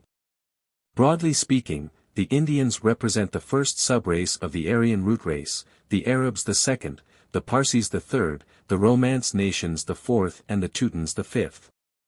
If a man takes a birth in France, he does not need one in Italy or Spain, and the same is true of Germany and England. Students taking the 700 years interval seem to have more the habit of attaching themselves to one subrace and returning to it whenever possible, and diverging into others only occasionally in order to develop special qualities. As a general rule, successive incarnations in the same race intensify its characteristics. Equilibrium is brought about by incarnating in various races, or by travel and living among different people. With regard to this matter, the idiosyncrasies of the ego play a considerable part. I mentioned elsewhere how the strong prepossession in the mind of the Jews that they are a special and chosen people tends to bring them back into the same race. And pride of race generally, if unusually intense, is likely to work in that direction. Even pride of family is not without its result also, and I have known of several cases in which, when abnormally developed, it has brought the ego back into the line of his direct descendants 2 or 3 times before he got free. In the beginning of these studies it was given to us as a general rule that a man usually takes not less than 3 and not more than 7 incarnations in one sex before passing over to the other. Although the many researches which we have since undertaken have to a large extent confirmed this general rule, they have also shown us a great number of exceptions to it. Some people taking long lines of incarnations in one sex before turning to the other, and others for a time incarnating alternately in male and female bodies. But most of these were in the case of egos who were already advanced somewhat beyond the average, and were therefore probably receiving special treatment. Evidently there is no hesitation in modifying the general rule to suit particular cases, when for any reason that is seen to be desirable. Though the laws governing reincarnation are allowed to work mechanically upon the vast majority of undeveloped egos, it seems clear from the instances observed that as soon as any one ego makes a little progress of any sort and so becomes hopeful from the evolutionary point of view, considerable elasticity is introduced into the arrangements. And within certain definite limits he is born into the sex, race, and conditions which are best suited to give him an opportunity of strengthening the weak points in his character. In the case of men who have distinguished themselves greatly along artistic, scientific or religious lines, the interval is usually much the same, though the apportioning may differ slightly. The general tendency is to a longer astral and a shorter causal life, especially in the case of the religious and the artistic. A great philosopher sometimes enormously extends his life in the heaven world. I remember that Madame Blavatsky has somewhere stated that Plato would be likely to stay away from Earth for at least 10,000 years, though I imagine that this is an entirely exceptional ease. 4. Those who attained individualization in the 6th round of the moon chain, typical examples of whom are the country gentlemen and professional men. Their intervals vary greatly, say from 600 to 1,000 years, of which perhaps 20 or 25 may be spent upon the astral plane, and all the rest in various stages of the heaven world. There is probably just a touch of consciousness in the ego on its own plane, but only a touch. 5. Those who individualized in the 7th round of the moon chain, the upper middle class. This class generally has an interval between lives of perhaps 500 years, of which about 25 are passed on the astral plane and the rest in the heaven world. In such a case there is no conscious life in the causal body, though of course, like all other human beings, they have the flash of memory and of prescience which is always vouchsafed to each ego when he touches his own plane between two physical incarnations. Moon men, second order. The bourgeoisie. Their interval between lives is commonly 200 to 300 years, of which about 40 are usually spent upon the astral plane, and the rest in the lower levels of the heaven world. In this, as in all the other types, individualization may have been obtained by intelligence or by emotion, and there will be a corresponding difference in the average length of the intervals between successive incarnations. But in all these lower classes the difference caused by the mode of individualization is much less in proportion than in the higher class. Moon animal men. The pioneers of the first round of the earth chain, represented now by the skilled workers of the world. Such men have usually an interval between lives varying from 100 to 200 years, about 40 of which are spent on the middle level of the astral plane, and the rest on some of the lower subplanes of the heaven world. Moon animals, first class. Now the unskilled laborers. Their interval between lives varies from 60 to 100 years, of which from 40 to 50 are spent on the lower parts of the astral plane, and the remainder on the lowest division of the heaven world. Moon animals, second class. The drunkards and the unemployable. Such people are generally absent from the world some 40 or 50 years, which they spend entirely on the astral plane, usually on the lowest subdivision but one. Moon animals, third class. The lowest of humanity. Their interval between lives is often about 5 years, spent on the lowest subplane of the astral, unless they are earthbound by crime, which not infrequently happens. In all the cases mentioned above, a certain difference is produced by the mode of individualization, but this difference is much less in proportion in the lower classes. Still on the whole those individualized through intellect tend always to take the longer of the two intervals mentioned as possible for them, whereas those who come along other paths tend to take the shorter. A third factor which exercises great influence is the length and nature of the individual life. Obviously an ego who casts aside his physical body in childhood has not had the opportunity in that body to generate a sufficient amount of spiritual force to keep him on the higher planes for the length of time common to his type. Generally speaking, then, a man who dies young will have a shorter interval than his neighbor who lives to old age. Generally speaking, again, the man dying young is likely to have a greater proportion of astral life, because most of the strong emotions which work themselves out in astral life are generated in the earlier part of the physical existence. Whereas the more spiritual energy which finds its result in the heaven life is likely to continue until the end or near the end of the period spent upon earth. The character of the man during his earth life is a consideration of the utmost importance. Some men lead a long life in which there is scarcely anything of spirituality, and that naturally tends to shorten the interval between their incarnations and brings it far below what is common for their class. Probably, too, in such a case quite an undue proportion of the interval would be spent on the astral plane. The averages given, therefore, are only averages, and it must be clearly understood that a wide range on each side of them is usually possible, so that the various classes may considerably overlap one another. We have only recently come to understand the importance, in this regard, of strong mutual affection.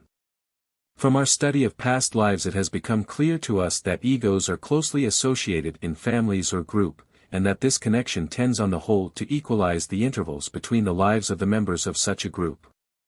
It is evidently considered necessary that they should prepare for future work together by constant association as they evolve. And it is manifest that intervals which would otherwise be shorter or longer are so dealt with as to bring the entire party into incarnation together, not once but many times. This unquestionably involves an increase or decrease of the rate at which the spiritual force discharges itself, and it is clear that this must be a matter of careful regulation by the authorities in charge of evolution. Though we have not yet discovered the exact law which regulates it, there is little doubt that when we do we shall find that it works automatically, so that the maximum of result may be achieved without injustice to any individual concerned. There seems to be a type of students who are always yearning to discover injustice in the working of the evolutionary machinery. But those who have spent many years in the investigation of the processes of nature know more and more certainly as they go on that injustice is an impossibility. And that any case in which we think we descry it is only a case in which our knowledge is as yet imperfect. Those who have probed the mysteries of nature most deeply are precisely those who have acquired the utter certainty that he who doeth all things well. 8th section, Karma. The law of equilibrium. When we are considering the life of man we have three principal forces to take into account, all interacting and limiting one another: the steady pressure of evolution, the law of cause and effect which we call karma, and the free will of man. The action of the evolutionary force has, so far as we can see, no reference whatever to the man's pleasure or pain, but only to his progress, or rather his opportunities for progress. One would say that it was absolutely indifferent as to whether the man was happy or unhappy, and that it might press him sometimes into one of these conditions and sometimes into the other, according to what was best calculated to afford opportunity for the development of the particular virtue on the formation of which he is for the moment engaged. Karma appears as the manifestation of the action of the man's free will in the past. He has accumulated energies which either afford opportunities for the evolutionary force, or limit it in its operation. Then the man's present use of such free will as he possesses is a third factor. The doctrine of karma explains that advancement and well-being are the results of well-doing. But there should be no mistake as to exactly what is meant by well-doing and well-being respectively. The object of the entire scheme is, so far as we are concerned, the evolution of humanity. And consequently the man who does best is he who does most to help forward the evolution of others as well as his own. The man who does this to the utmost extent of his power and opportunity in one life will certainly find himself in the next in possession of greater power and wider opportunities. These are not unlikely to be accompanied by worldly wealth and power, because the very possession of these usually gives the opportunity required, but they are by no means a necessary part of the karma. And it is important for us to bear in mind that the result of usefulness is always the opportunity for further and wider usefulness. And we must not consider the occasional concomitants of that opportunity as themselves the reward of the work done in the last incarnation. One instinctively shrinks from the use of such words as reward and punishment, because they seem to imply the existence, somewhere in the background, of an irresponsible being who deals out both at will. We shall get a truer idea of the way in which karma works if we think of it as a necessary readjustment of equilibrium disturbed by our action, as a kind of illustration of the law that action and reaction are always equal. It will also help us much in our thinking if we try to take a broader view of it, to regard it from the point of view of those who administer its laws rather than from our own. Though the inevitable law must sooner or later bring to each man unerringly the result of his own work, there is no immediate hurry about it. In the counsels of the Eternal there is always time enough, and the first object is the evolution of humanity. Therefore it is that one who shows himself a willing and useful instrument in forwarding that evolution always receives as his reward the opportunity of helping it still further, and thus, in doing good to others, to do best of all for himself. Of course, if the thought of self-advancement were his motive for thus acting, the selfishness of the idea would vitiate the action and narrow its results. But if, forgetting himself altogether, he devotes his energies to the single aim of helping in the great work, the effect upon his own future will undoubtedly be as stated. A definite protest ought once for all to be entered against the theory that suffering is the necessary condition of spiritual progress. Exercise is the condition of attaining physical strength, but it need not be painful exercise. If a man is willing to take a walk every day, there is no need to torture him on the treadmill in order to develop the muscles of his legs. For spiritual progress a man must develop virtue, unselfishness, helpfulness, that is to say, he must learn to move in harmony with the great cosmic law. And if he does this willingly, there is no suffering for him but that which comes from sympathy with others. Granted that at the present time most men refuse to do this, that when they set themselves in opposition to the great law suffering invariably follows. And that the eventual result of many such experiences is to convince them that the path of wickedness and selfishness is also the path of folly. In this sense it is true that suffering conduces to progress in those particular cases. But because we willfully elect to offend against the law, and thereby bring down suffering upon ourselves, we have surely no right so to blaspheme the great law of the universe as to say that it has ordered matters so badly that without suffering no progress can be made. As a matter of fact, if a man only will, he can make far more rapid progress without suffering at all. It must, however, be remembered that any man who has once realized the glorious goal which lies before us can never be perfectly happy until he has attained that goal, and that he finds an ever-present source of dissatisfaction in his own failings. Now even dissatisfaction is a modified form of suffering, and from that no man can hope to be free until the imperfection has been outgrown. God, thou hast made us for thyself, and our hearts are ever restless till they find their rest in thee. Whether it is comforting or the reverse to know that one's sufferings are deserved may be a matter of opinion, but that in no way alters the undoubted fact that unless they had been so deserved they could not possibly come to us. It is lamentable that so many people should adopt the unphilosophical and indeed childish attitude which leads them to assume that any idea which does not fall in with their particular sectarian preconceptions cannot possibly be true. Unintelligent people constantly say, "The theosophical teaching about karma does not seem to me so comfortable as the Christian idea of forgiveness of sins," or "The theosophical heaven world does not seem so real and beautiful as the Christian. And so I will not believe in it." They evidently think, poor creatures, that their likes and dislikes are powerful enough to alter the laws of the universe, and that nothing of which they do not approve can possibly be on any plane. We, however, are engaged in studying the facts of existence, which after all are not modified because Mr. and Mrs. So-and-so would rather believe them to be otherwise than they are. If it were possible for anyone to be an innocent victim, there would be no certainty of the operation of the great law of cause and effect anywhere in the universe. Which would be a far more terrible thing for us than having to work out the results of any amount of sin committed in former lives. It can never be too strongly emphasized that the law of karma is not the vindictive vengeance of some angry deity, but simply an effect naturally and inevitably following upon its cause in obedience to the action of universal law. Every individual will have to pay to the utmost every debt that he contracts, and to every individual the most perfect justice will be done. But for this purpose it is not always necessary that a vast crowd of egos should be perpetually meeting one another in successive lives. If one man so acts towards another as seriously to hasten or retard his evolution, if he does anything which produces upon the other a marked or permanent effect, it is fairly certain that the two must meet again in order that the debt may be adjusted. It is obvious that that may be done in various ways. A man who murders another may conceivably sometimes himself be murdered in turn in another incarnation. But he can cancel the karma much more satisfactorily if he happens to have an opportunity in that next incarnation of saving the life of his former victim at the cost of his own. It would seem that sometimes he may cancel it without losing his own at all. For among the many lines of lives which have been examined we found at least one case in which a murderer apparently fully expiated his fault by patiently devoting the whole of a later life to the service of the person whom he had previously slain. There is a vast amount of minor karma which appears to go into what may be described as a kind of general fund. The schoolboy who mischievously pinches a classmate will certainly not have to meet that classmate 1,000 years hence under other skies in order to be pinched by him in return.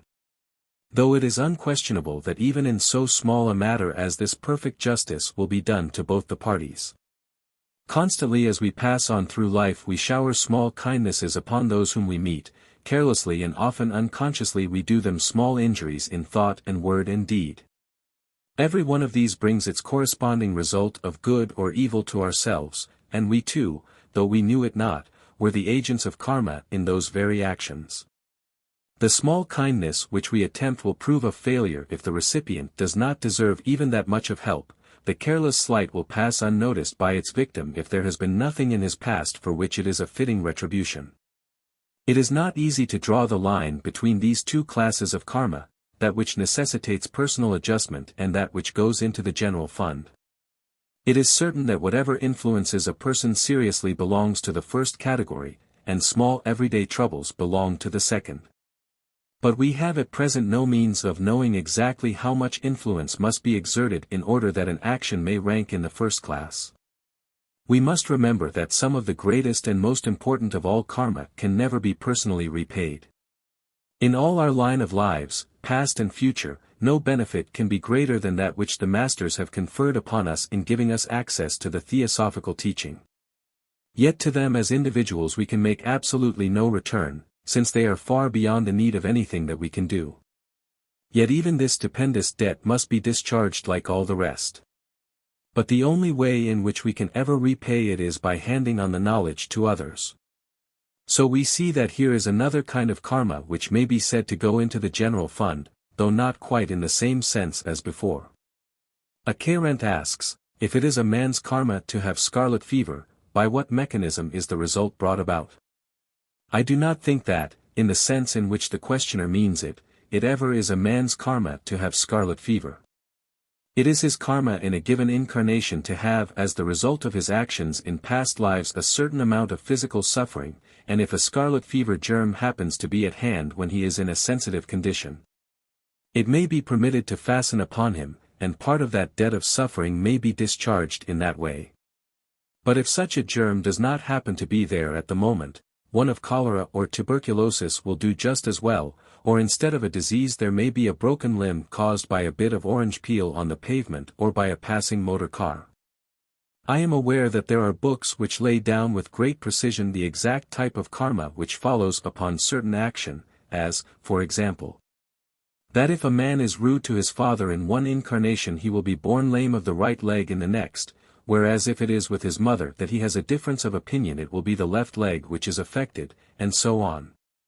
But in the many lines of lives which we have examined in order to study the working of karma we have found no such rigidity. On the contrary, we were especially struck no less by the wonderful flexibility of karma than by its unerring certainty. By no possible effort can the man escape a single featherweight of the suffering destined for him, but he may often avoid it in one shape only to find it inexorably descending upon him in a different form, from some unsuspected quarter. Just as a debt of £10 can be paid in a single note, in two smaller notes, in gold or silver, or even in a bag full of copper, so a certain amount of karma may come in one terrible blow. In a number of successive but less severe blows of various kinds, or even in a long series of comparatively petty annoyances. But in any and every case the full tale must be paid. The same sin, committed under the same circumstances by two exactly similar people, must result in the same amount of suffering, yet the kind of suffering might be almost infinitely varied, according to the requirements of the case. Take as an example one of the very commonest of failings, and let us think what would be the probable result of selfishness. This is primarily a mental attitude or condition, so we must look for its immediate result on the mental plane. It is undoubtedly an intensification of the lower personality at the expense of the individuality, and one of its results will therefore certainly be the accentuation of that lower personality. So that selfishness tends to reproduce itself in aggravated form, and to grow steadily stronger. Thus more and more of the higher would be lost in each life through entanglement with the lower, and persistence in this fault would be a fatal bar to progress. For nature's severest penalty is always deprivation of the opportunity for progress, just as her highest reward is the offering of such opportunity. So here we have already a glimpse of the way in which selfishness may itself bring about its own worst result, in so hardening the man as to make him insensible to all good influences, and to render his further progress impossible until he had conquered it. There would also be the karma on the physical plane of all the unjust or unkind acts which the man's selfishness might lead him to commit. But the worst penalty that those could bring upon him would be trivial and evanescent beside the effect upon his own mental condition. It is possible that one result might be that he would be drawn by affinity into the society of selfish people, and so through suffering from this vice in others he would learn how heinous it is in himself. But the resources of the law are endless, and we mistake if we imagine it as cramped down to the line of action on which we in our ignorance think it ought to be administered. A large proportion of the man's suffering is what Mr. Sinnett calls ready money karma, that is to say, it is not due to the result of actions in past lives, and not in any real sense necessary at all. But his actions, in spite of examples put before him and advice freely given to him, are so foolish, and his ignorance is so invincible, so apparently perverse, that he is constantly involving himself in suffering the causes of which are transparently obvious and readily evitable. I do not think that I exaggerate when I say that 9/10 of the suffering of the ordinary man is utterly unnecessary, for it is not the result of the distant past, but is simply the outcome of the mistaken action or foolish attitude of this present life. Another point to be taken into account is that man in his calculations so often fails to discriminate between good and evil effects. The average man regards death as the greatest of all evils, either for himself or for his friends. Yet in many cases karma grants it as a reward.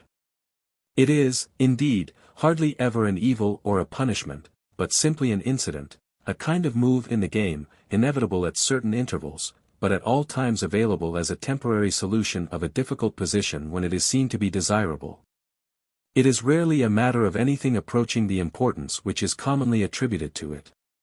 If we can conceive two newly formed egos standing side by side, absolutely primitive and karmaless, and one of them should kill the other, or, indeed, act in any way with regard to the other, a result would be produced which would be, strictly speaking, undeserved. I doubt whether any such condition ever exists, for I think that the individualized animal brings over something of karma into his first human birth. Many animals have a sense of right and wrong, or at least a knowledge that some things ought to be done and that others ought not to be done, and they are capable of feeling ashamed when they have done what they think to be wrong. They have in many cases a power of choice, they can exercise, or not exercise, patience and forbearance, and where there is a power of choice there must be responsibility, and consequently karma. The savage animal becomes a savage and cruel man. The gentle and patient animal becomes a gentle and kindly man, however primitive he may be. This serious difference is clearly the consequence of karma made in the animal kingdom. Such karma must inhere in the group soul, but must be equally distributed through it, so that when a portion breaks off as an individual, it will carry within it its share of that karma. It may be said that that only pushes our difficulty a little farther back, for there must be a first step sometime, and we must technically consider the result of that first step as unjust. Not necessarily. Let us suppose the first step to be a fight between two animals. The wish to kill or wound would be equally present in both. The karma of that wish would in the case of the vanquished be worked out at once by death, whereas the victor would still owe a debt which would probably be discharged later by his own death by violence. In considering the case of humanity, however, we need not indulge in any such speculations. We have behind us a great mass of accumulated energy of both kinds, desirable and undesirable, and I can hardly imagine any conceivable accident that would not suit as an expression for some part of its infinite variety. Therefore shipwreck or financial ruin does not discriminate, because it need not. There is always something which can work itself out in that way in the whole mass of karma which lies behind an ordinary man. In the rare cases where there is nothing remaining which can so work itself out, the man cannot be injured, and is therefore what is commonly called miraculously saved. Nothing could be more wildly absurd than the idea that anything we can do can prevent the working out of karma. For example, if a child is born under circumstances which lead to its being cruelly treated, no doubt such treatment is in accordance with its previous karma. But if kindly intervention delivers it from the demons in human form who torment it, then that intervention also is in accordance with its karma. If it were not, then the well-intentioned effort to rescue it would fail, as we know it sometimes does. Our obvious duty is to do all the good we can, and to render all the help within our power in every direction. And we need have no haunting fear that in doing so we are interfering with the work of the great karmic deities, who are assuredly perfectly capable of managing their business with absolute exactitude, whatever we do or do not do. Does karma seem merciless? If that adjective can be correctly applied to the working of nature's laws, I suppose we must admit that it is so, just as the law of gravitation is. If a child slips over the edge of a precipice, no matter how sad may be the circumstances surrounding the slip, he usually falls to the bottom of that precipice just as effectually as would an older and more responsible person. If a man seizes a red-hot iron bar, he is equally burnt whatever may have been his object in seizing it, or whether he knew that it was hot or not. Yet it would hardly occur to us to think of the bar or the precipice as merciless, or to blame the law of gravitation or the law of the radiation of heat. Does not exactly the same thought apply in the case of karma? The method of karma. It is scarcely possible to put into words the appearance presented to clairvoyant vision on the higher planes by the working of this law of karma. It seems as though the man's action built cells or channels stored with energy, through the reactions of which he can be reached by the law of evolution. The appearance is as though all sorts of forces are playing round him, but they are able to influence him only by acting through these energies which he has himself set in motion. He is continually adding to the number of these cells or channels of energy, and so is continually modifying the possibilities of reaching him. It is in meeting and dealing with all these kaleidoscopic changes, and yet in spite of them all getting in its work and accurately performing its task, that the marvelous and all but incredible adaptability and versatility of karma is exhibited. There is another aspect of karma the consideration of which I have found helpful in the effort to understand its working, but it belongs to a plane so high that it is unfortunately impossible to put it clearly into words. Imagine that we see each man as though he were absolutely alone in the universe, the center of an incredibly vast series of concentric spheres. Every thought, or word, or action of his sends out a stream of force which rushes towards the surfaces of the spheres. This force strikes the interior surface of one of the spheres, and, being at right angles to it, is necessarily reflected back unerringly to the point from which it came. From which sphere it is reflected seems to depend upon the character of the force, and this also naturally regulates the time of its return. The force which is generated by some action strikes a sphere comparatively near at hand, and is reflected back very quickly, while other forces rush on almost to infinity, and return only after many lives. But in any case they inevitably return, and they can return nowhere but to the center from which they came forth. Each man makes his own spheres, and the play of his forces is in no way affected by the action of those sent up by his neighbor, for they cross one another without interfering, just as do the rays of light from two lamps. And the medium through which they move is frictionless, so that the amount of force which returns is precisely that which the man himself has generated. The prarabdha karma of an individual, that is, the karma selected by the authorities for him to discharge in his present life, divides itself into two parts. That which is to express itself in his physical body is made by the Devarajas into the thought form or elemental which builds the body, of which we have spoken in a previous section. But the other and far larger block which is to indicate his fate through life, the good or evil fortune which is to come to him, this is made into another thought form which does not descend. Hovering over the embryo, it remains upon the mental plane. From that level it broods over the man and takes or makes opportunities to discharge itself by sections, sending down from itself a flash like lightning to strike, or a finger to touch, sometimes far down on the physical plane. Sometimes a sort of extension which reaches only the astral plane, and sometimes what we may call a horizontal flash or finger upon the mental plane. This elemental goes on discharging itself until it is quite empty, and then, like the other, it fades into nothingness, or more correctly is disintegrated and returns to the matter of the plane. The man can modify its action by the new karma which he is constantly making, by the new causes which he is perpetually setting up. The ordinary man has usually scarcely will enough to create any strong new causes, and so the elemental empties itself of its contents according to what may be described as its original program. Taking advantage of convenient astrological periods and surrounding circumstances, which make its work easier or more effective. And so the horoscope of the man may work out with considerable exactitude. But if the man be sufficiently developed to possess a strong will, the elemental's action is likely to be much modified, and the life will by no means follow the lines laid down in the horoscope. Sometimes the modifications introduced are such that the elemental is unable fully to discharge himself before the time of the man's death. And in that case whatever is left of him is again absorbed into the great mass of the Sankita karma, that which has not yet been worked out. And out of that another and more or less similar elemental is made ready for the beginning of the next physical life. The great mass of the accumulated karma can also be seen hovering over the ego. Usually it is not a pleasant sight, because by the nature of things it contains more evil than good result. In the earlier days of their development in the remote past, most men have done many things that they should not have done, and thereby have laid up for themselves as a physical result a good deal of suffering on this lowest plane. In the present day all civilized beings have risen at least to the level of good intention, and consequently there is much less of directly evil karma being made by such people. We all do foolish things at times, we all make mistakes.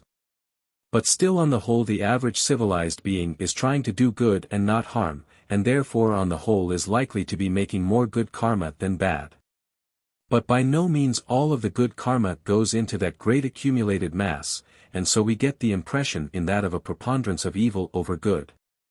The result of most good thoughts or good actions is to improve the man himself, to make one or other of his bodies vibrate in response to higher forces, or to bring out in him qualities of courage, determination, affection, devotion, which he did not possess in so full a measure before. All this effect then shows in the man himself and in his vehicles, but not in the mass of piled-up karma which is waiting for him.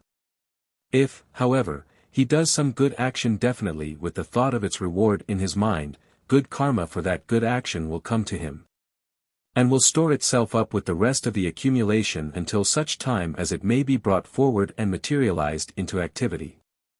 This good karma naturally binds the man to earth just as effectually as evil karma, and consequently the man who is aiming at real progress learns to do all actions absolutely without thought of self or of the result of his action. Because if there is no thought of self, results of the ordinary kind cannot touch him. Not that the man can escape the benefit of a good deed, any more than he can escape the result of an evil deed. But if the man thinks of the reward that will come to him, he will receive the benefit in the shape of that reward, whereas if he forgets himself entirely and does this thing out of the fullness of his heart, because it is the right thing to do and therefore he can do no other, then the whole force of the result is spent in the building of his own character, and nothing of it remains to bind him to the lower planes. The fact is that in each case the man gets what he wants. As the Christ said himself, "Verily I say unto you, they have their reward." The man who thinks of good result to himself obtains that good result. The male who is not thinking of himself at all, or thinking only of making himself a channel for the forces of the Logos, is made into a better channel as the result of the action which that thought prompted. Another complication is introduced by the fact that many people do good deeds in the name of and for the sake of some other, and in that way they make that other a partaker with them of the results. Many a man does a good deed in the name of the Christ, or if he be a theosophist, in that of the Master, and justice demands that in such a case, since it is the thought of the Christ or the Master which has produced this result, something of the effect must go to the great person in question. In this way vast stores of helpful magnetism are constantly at the disposal of those great ones to whom many send thoughts of affection and devotion, in whose name many kindly deeds are done. Naturally it would be utterly impossible that the result of such action should in any way bind the Great One. It simply provides him with additional spiritual force for the work which he has in hand. The karma of death. It is by no means certain that in the majority of cases a time for death is definitely appointed by the lords of karma at all. The whole arrangement is far more elastic and adaptable than most students suppose. The clue to its comprehension lies in never forgetting that there are three great types of karma, which the Indians call Sankita, Prarabdha and Kriyamana. The first is the whole vast mass of unexhausted karma, good or bad, which still waits to be worked out, let us call it mass karma. The second is that particular part of the first which has been selected to be worked out in this incarnation. Let us call it the man's destiny for this life. The third is the new karma which we are constantly making by our present actions. It is the karma of the second type that the astrologer or the palmist tries to read. And his calculations are often invalidated by intrusions from the other two varieties.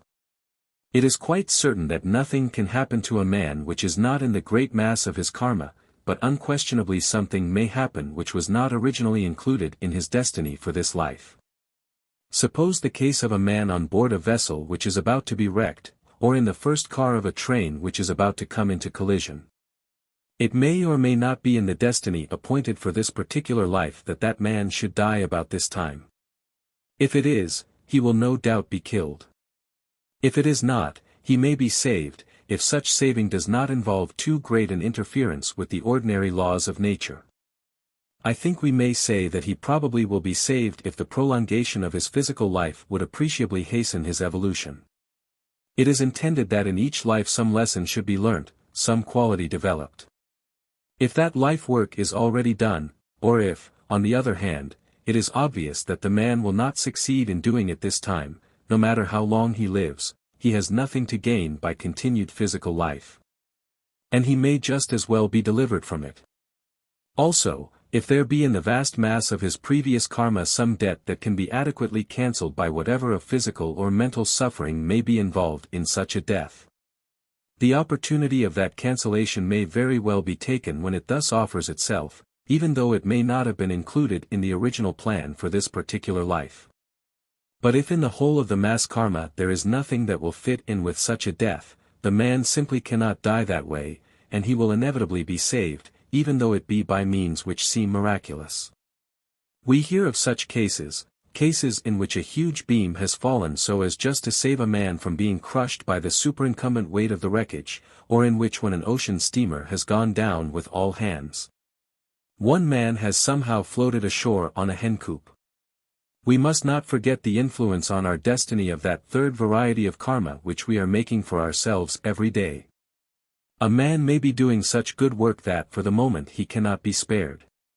He may or he may not have acted so as to deserve release from the physical plane at that particular period.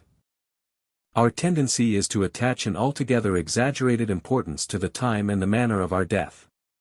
If for a moment we try to imagine how the matter must present itself to the great beings in charge of our evolution, we shall gain a much truer appreciation of relative values. To them the progress of the egos in their charge is the one matter of importance. They know the lessons to be learnt, the qualities to be developed. They must regard it much as a schoolmaster regards the amount of work which a boy has to do before qualifying himself for entrance to the university. The schoolmaster divides that work according to the time at his disposal. So much must be done in each year, and the year's work in turn must be subdivided into terms and even into days. But he will allow himself a considerable amount of latitude with regard to these minor divisions. He may decide to devote 2 days instead of 1 to some specially difficult point, or he may close a lesson earlier than he intended if its object is clearly achieved. Our lives are exactly these days of school life, and the lesson may be lengthened or shortened as the teacher sees to be best. Death is merely the release from school at the end of 1 day's lesson. We need not trouble ourselves about it in the least, we should thankfully accept it whenever karma permits it to us.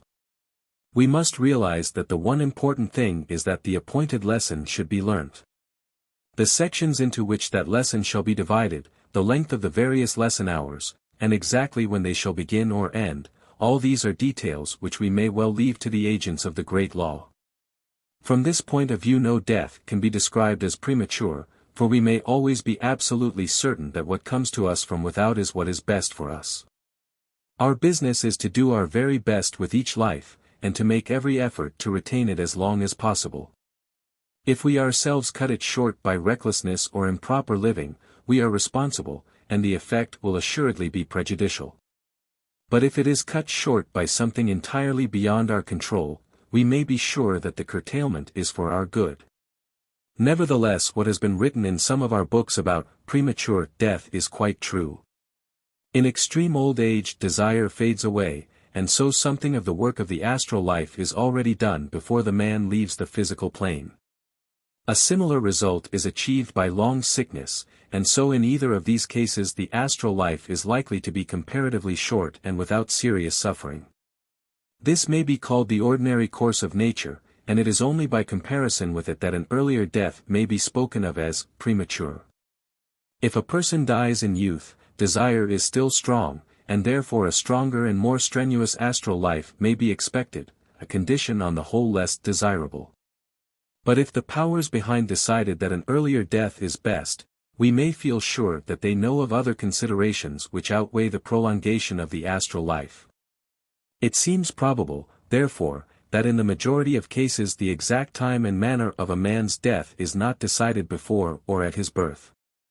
Astrologers tell us that in many instances they cannot actually foretell the death of the subject whose horoscope they are examining.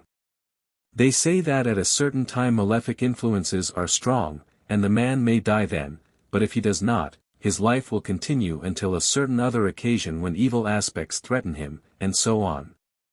In the same way a palmist will tell us that at such and such points there are serious breaks or markings upon the lifeline, they may indicate death, or it may be only serious illness.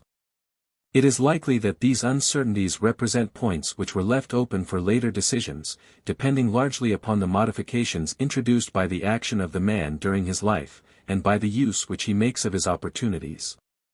At any rate we may be well assured that whatever decision is made it will be a wise one, and that, whether in death or in life, all things are working together for our good.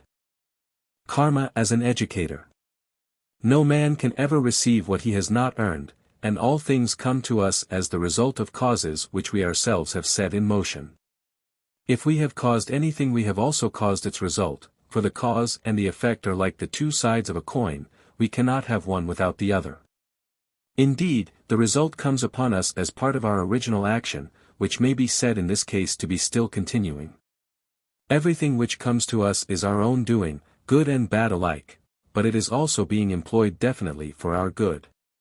The payment of the debt is being utilized to develop the man who owes it, and in paying it he may show patience, courage, and endurance in the face of adverse circumstances. People constantly grumble against their circumstances. A man will say, "I cannot do anything, situated as I am, with so many cares, with so much business, with so large a family. If only I had the liberty which so-and-so has." The man does not realize that these very hindrances are part of his training, and that they are put in his way just in order to teach him how to deal with them. He would like no doubt to have some opportunity of showing off the powers which he has already developed, but what is needed is that he should develop the powers which he has not, and this means hard work and suffering, but also rapid progress. There is assuredly no such thing as punishment and reward, but there is the result of our actions, which may be pleasant or unpleasant. If we upset the equilibrium of nature in any way it inevitably readjusts itself at our expense. An ego sometimes chooses whether he will or will not take certain karma in the present life, though often the brain-mind may know nothing of this choice. So that the very adverse circumstances at which a man is grumbling may be exactly what he has deliberately chosen for himself in order to forward his evolution. When he is becoming a disciple, and is therefore somewhat out of the stage of evolution which is normal at present, he often dominates and largely changes his karma, not that he can escape his share, or any least portion of it, but that he gains much new knowledge and therefore sets in motion new forces in many directions, which naturally modify the working of the old ones. He plays off one law against another, thus neutralizing forces whose results might hinder his progress. It has often been said that the disciple who takes steps to hasten his own progress thereby calls down suffering upon himself. That is not perhaps quite the best way to put it. All that he does is to take his own evolution earnestly in hand, and to endeavor, as rapidly as may be, to eradicate the evil and develop the good within himself, in order that he may become ever a more and more perfect living channel of the divine love. It is true that such action will assuredly attract the attention of the great lords of karma, and while their response will be to give him greater opportunity, it may and often does involve a considerable increase of suffering in various ways. But if we think carefully we shall see that this is exactly what might be expected. All of us have more or less of evil karma behind us, and until that is disposed of, it will be a perpetual hindrance to us in our higher work. One of the earliest steps in the direction of serious progress is therefore the working out of whatever of this evil still remains to us. And so the first response of the Great Ones to our upward striving is frequently to give us the opportunity of paying off a little more of this debt, since we have now made ourselves strong enough to do it, in order that it may be cleared out of the way of our future work.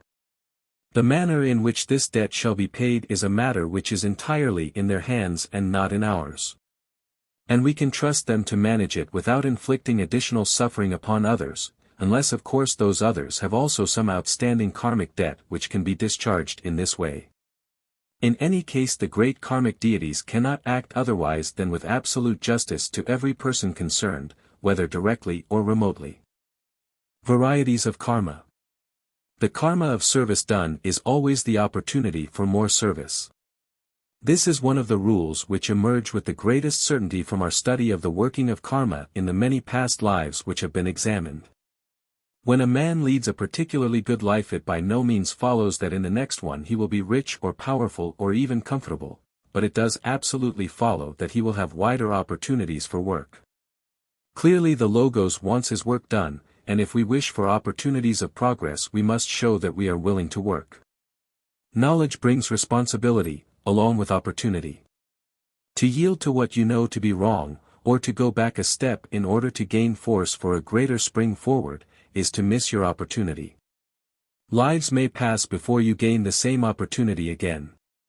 If you neglect the knowledge or vision which points out to you a fault, you will certainly be born in the next life without that knowledge or vision. Knowledge should always be used. It is a mistake to think that you can postpone your activity and retain the knowledge. We may make for ourselves most unpleasant future conditions if we choose to behave foolishly. But it is practically impossible for us who are now cultured people to throw ourselves back in a future birth into the position of savages or people of really low class. We may waste our time and make no progress, but unless we actually take to the practice of black magic, and use tremendous power in the wrong direction, we cannot throw ourselves back as far as that.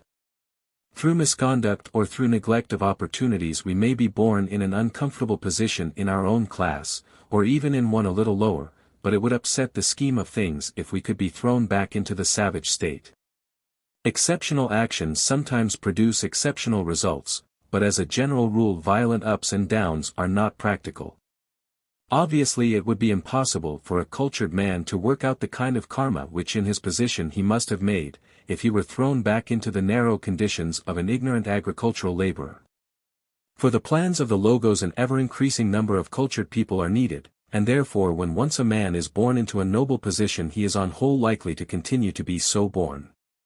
There are, however, certain kinds of action which bring unusually horrible karma as their results. For example, the karma of cruelty of any kind, whether to men or to animals, is always especially awful in character. It often brings with it chronic physical ailments, accompanied by most acute sufferings, and often also it produces insanity, this last more especially when the cruelty is of a refined and intentional character. We have found, for example, that many members of the ignorant mob who tortured Hypatia in Alexandria have been reborn in Armenia, and have themselves suffered all sorts of cruelties at the hands of the Turks. People who are now, apparently by accident, burnt to death with awful sufferings are often those who have burnt others in the Middle Ages, or looked on with glee at those ghastly scenes of martyrdom. Any injury done to a highly developed person reacts terribly upon the doer. We should indeed be careful about our attitude towards any great one who may come, for he, being far in advance of us, is likely to be misunderstood, to be different from what we have expected, and therefore not to be appreciated. One reason why the great ones do not more often come amongst men is that the karma of misjudging and ill-using them is dreadful, and the fools among mankind are sure to incur it. I have myself seen a case in which a great soul, born where he was not understood, fell when young into the hands of a brutal and incompetent pedagogue who shamefully abused him. I have also been allowed to see the karma which will follow upon that cruelty, and I shudder when I think of it. Truly may it be said of that miserable wretch, in the words attributed to the Christ, that before he had offended one of these little ones, it had been better for him that a millstone had been hanged about his neck, and he had been drowned in the depths of the sea. Closely associated with this is the subject of the karma of ingratitude, which is always exceptionally heavy, most of all when the ingratitude is shown to an occult teacher. People are constantly pressing forward, desiring to come into touch with the masters, to attract their attention. And they sometimes think that the pupils of those masters try to hold them back, or at any rate decline to assist them in their efforts to approach. The pupil of the masters exists only to help others, and nothing pleases him more than to draw another to the feet where he has learned so much himself. But when he sees from the type of the aspirant that he does not yet understand those great ones, that his attitude towards them is captious, irreverent, presumptuous, he will take no responsibility in the matter. For he knows that serious disaster is certain to result. A man of such temperament is sure to make bad karma anywhere. It would be foolish to put him into a position where he can multiply it 100-fold. For example, I have noticed cases in which people who have been deeply devoted to our president change their minds, and begin to abuse and slander her. That is a wicked thing, and it makes far worse karma than would be the maligning of a person to whom they owed nothing. I do not mean that people have no right to change their minds. If a man finds that he can no longer conscientiously follow our president, he has a full right to withdraw himself from among her disciples. We may regret his blindness, but we have no word of blame for him, for each man must do what he sees to be right. For such a departure there is no evil karma but that of the loss of opportunity, the ordinary result of failing in a test and making a serious mistake.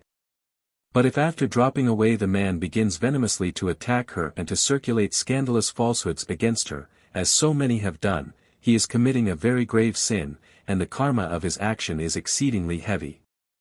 Vindictiveness and lying are always wicked, but when a man directs them against one from whose hands he has received the cup of life, they become a crime the effects of which are appalling. The fact that a man has a large amount of bad karma behind him makes anything like occult advancement impossible for him until it is worked off. For example, those who are deeply involved in karmic debts are not likely to be candidates for membership in the community of the sixth root race. No one could become an adept if he had evil karma behind him, because he must be free from any necessity for rebirth. A man who can function freely in his buddhic or rational vehicle, and so drop the causal body, need never again take up the ladder. But naturally this cannot be done until all the karma of the lower planes is exhausted. The master sends out all of his forces in open curves. But any lower thought of self causes the force sent out to travel in a closed curve, so that, whether it be good or bad, it has to return to its source and the man must come back to receive it. A man is not free from the binding results on lower planes until he is perfectly selfless on those planes. A man who when helping another feels perfectly the unity with him, obtains the result of his action on the rational plane only, and not lower down. Do not forget also that we are making karma on the astral plane, for a man can make karma wherever his consciousness is developed, or wherever he can act or choose. I have seen cases where actions done on the astral plane have borne karmic fruit in the next physical life. Another point to remember is that there is always a general karma belonging to an order or a nation, and that each individual in that order or that nation is, to a certain extent, responsible for the action of the whole. For instance, a priest has a certain responsibility for all that the collective priesthood does, even though he may not personally approve of it. Animal karma. Students often ask questions upon the working of karma in connection with the animal kingdom, saying that since it is scarcely conceivable that animals can have made much karma of any kind, it is difficult to account for the extreme differences to be observed in their conditions, one being well and kindly treated, while another is subjected to all kinds of brutalities, one always protected and well-fed, while another is left to starve and to fight for the bare right of living. There are 2 points to be borne in mind in this connection. First, an animal often does make a good deal of karma. Second, the well-treated animal has not always so much advantage as he appears to have, for association with man does not always improve the animal or tend to evolve it in the right direction. The sporting dog is taught by the hunter to be far more savage and brutal than it could ever become in any form of life that could come to it by nature. For the wild animal kills only to satisfy his hunger, and it is only man who introduces into animal life the wickedness of killing for the sake of the lust of destruction. However much his intelligence may be developed, it would have been far better for this unfortunate creature if he had never come into contact with humanity. For through him his group soul has now made karma of the most evil kind, for which other dogs which are expressions of that group soul will have to suffer later in order that gradually the savagery may be weeded out. The same may be said of the lapdog who is pampered by some foolish mistress so that he gradually loses all the canine virtues, and becomes an embodiment of selfishness and love of ease. In both these cases man is criminally abusing his trust with regard to the animal kingdom, and is deliberately developing the lower instead of the higher instincts in the creatures committed to his care, thereby making bad karma himself. And leading a group soul to make bad karma also. Man's duty towards the dog is clearly to evolve in him devotion, affection, intelligence, and usefulness, and to repress kindly but firmly every manifestation of the savage and cruel side of his nature, which a brutalized humanity has for ages so sedulously fostered. Questioners sometimes speak as though they thought that a dog or a cat receives a certain incarnation as a reward of merit. We are not as yet dealing with a separated individuality, and therefore there is for that particular animal no past in which individual karma in the ordinary sense of the word can have been generated, nothing either to merit or to receive a reward. When a particular block of that monadic essence which is evolving along the line of animal incarnation which culminates in, let us say, the dog, has reached a fairly high level, the separate animals which form its manifestation down here are brought into contact with man, in order that its evolution may receive the stimulus which that contact alone can supply. The block of essence and souling that group of dogs has in the matter so much of karma as is involved in having so governed its manifold expressions that it has been able to reach the level where such association is possible. And each dog belonging to that group soul has his share of the result. So that when people ask what an individual dog can have done to merit a life of ease or the reverse, they are allowing themselves to be deceived by the illusion of mere outward appearance, and forgetting that there is no such thing as an individual dog, except during the latter part of that final incarnation in which the definite breaking away of a fresh soul from the block has occurred. Some of our friends do not realize that there may be such a thing as the commencement of an entirely new piece of karma. When an injury is done by A to B, they always fall back on the theory that at some previous time B must have injured A, and is now imply reaping what he has sown. That may be so in many cases, but such a chain of causation must begin somewhere, and it is quite as likely that this may be a spontaneous act of injustice on A's part, for which karma will assuredly have to repay him in the future. While B's suffering, though undeserved as far as A is concerned, is the payment for some other act or acts which he has committed in the past in connection with someone else. In the case of the ill treatment of an animal by a man, this is certain, that it cannot be the result of previous karma on the part of the particular animal. Because if it were an individual capable of carrying over karma, it would not have been again incarnated in animal form. But the group soul of which it is a part must have acquired karma, or the thing could not happen. Animals do often intentionally cause each other terrible suffering. It is reasonably certain from various considerations that the prey killed by a wild beast for food, in what may be called the natural necessary course of business, does not suffer appreciably. But in the unnecessary and intentional fights which so often occur between animals, bulls, stags, dogs or cats, for example, great pain is willfully inflicted, and that means bad karma for the group soul. Karma that must in the future be paid by it through some of its manifestations. Not for one moment, however, not by one tittle, does that lessen the guilt of the human beast who treats the animal cruelly, or causes him to fight or inflict pain on other creatures. Most emphatically there is karma, an exceedingly heavy karma, stored up for himself by the man who thus abuses the power to help which has been placed in his hands. And in many and many a life to come he will suffer the just result of his abominable brutality. If one takes the trouble necessary to obtain a complete grasp of such knowledge as is already available in theosophical literature on the subjects of karma and of animal reincarnation, the main principles upon which their laws work will be found clear and readily comprehensible. I fully recognize how small and general such knowledge is, and I realize that many cases are constantly occurring in which the details of the method in which the karma works itself out are entirely beyond our ken. But you may see enough to show you that what we have been taught as to the inevitability and the absolute justice of the great law is one of the fundamental truths of nature. Secure in that certainty, you can afford to wait for the more detailed comprehension until you gain those higher faculties which alone will give the power to see the working of the system as a whole. Assuredly, as we progress, the divine light will illumine for us many corners that as yet remain in shadow, and we shall gradually but surely grow towards a perfect knowledge of the divine truth which even now is enfolding us, guarding and guiding us. All those who have had the privilege of studying these subjects under the guidance and with the help of the great masters of the wisdom are so fully persuaded of this that even where at present they do not see fully, they are more than willing and ready to trust to that great power of which as yet only dim glimpses can be vouchsafed to human eye. Ninth section, the Theosophical Society and its founders. What is the Theosophical Society? It would appear that some of its members have not quite comprehended the position of this Theosophical Society to which they belong.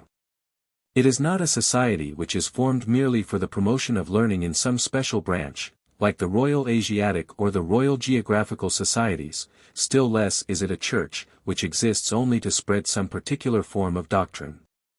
It has a place in modern life which is all its own, for its origin is unlike that of any other body at present existing. To understand this origin we must glance for a moment at the hidden side of the history of the world. All students of occultism are aware that the evolution of the world is not being left to run its course haphazard, but that its direction and administration are in the hands of a great hierarchy of adepts, sometimes called the White Brotherhood. To that brotherhood belong those whom we name the Masters, because they are willing under certain conditions to accept as pupils those who prove themselves worthy of the honor. But not all adepts are masters, not all will take such pupils. Many of them, though equal in occult rank, have the whole of their time occupied in quite other ways, though always for the helping of evolution. For the better surveillance and management of the field of action, they have mapped out the world into districts, much as the Church divides its territory into parishes, though these are parishes of continental size. And an adept presides over each of these districts just as a priest does over his parish. But sometimes the Church makes a special effort, not connected specially with any one of its parishes, but intended for the good of all. It sends forth what is called a home mission, with the object of stirring up faith and arousing enthusiasm all over a country, the benefits obtained being in no way a matter of personal gain to the missioners, but going to increase the efficiency of the ordinary parishes. In a certain way the Theosophical Society corresponds to such a mission, the ordinary religious divisions of the world being the parishes. For this society comes forth among them all, not seeking to take away from any one of them those people who are following it, but striving to make them understand it and live it better than they ever did before. And in many cases giving back to them on a higher and more intelligent level the faith in it which they had previously all but lost. Yes, and other men too, who had nominally no religion, who, though at heart of the religious type, have yet been unable to accept the crudities of orthodox teaching, have found in Theosophy a presentation of the truth to which, because of its inherent reasonableness and wide tolerance, they are able heartily to subscribe. We have among our members Hindus, Buddhists, Jains, Parsis, Jews, Mohammedans and Christians, and no one of them all has ever heard or read from any of the officials of our society a word against the religion to which he belongs. Indeed, in many cases the work of the society has produced a distinct revival of religious interest in places where it has been established. Why this should be so is readily comprehensible when we remember that it is from this same great brotherhood that all the religions of the world have their origin. In this true though hidden government of the world there is a department of religious instruction, and the head of that department has founded all the different religions either personally or through some pupil. suiting the teaching given in each case to the people for whom it was destined, and to the period in the world's history which had then been reached. They are simply different presentations of the same teaching, as may at once be seen by comparing them. The external forms vary considerably, but the broad essentials are always the same. By all the same virtues are commended. By all the same vices are condemned, so that the daily life of a good Buddhist or a good Hindu is practically identical with that of a good Christian or a good Mohammedan. They do the same things, but they call them by different names. One spends much time in prayer, and the other in meditation, but really their exercises are the same, and they all agree that the good man must be just, kindly, generous and true. It is said that some hundreds of years ago the leading officials of the Brotherhood decided that once in every 100 years, in what to us is the last quarter of each century, a special effort should be made to help the world in some way. Some of these attempts can be readily discerned, such, for example, as the movement initiated by Christian Rosenkreutz in the 14th century, simultaneously with the great reforms in Northern Buddhism introduced by Tsongkhapa. The remarkable renaissance of classical learning and the introduction of printing into Europe in the 15th. The work of Akbar in India in the 16th, at the same time with the publication of many works in England and elsewhere by Lord Bacon, and the splendid development of the Elizabethan age. The founding of the Royal Society, and the scientific work of Robert Boyle and others after the Restoration in the 17th. The activities in the 18th, the secret history of which on higher planes is known to but few, which escaped from control and degenerated into the French Revolution, and in the 19th the foundation of the Theosophical Society. This society is one of the great world movements, destined to produce effects far greater than any that we have yet seen. The history of its work so far is but a prologue to that which is to come, and its importance is out of all proportion to what it has hitherto appeared to be. It has this difference from all movements that have preceded it, that it is first, the herald of the coming Christ, and secondly, the first definite step towards the founding of a new root race.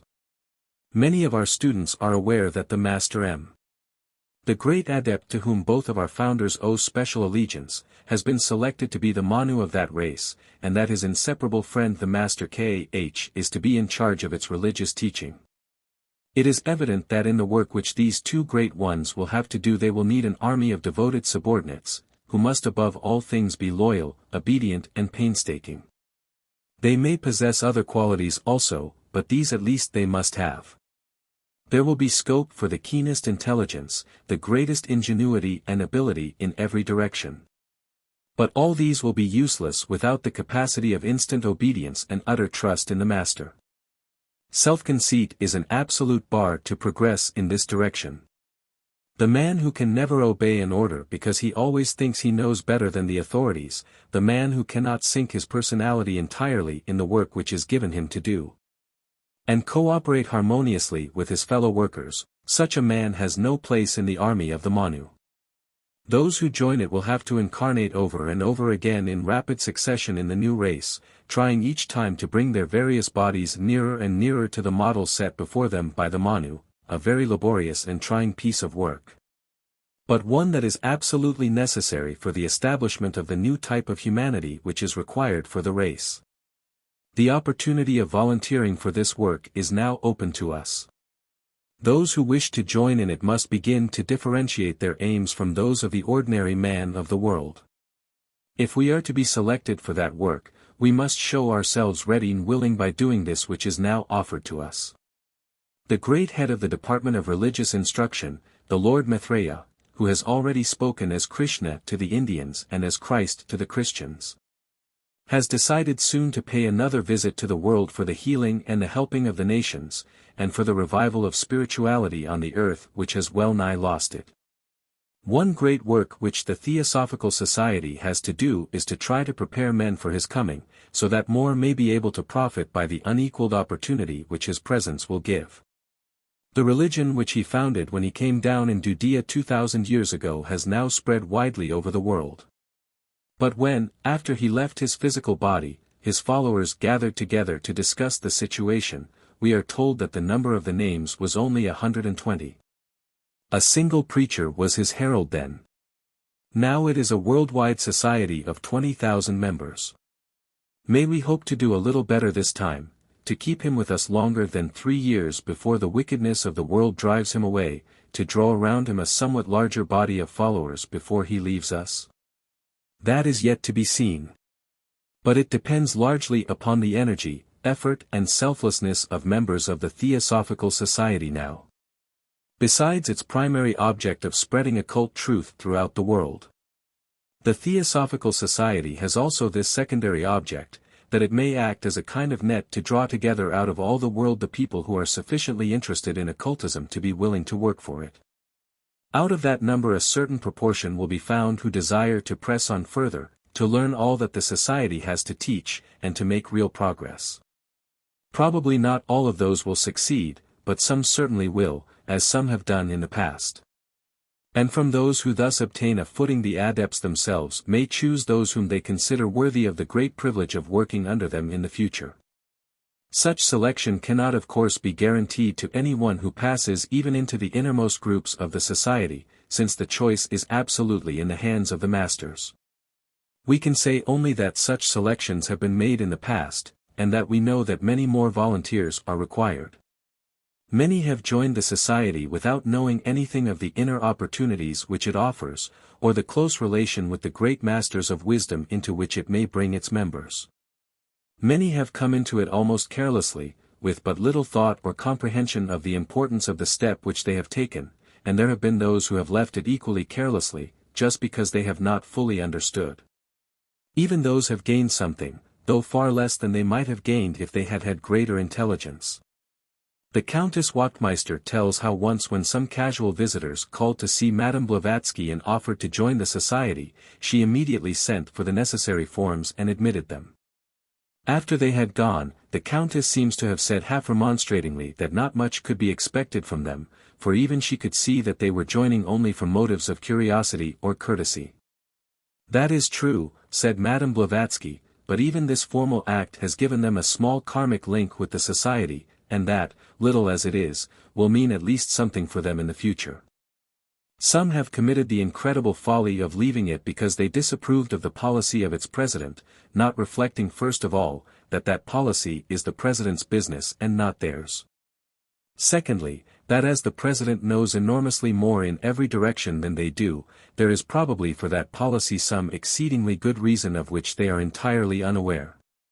And thirdly, that presidents and policies are after all temporary, and do not on any way affect the great fundamental fact that the Society belongs to the masters and represents them, and that to abandon it is to desert their standard.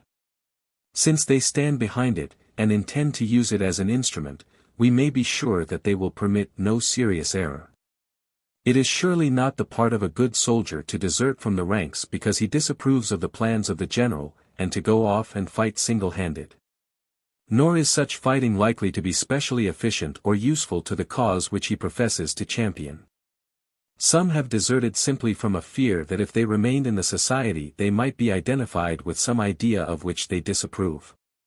This is not only selfishness but self-conceit. What does it matter what is thought or said of any of us, so long as the Master's work is done and the Master's plan carried out? We must learn to forget ourselves and think only of that work.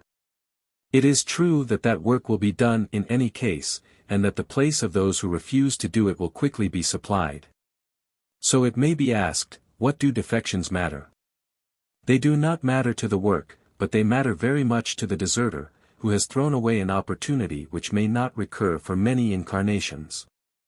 Such action shows a lack of all sense of proportion, an utter ignorance of what the Society really is and of the inner side of its work. This work which our masters are doing, this work of the evolution of humanity, is the most fascinating thing in the whole world. Sometimes those of us who have been able to develop the faculties of the higher planes have been allowed a glimpse of that mighty scheme, have witnessed the lifting of a tiny corner of the veil. I know of nothing more stirring, more absorbingly interesting. The splendor, the colossal magnitude of the plans take away one's breath, yet even more impressive is the calm dignity, the utter certainty of it all.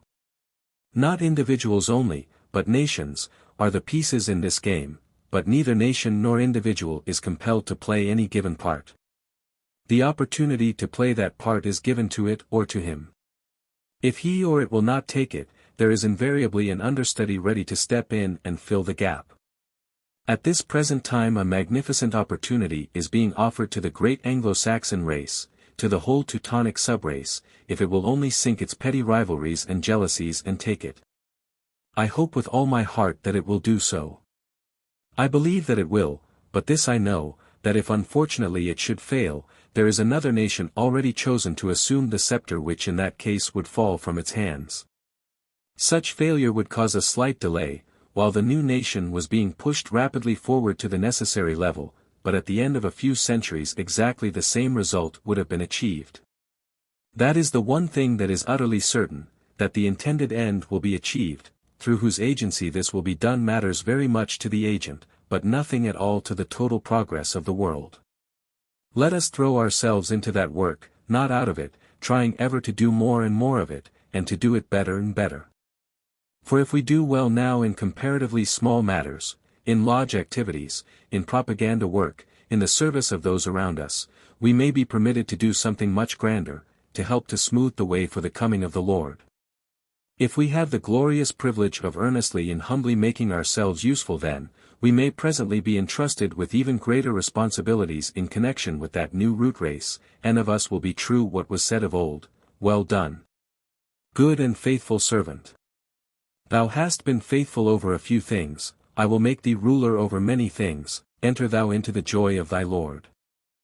Theosophy and World-Leaders.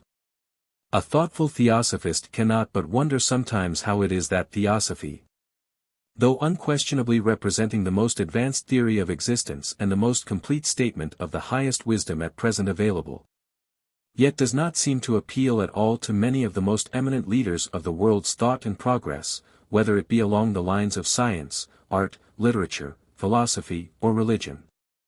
These men of the keenest intellect, these others of the noblest spirituality, surely they ought to be the very first to welcome the splendid effulgence of theosophy, the clarity and common sense of its system, the light which it throws upon all the problems of life and death, the beauty of the ideals which it puts before us. But the fact remains that they do not welcome it, but on the contrary many of them treat it with indifference, or even contempt. Their attitude is a remarkable phenomenon. How can we explain it? Again, as to ourselves, putting aside such an altogether abnormal person as our president, we know quite well that we who are theosophists are in intellect far behind the great leaders of scientific and philosophical thought. Just as in spirituality and devotion we are far behind some of the great saints of whom we hear in the various religions. Yet we have the inestimable privilege of finding ourselves in a Theosophical Society. We can understand, believe and assimilate its teachings, while these others apparently cannot. We are clearly no better than they. Along certain lines we are obviously less developed. Why should this great and glorious reward come to us and not to them? It is a great and glorious reward, let us make no mistake as to that. The strongest adjectives in the language, the most poetical description that we can conceive, would fail adequately to convey what theosophy is to those who can grasp it, what it does for those who put it into practice. Since it does all this for us who are commonplace folk, why does it leave these much higher and grander people cold and unmoved? They are higher and grander. Here is another point about which no mistake must be made. The intellect of the great scientific man is a very wonderful and wholly desirable thing, the culmination of ages of development. The spirituality, the utter unworldliness and the deep devotion of the saint are beautiful and precious beyond all words, and such saintship comes only as the crown of many lives of earnest effort along that special line. These are indeed gifts which none can despise or gainsay. More to be desired are they than gold, yea, than much fine gold, sweeter also than honey and the honeycomb. Yet their possessors have not the inestimable pearl of theosophy, and we have it, we who stand on the plain, and look up to them on the mountain heights. Clearly these great men have much that we have not, much at least that in us is as yet merely rudimentary. What have we that they have not, that we are worthy of so great an honor? This is what we have, the knowledge of the direction in which to put forth our forces. We have it because from the theosophical teaching we understand something of the scheme of things, something of the plan upon which the world is built, something of the object and method of evolution, and that not only in a broad and general sense, but also in sufficient detail to make it practically applicable to the life of the individual. But why is all this so much clearer to us, the small people, than to these greater ones? By our own doctrine we know how utter true the faultless balance weighs, how none can have even the smallest benefit to which he is not entitled. What have we done to merit this greatest of all rewards, we who are very much like thousands of other people, full of ordinary human faults, neither better nor worse than the great majority of our fellow men? Whatever it is that we have done, it must evidently have been in some other life than this. Many of us can bear testimony that when we first met with Theosophy, this time, something within us leapt up at once in glad response to its appeal, in eager recognition of kinship to its thought. Yet we all know that there are many other better people than we in whom it evokes no response whatever, who cannot understand the depth of our enthusiasm for it. We usually, and quite correctly, explain this by saying that we have met with these glorious truths before, that we have known of and studied these things in a former life, and that our unappreciative friends have not. But that does not solve the problem, it only moves it a stage further back. Why, in that former life did we study these things, while our more gifted friends did not? The answer is that the world is still at an early stage of its evolution, and that man has not yet had time to unfold all qualities. He must take them in some sort of order, he must begin somewhere. And men differ because they have chosen different points from which to begin. We have our qualities and our powers, such as they are, and our attraction to these subjects, because it is in that direction that we have been putting out our every effort in the faraway past. No one possesses any quality that he has not worked to unfold within himself. So if our greater friends are gifted in certain ways, it is because they have earned their gift by hard work in previous lives. Just as by study in another life we have acquired our gift, the power to understand and appreciate something of theosophical truth, so have they acquired their shining powers of intellect or devotion by practicing these qualities long ago. We have taken different lines then, we have spent our time in developing different qualities. Now we each have what we have earned, but naturally each finds himself without those other qualities at which he has not been specially working. We are all imperfect, but not all imperfect in the same direction. Manifestly we must aim in the future at an all-round development, so that each must acquire the qualities which others now possess, but he as yet does not. Another very interesting point, which has been somewhere well put by our president, is that the great leaders of thought at the present day are fulfilling a certain function in the world's evolution which they could not so well fill if they knew all that we know. This is the fifth subrace of the fifth root race, and the fullest possible unfoldment of the lower mind is the task at the moment set before humanity. These leaders who intensity it, glory in it, almost worship it, are doing the work which they are appointed to do for the majority of mankind. It is precisely because they believe in intellect so thoroughly, because they think that there is nothing beyond it, that they can so intensify it and carry it to so high a place. It is because they know just so much, and no more, that they are convenient pawns to be used in this particular part of the cosmic game. For, as Omar Khayyam says, we are but pieces in the game he plays. Upon this checkerboard of nights and days, hither and thither moves, and checks, and slays, and one by one back in the closet lays. These great men are the appointed leaders of a certain stage, and they are doing their work nobly. We cannot expect them to turn aside from that now to listen to us and our message. There will come a time in the future when they will listen, and then the magnificent intellectual development which they are now acquiring will carry them far and rapidly along the road of occult progress. These three things it is clear that man must have before he can hope to reach perfection: intellect, spirituality, and discrimination, which last quality may in this case be defined as the knowledge of how to use the other two wisely. If any one of these be absent, the working of the others cannot but be to some extent defective. We constantly see that this is so. The scientific man evolves intellect to a very high level, but if the spiritual side of his nature is entirely undeveloped, he may use intellect for personal ends instead of for the good of all. Or he may be unscrupulous in the pursuit of knowledge, as is the vivisector. The saint reaches a high level of devotion and spirituality, yet for lack of intellect he may often make himself ridiculous by superstition, he may be narrow-minded, and even a persecutor. And both the saint and the scientist may waste their energies in quite wrong direction for want of a clear knowledge of the great plan of the Logos, the very thing that Theosophy gives. What a man is now is the consequence of what he has done and thought in the past. If he has devoted his energy to the development of intellect, well and good, he has the intellect for which he has worked. But, since in addition to that he needs spirituality and discrimination, he must now devote himself to working for the acquisition of those faculties. If he has so far spent his time chiefly in devotion, he has gained great power in that direction, but he must now proceed to unfold those other qualities of intellect and discrimination to which he has not yet turned his attention. If in previous lives he has studied the great scheme of things, he comes back this time with power to comprehend and the intuition to accept the truth, and that is indeed well for him. But he still needs to unfold from within himself the qualities to which the other men have been devoting themselves.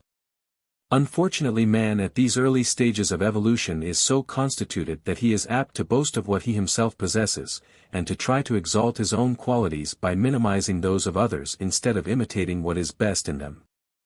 So it happens that the saint and the man of science rarely appreciate one another, and not infrequently there is a good deal of mutual contempt and misunderstanding. It is for us to be careful that we do not allow ourselves to fall into the same snare. Let us remember that we set before ourselves as a goal the attainment of adeptship, and that the adept is the perfect man in whom all these different good qualities exist in the highest degree. Before we reach adeptship we have to develop as much spirituality as the greatest of the saints, and far more, as much intellect as the most brilliant man of science, and far more. So our attitude towards those who already possess these most desirable attributes should be not carping criticism, but the most generous appreciation and admiration of all that is good. While our own quality, that of knowledge of the direction in which evolution is moving, will prevent us from imitating the mistakes in addition to the excellencies of those who, while far advanced along other lines, are as yet scarcely even on the threshold or ours. All these qualities are necessary, and we have much hard work before us to develop those in which we are at present lacking. Yet I think we may congratulate ourselves upon the choice which we made in other lives, when we devoted ourselves to the study of the great scheme as a whole, to the endeavor to understand the plan of the Logos, and in our humble way to cooperate with him. For that has brought us, or should have brought us, contentment with our lot, the power to make the best of everything, and to see the best in everything. Most men are eager to see the worst in everybody, to pounce upon flaws in everything, to find something at which to carp and cavil. We who are theosophists should cultivate a spirit exactly the reverse of this. We should see the hidden deity in every one and everything, and our eagerness should ever be to discover in all of them not what is evil, but what is good. If these others despise us, if the scientific man ridicules us as superstitious and refuses to listen to our explanations, if the devotional person regards us with horror as unorthodox, and insists on clinging to a less noble presentation of his deity than that which we offer him, let us on our side take heed that we do not make a corresponding mistake. They have their weak points, no doubt, and one of them is this prejudice which renders them unable to appreciate the truth. Let us be courteous enough gracefully to ignore such failings, and focus our attention upon the splendid qualities in which they really excel, those qualities in which we must use our most strenuous endeavor to imitate them. For since we see that the Logos wills to use in his service our intellect and our devotion, we have the strongest conceivable motive to develop them as rapidly as we can, and we shall be saved much trouble, much mortification and waste of energy by the knowledge which we already have of the direction in which he wills that these forces should be employed. All that we have is from him, and therefore all that we have we hold on his behalf and at his disposal, to be used ever and only in his service. Reminiscences. I first heard of Theosophy through coming across a second-hand copy of Mr. Sinnett's book The Occult World, but my first communication from one of the masters was obtained in a somewhat unusual way. For some years before this I had been engaged in the investigation of spiritualism, and in the course of that inquiry I had come into contact with most of the prominent mediums of that day. and had seen every one of the ordinary phenomena about which one reads in books upon that subject. One medium with when I had much to do was Mr. Eglinton, and although I have heard stories told against him, I must bear witness that in all my own dealings with him I found him most straightforward, reasonable and courteous. One of his specialties was slate writing, and I found it a very useful phenomenon to show to any inquirer who adopted the skeptical attitude. The method was this. On the way to the séance I took the skeptic into a stationer's shop and induced him to buy 2 new school slates, and to have them packed in one parcel with a tiny crumb of slate pencil enclosed between them. I advised him to assure himself that the parcel was securely tied, and to seal the knots with his own seal if he had one. Then I told him to carry the parcel, and on no account whatever to let it pass out of his personal custody either before or during the séance. If during the performance it was necessary to sit with joined hands, I advised him to sit upon his parcel. Thus the séance commenced, and usually after a very short time there would be raps or some other indication that the force had gathered. We sat usually at a small square wooden table without any cloth upon it, and Eglinton's plan was to take an ordinary slate, lay upon it a crumb of pencil and then slip it under the table, holding the slate against the under surface of the table. As this was in broad daylight, and we were alone in the room with the medium, there was no opportunity for substitution of previously prepared slates or anything of that sort. The slate being held in this way, writing would appear on the surface which was pressed close against the table, writing in answer to any question which we chose to ask. After this had been going on for some little time I asked insinuatingly whether the kind spirits could write on our slates. Nearly always the answer was in the affirmative, though once or twice I have been told that the power was not strong enough. Then I turned to the skeptic and asked him to produce his sealed package of slates, but on no account to allow it to go out of his hands. Usually he held it out in both his hands above the table, and Mr. Eglinton would place one hand lightly upon the package. Under those conditions I asked the skeptic to formulate a mental question, and then while he still held the package of slates we heard the writing rapidly going on inside. When the usual 3 little taps announced that the message was finished, I said to the skeptic, "Now examine your slates and your string, and make sure that no one has thrown you into an hypnotic trance and tampered with your parcel. Then cut it open and read your answer." Generally we found the 2 sides of the slates which had been pressed together filled with writing more or less in relation to the mental question which had been formulated. Usually the skeptic was tremendously impressed and even dumbfounded for the time, but within a week he generally wrote to say that of course we had somehow or other been deceived, and we had not really seen what we thought we saw. Mr. Eglinton had various so-called controls, one a red Indian girl who called herself Daisy, and chattered volubly whether opportunity offered or not. Another was a tall Arab, named Abdullah, considerably over 6 feet, who never said anything, but produced remarkable phenomena, and often exhibited feats showing great strength. I have seen him simultaneously lift 2 heavy men, one in each hand. A third control who frequently put in an appearance was Ernest. He comparatively rarely materialized, but frequently spoke with direct voice, and wrote a characteristic and well-educated hand. One day in conversation with him something was said in reference to the masters of the wisdom. Ernest spoke of them with the most profound reverence, and said that he had on various occasions had the privilege of seeing them. I at once inquired whether he was prepared to take charge of any message or letter for them, and he said that he would willingly do so, and would deliver it when opportunity offered, but he could not say exactly when that would be. I may mention here that in connection with this I had later a good example of the unreliability of all such communications. Some considerable time afterwards some spiritualist wrote to light explaining that there could not possibly be such persons as the masters, because Ernest had positively told him that there were not. I wrote to the same newspaper to say that I had it on precisely the same valueless authority that there were masters, and that Ernest knew them well. In each case Ernest had evidently reflected the thought of the questioner, as such entities so often do. To return to my story, I at once provisionally accepted Ernest's offer. I said that I would write a letter to one of these great masters, and would confide it to him if my friend and teacher, Mr. Sinnett, approved. At the mention of this name the spirits were much perturbed. Daisy especially was very angry, and declared that she would have nothing to do with Mr. Sinnett under any circumstances. "Why, he calls us spooks," she said, with great indignation. However, I blandly stuck to my point that all I knew of Theosophy had come to me through Mr. Sinnett, and that I therefore did not feel justified in going behind his back in any way, or trying to find some other means of communication without first consulting him. Finally, though with a very bad grace, the spirits consented to this, and the séance presently terminated. When Mr.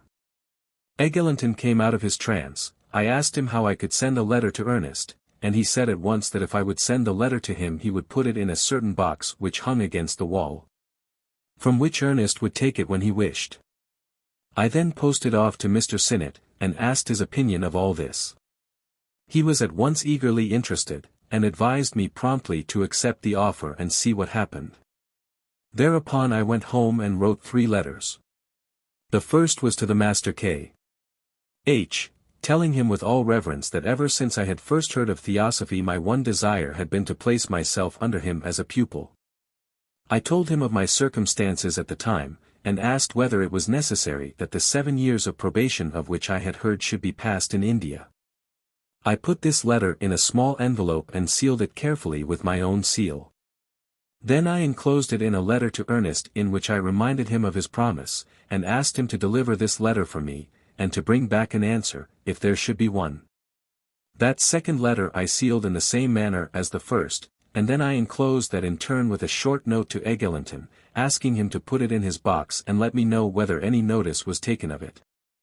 I had asked a friend who was staying with me to examine the seals of both the letters with a microscope, so that if we should see them again we might know whether anyone had been tampering with them.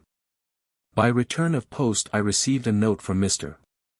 Eglinton, saying that he had duly put the note for Ernest into his box, and that it had already vanished, and further that if any reply should come to him he would at once forward it. A few days later I received a letter directed in a hand which was unknown to me, and on opening it I discovered my own letter to Ernest apparently unopened, the name Ernest on the envelope being marked out, and my own written underneath it in pencil. My friend and I once more examined the seal with a microscope, and were unable to detect any indication whatever that anyone had tampered with the letter, and we both agreed that it was quite impossible that it could have been opened. Yet on cutting it open I discovered that the letter which I had written to the master had disappeared. All that I found inside was my own letter to Ernest, with a few words in the well-known handwriting of the latter written on its blank page, to the effect that my letter had been duly handed to the great master, and that if in the future I should ever be thought worthy to receive an answer Ernest would gladly bring it to me. I waited for some months, but no reply came, and whenever I went to Eglinton's séances and happened to encounter Ernest I always asked him when I might expect my answer. He invariably said that my letter had been duly delivered, but that nothing had yet been said about an answer, and that he could do no more.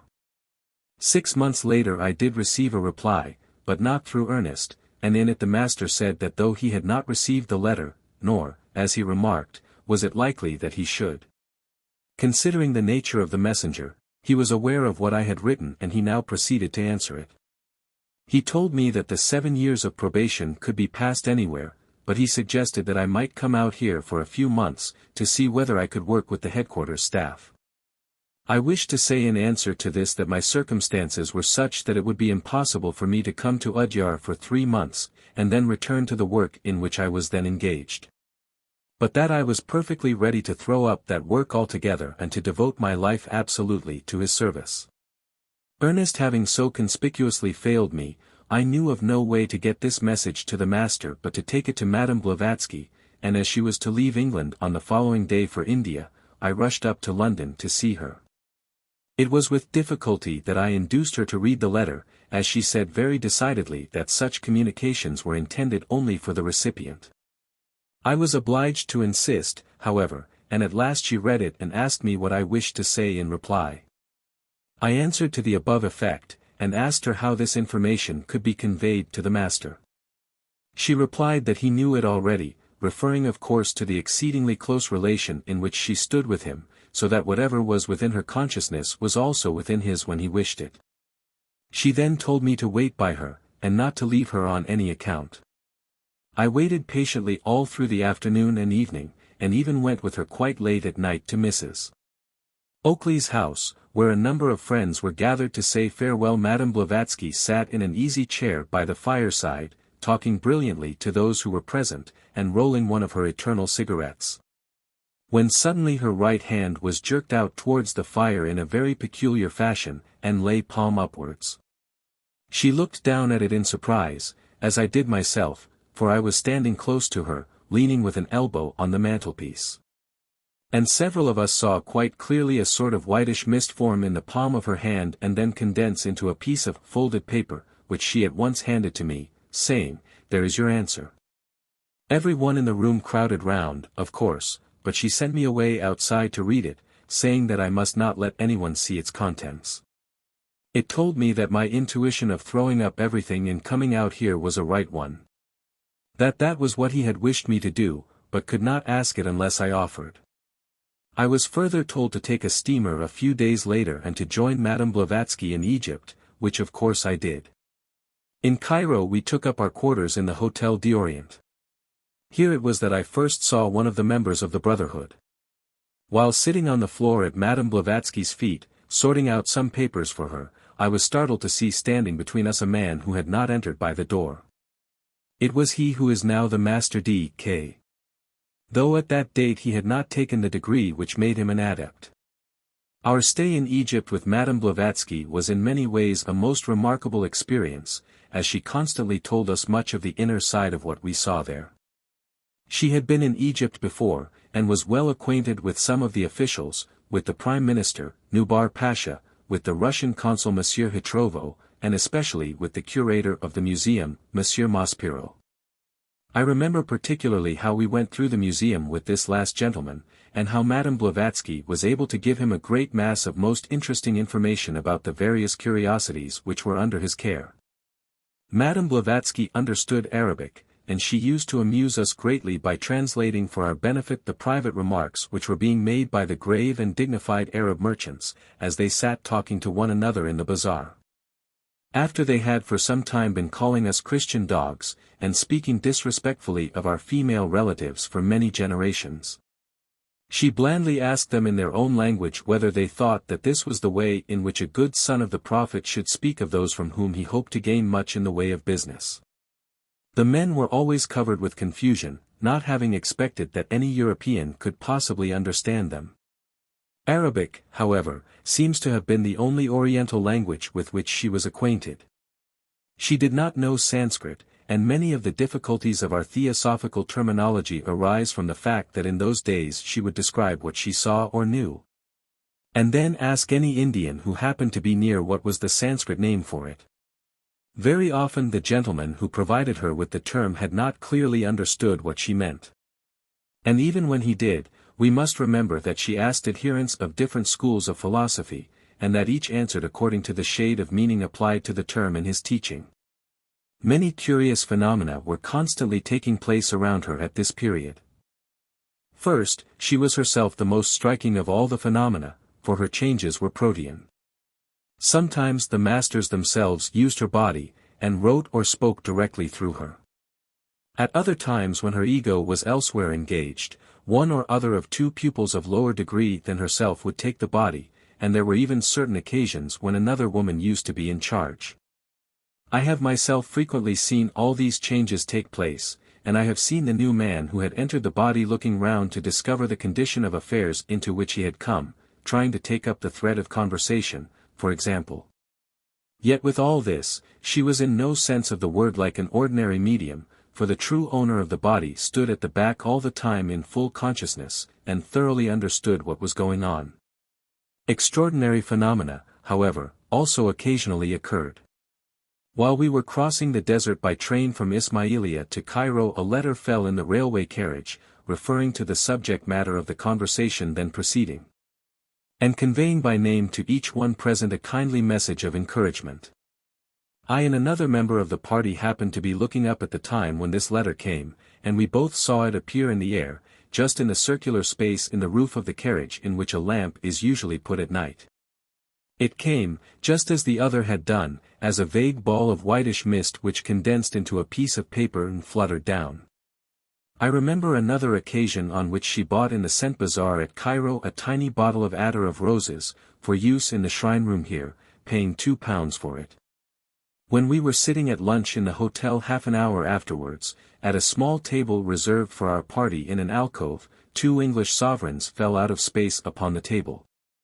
And Madame Blavatsky explained that she had been told she ought not to spend money upon them in this way, as we should need every shilling that we had before we reached Adyar, a statement which certainly proved true. At one time and another I have seen a good many of the phenomena which were so closely associated with Madame Blavatsky.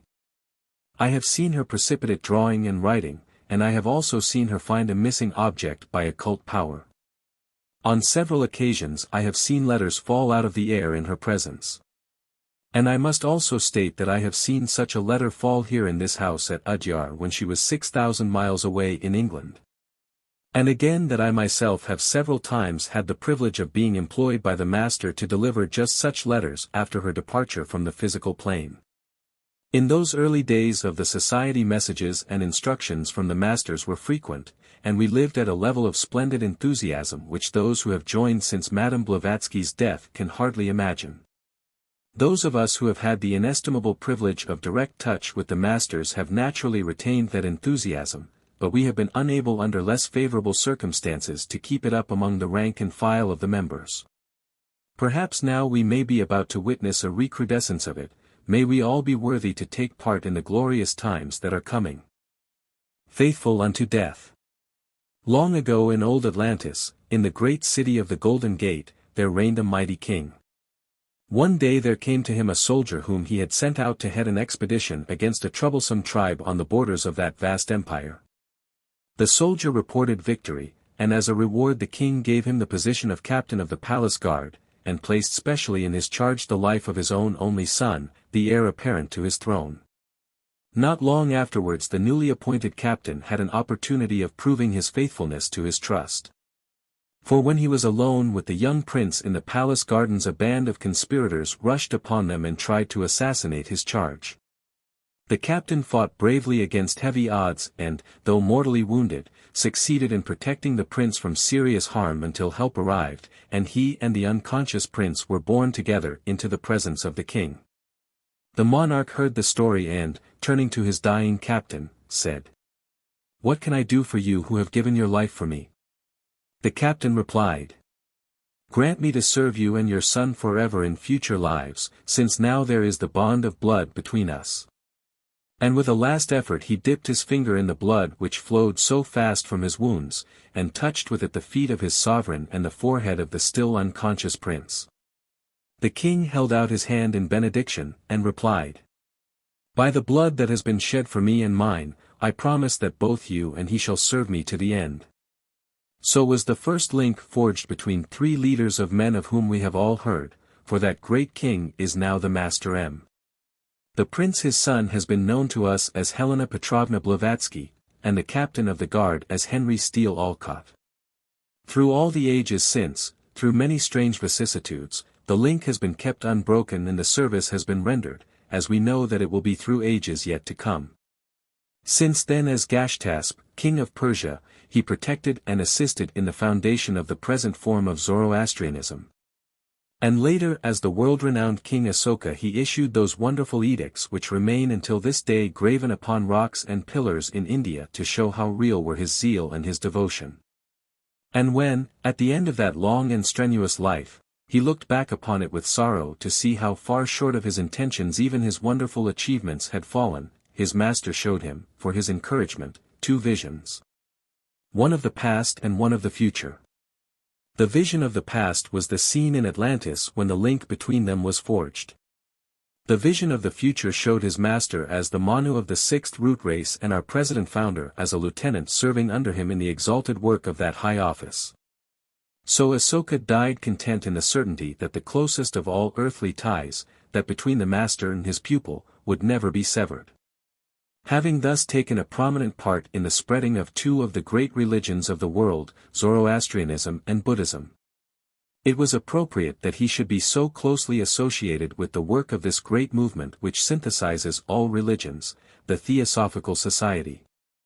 Never himself the spiritual teacher, he has always been the practical organizer who made the teacher's work possible. In his recent life as in all those others, his ruling principle was always that of passionate loyalty to the master and to the work which he had to do. When first I met him more than a quarter of a century ago, that was the dominant feature in his character. Through all the years that I have known him, that above all other motives ruled his actions. It inspires the last letter which I received from him, written only a few weeks before his death. It has been still his most salient characteristic in the astral world in which he has since been living. If we turn to the outward details of this last life of his, we still find the same keynote of devotion to duty. The Assistant Secretary of the United States Treasury wrote to him with regard to his public work for the government. I wish to say that I have never met with a gentleman entrusted with important duties, of more capacity, rapidity and reliability than have been exhibited by you throughout. More than all, I desire to bear testimony to your entire uprightness and integrity of character, which I am sure have characterized your whole career, and which to my knowledge have never been assailed. That you have thus escaped with no stain upon your reputation, when we consider the corruption, audacity, and power of the many villains in high position whom you have prosecuted and punished, is a tribute of which you may well be proud. And which no other man occupying a similar position and performing similar services in this country has ever achieved. He showed the same energy and capacity in his work for the Theosophical Society. Few of our members realized the extent and the success of his labors, for much of what he did can be properly appreciated only by those who have traveled in those eastern lands which he loved so well. To his untiring exertion was due the rebuilding and enlargement of the Society's headquarters at Adyar. It was he who founded the great library there, and on the occasion of its opening gathered together to bless its inception priests of all the leading religions of the world, the first occasion in history on which such representatives had met in fraternal accord, each freely acknowledging the others as standing on an equal footing with himself.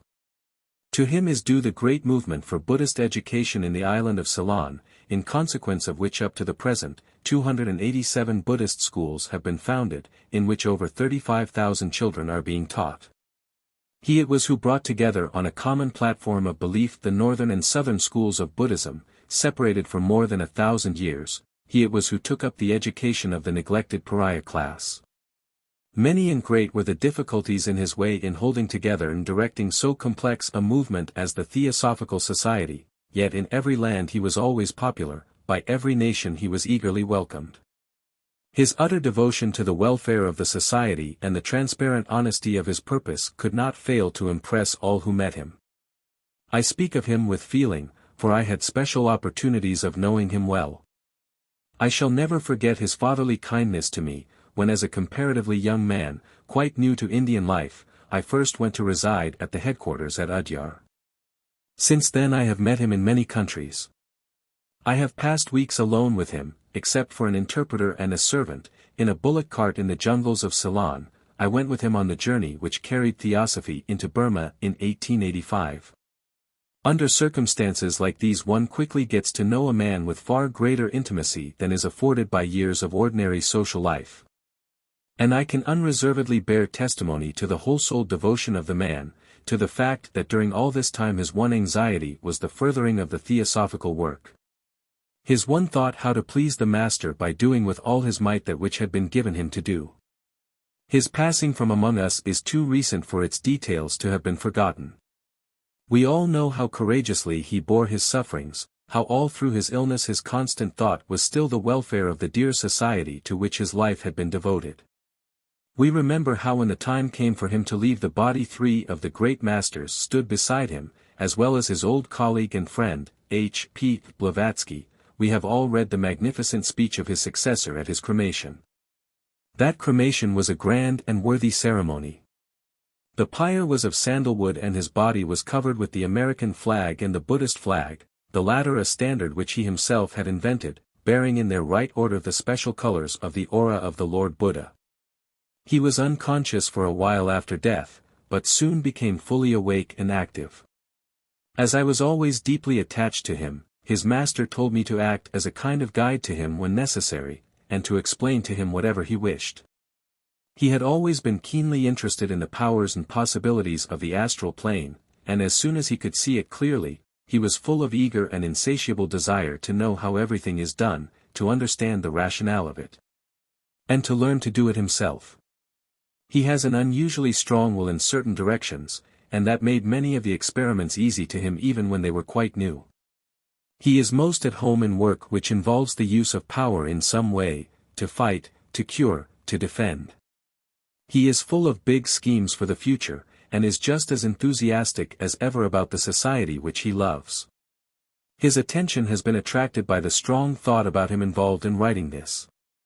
He stands beside me now, and insists that I shall convey to the members his most earnest advice to give wholehearted loyalty and support to his noble successor, to put aside at once and forever all pitiable squabbling over personalities, all unprofitable wrangling over matters which are not their business and which they cannot be expected to understand, and to turn their attention to the one and only matter of importance, the work which the society has to do in the world. His message to them is, forget yourselves, your limitations and your prejudices, and spread the truths of Theosophy. Of his future we can say little as yet. By the time that these lines are before the reader, it is probable that he will be again in incarnation. He has earnestly wished this, in order that he may work along with Madame Blavatsky in her present incarnation. How far his desire will be granted, I cannot yet tell. Certainly he will be employed wherever the masters think that he will be most useful. His great talent is organization, and we have seen that he has already practiced it in Zoroastrianism, in the great missionary enterprise of Buddhism and in the foundation of the Theosophical Society. No doubt he may have similar work to do in connection with the next great religion, and again at the establishment of the sixth root race. Be that as it may, the great man whom in his last life we knew as Henry Steele Olcott will be ready to bear his part in all such activities, to lead us as he led us before, devoted as ever to the service of his master, faithful as ever through life and through death. A course of study in Theosophy. It is desirable that one who wishes to study Theosophy thoroughly should acquaint himself in the course of time with the whole of Theosophical literature. This is no light task. And the order in which the books are taken is of importance if a man wishes to get out of them the best that he can. But at the same time it must be remembered that no order can be prescribed which will be equally suitable for every one. There are those who can usefully absorb information only along devotional lines, and there are those who must have a scientific and non-emotional presentation of the truth. The best thing that I can do, therefore, is to prescribe such a plan of reading as I have found to be on the whole most generally useful, leaving room for considerable variation to suit individual idiosyncrasies. It seems to me of great importance to have a clear outline of the whole scheme thoroughly in the mind before endeavoring to fill in the details. No one can know how strong is the evidence for any one part of the theosophical teaching until he knows the whole of that teaching, and sees how each separate portion is confirmed and strengthened by the rest, and is indeed a necessary part of the scheme as a whole. My advice, therefore, is that the beginner should read first the elementary literature, not troubling himself unduly with details, but seeking rather to take in and assimilate the broad ideas contained in it, so as to see all that they imply and to realize them as facts in nature, thereby putting himself into what may be called the theosophical attitude, and learning to look at everything from the theosophical point of view. To this end the student may take an outline of Theosophy, the riddle of life, hints to young students of occultism, and various lectures by Mrs. Besant and myself which have been issued as propaganda pamphlets. When he feels himself fairly certain of these, I should recommend next Mrs. Besant's popular lectures on Theosophy and then her Ancient Wisdom, which will give him a clear idea of the system as a whole. Another book which might be useful to him at this stage is Some Glimpses of Occultism.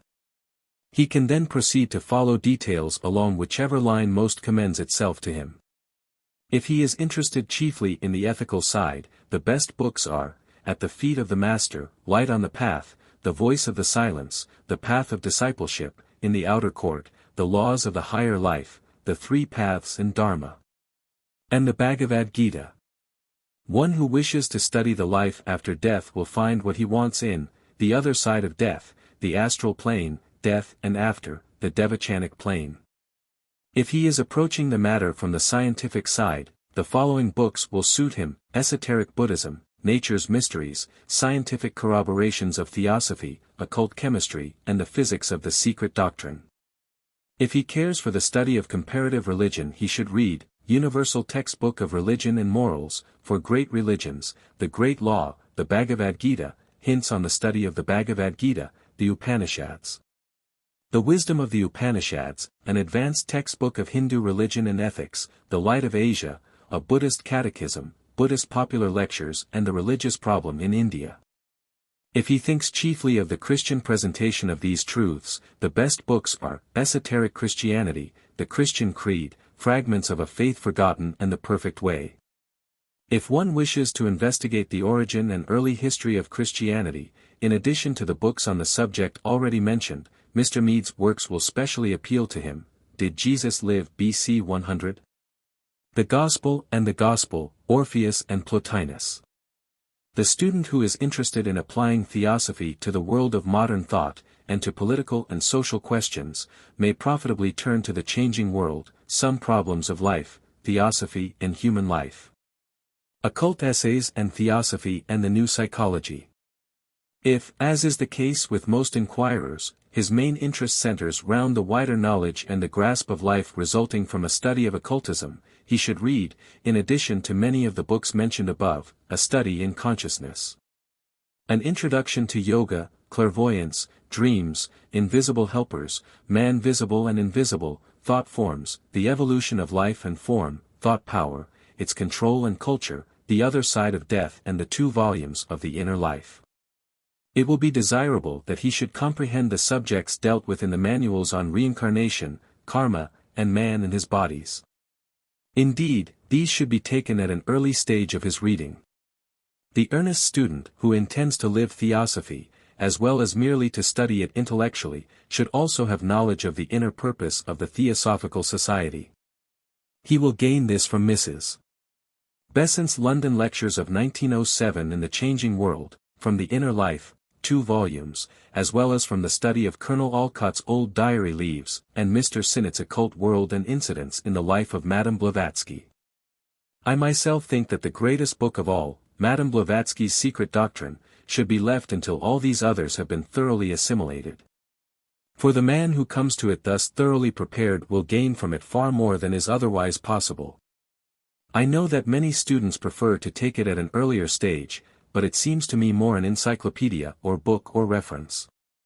For books which are now in preparation should be added to the above list as soon as they appear, a textbook of Theosophy, which endeavors to state the theosophical teaching in the simplest possible form, and without technical terms. The Hidden Side of Things, which shows how knowledge of occultism changes our view with regard to all sorts of small practical matters in everyday life, man, whence, how, whither. Which gives a detailed account of the past evolution of man, and shows something of the future which lies before him. First Principles of Theosophy, which is to approach the whole subject from the scientific standpoint, and to present it from an entirely new point of view.